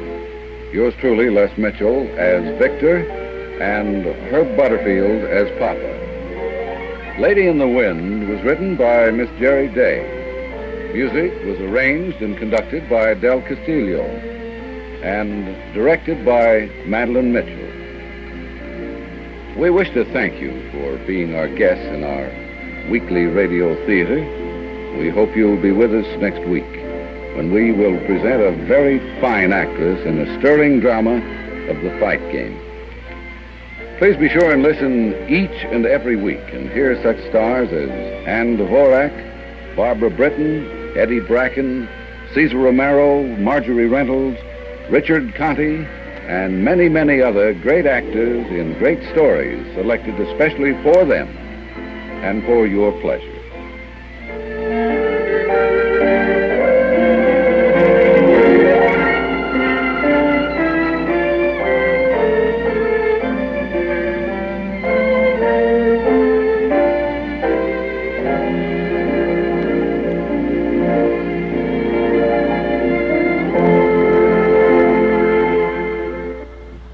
And that's the MOVIETOWN Radio Theater from the 1940s, Lady in the Wind, starring Lurene Tuttle and Les Mitchell. And that just about wraps up our salute to Lurene Tuttle on this Saturday afternoon. I hope you have enjoyed tuning into the sounds of a very talented actress, and I hope you did enjoy, if you were able to hear our conversation with her, the one we had out in California a few months ago. This is Chuck Shaden inviting you to join us again next Saturday afternoon from 1 to 5 here on WNIB, when we begin the first in a series of very special 7 Saturday shows for you. It's the week that was. We're going to recreate a full week of network programming for you from the prime time hours, and we'll begin next Saturday with the Sunday shows. We'll assume that we're listening to the radio on a Sunday evening starting at 6 o'clock, and we'll go right through from 6 until 9 as we flip from dial to dial and listen in at 6 to the Jack Benny program, at 6:30 to the Mayor of the Town with Lionel Barrymore and Agnes Moorehead, at 7 to Fred Allen and his guest Georgie Jessel, at 7:30 to Lum and Abner, at 8 o'clock to the Juergens Journal with Walter Winchell, at 8:15 to the Woodbury Hollywood News Show with Luella Parsons, and at 9 o'clock, or rather at 8:30 to Our Miss Brooks with Eve Arden and Gail Gordon and Richard Crenna. An interesting Saturday afternoon coming up next Saturday and for the next 7 Saturdays as we recreate a week of prime time radio for you. I sure hope you can join us.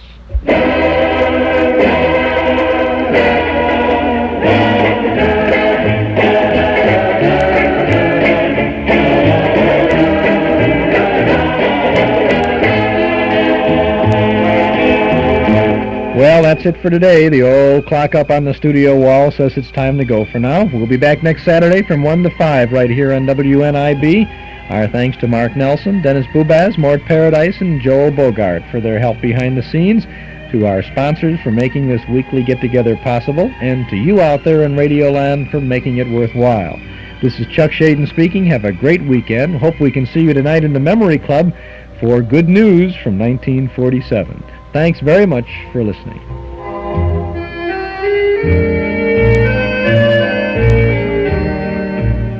Chuck Shaden's Those Were the Days is a Hall Closet production.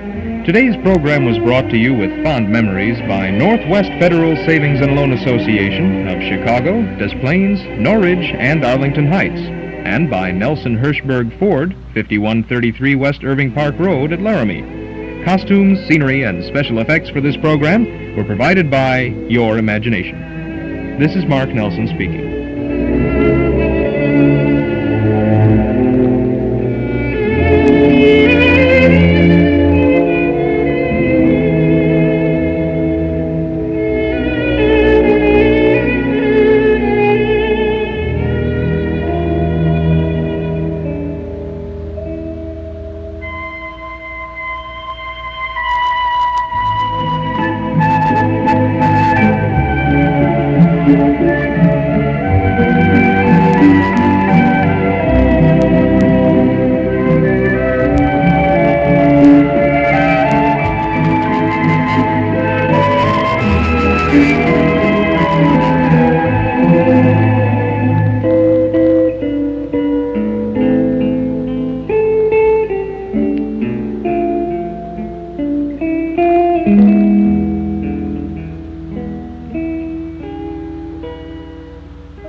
This is WNIB Chicago at 97 FM, the station for old-time radio and for classical music.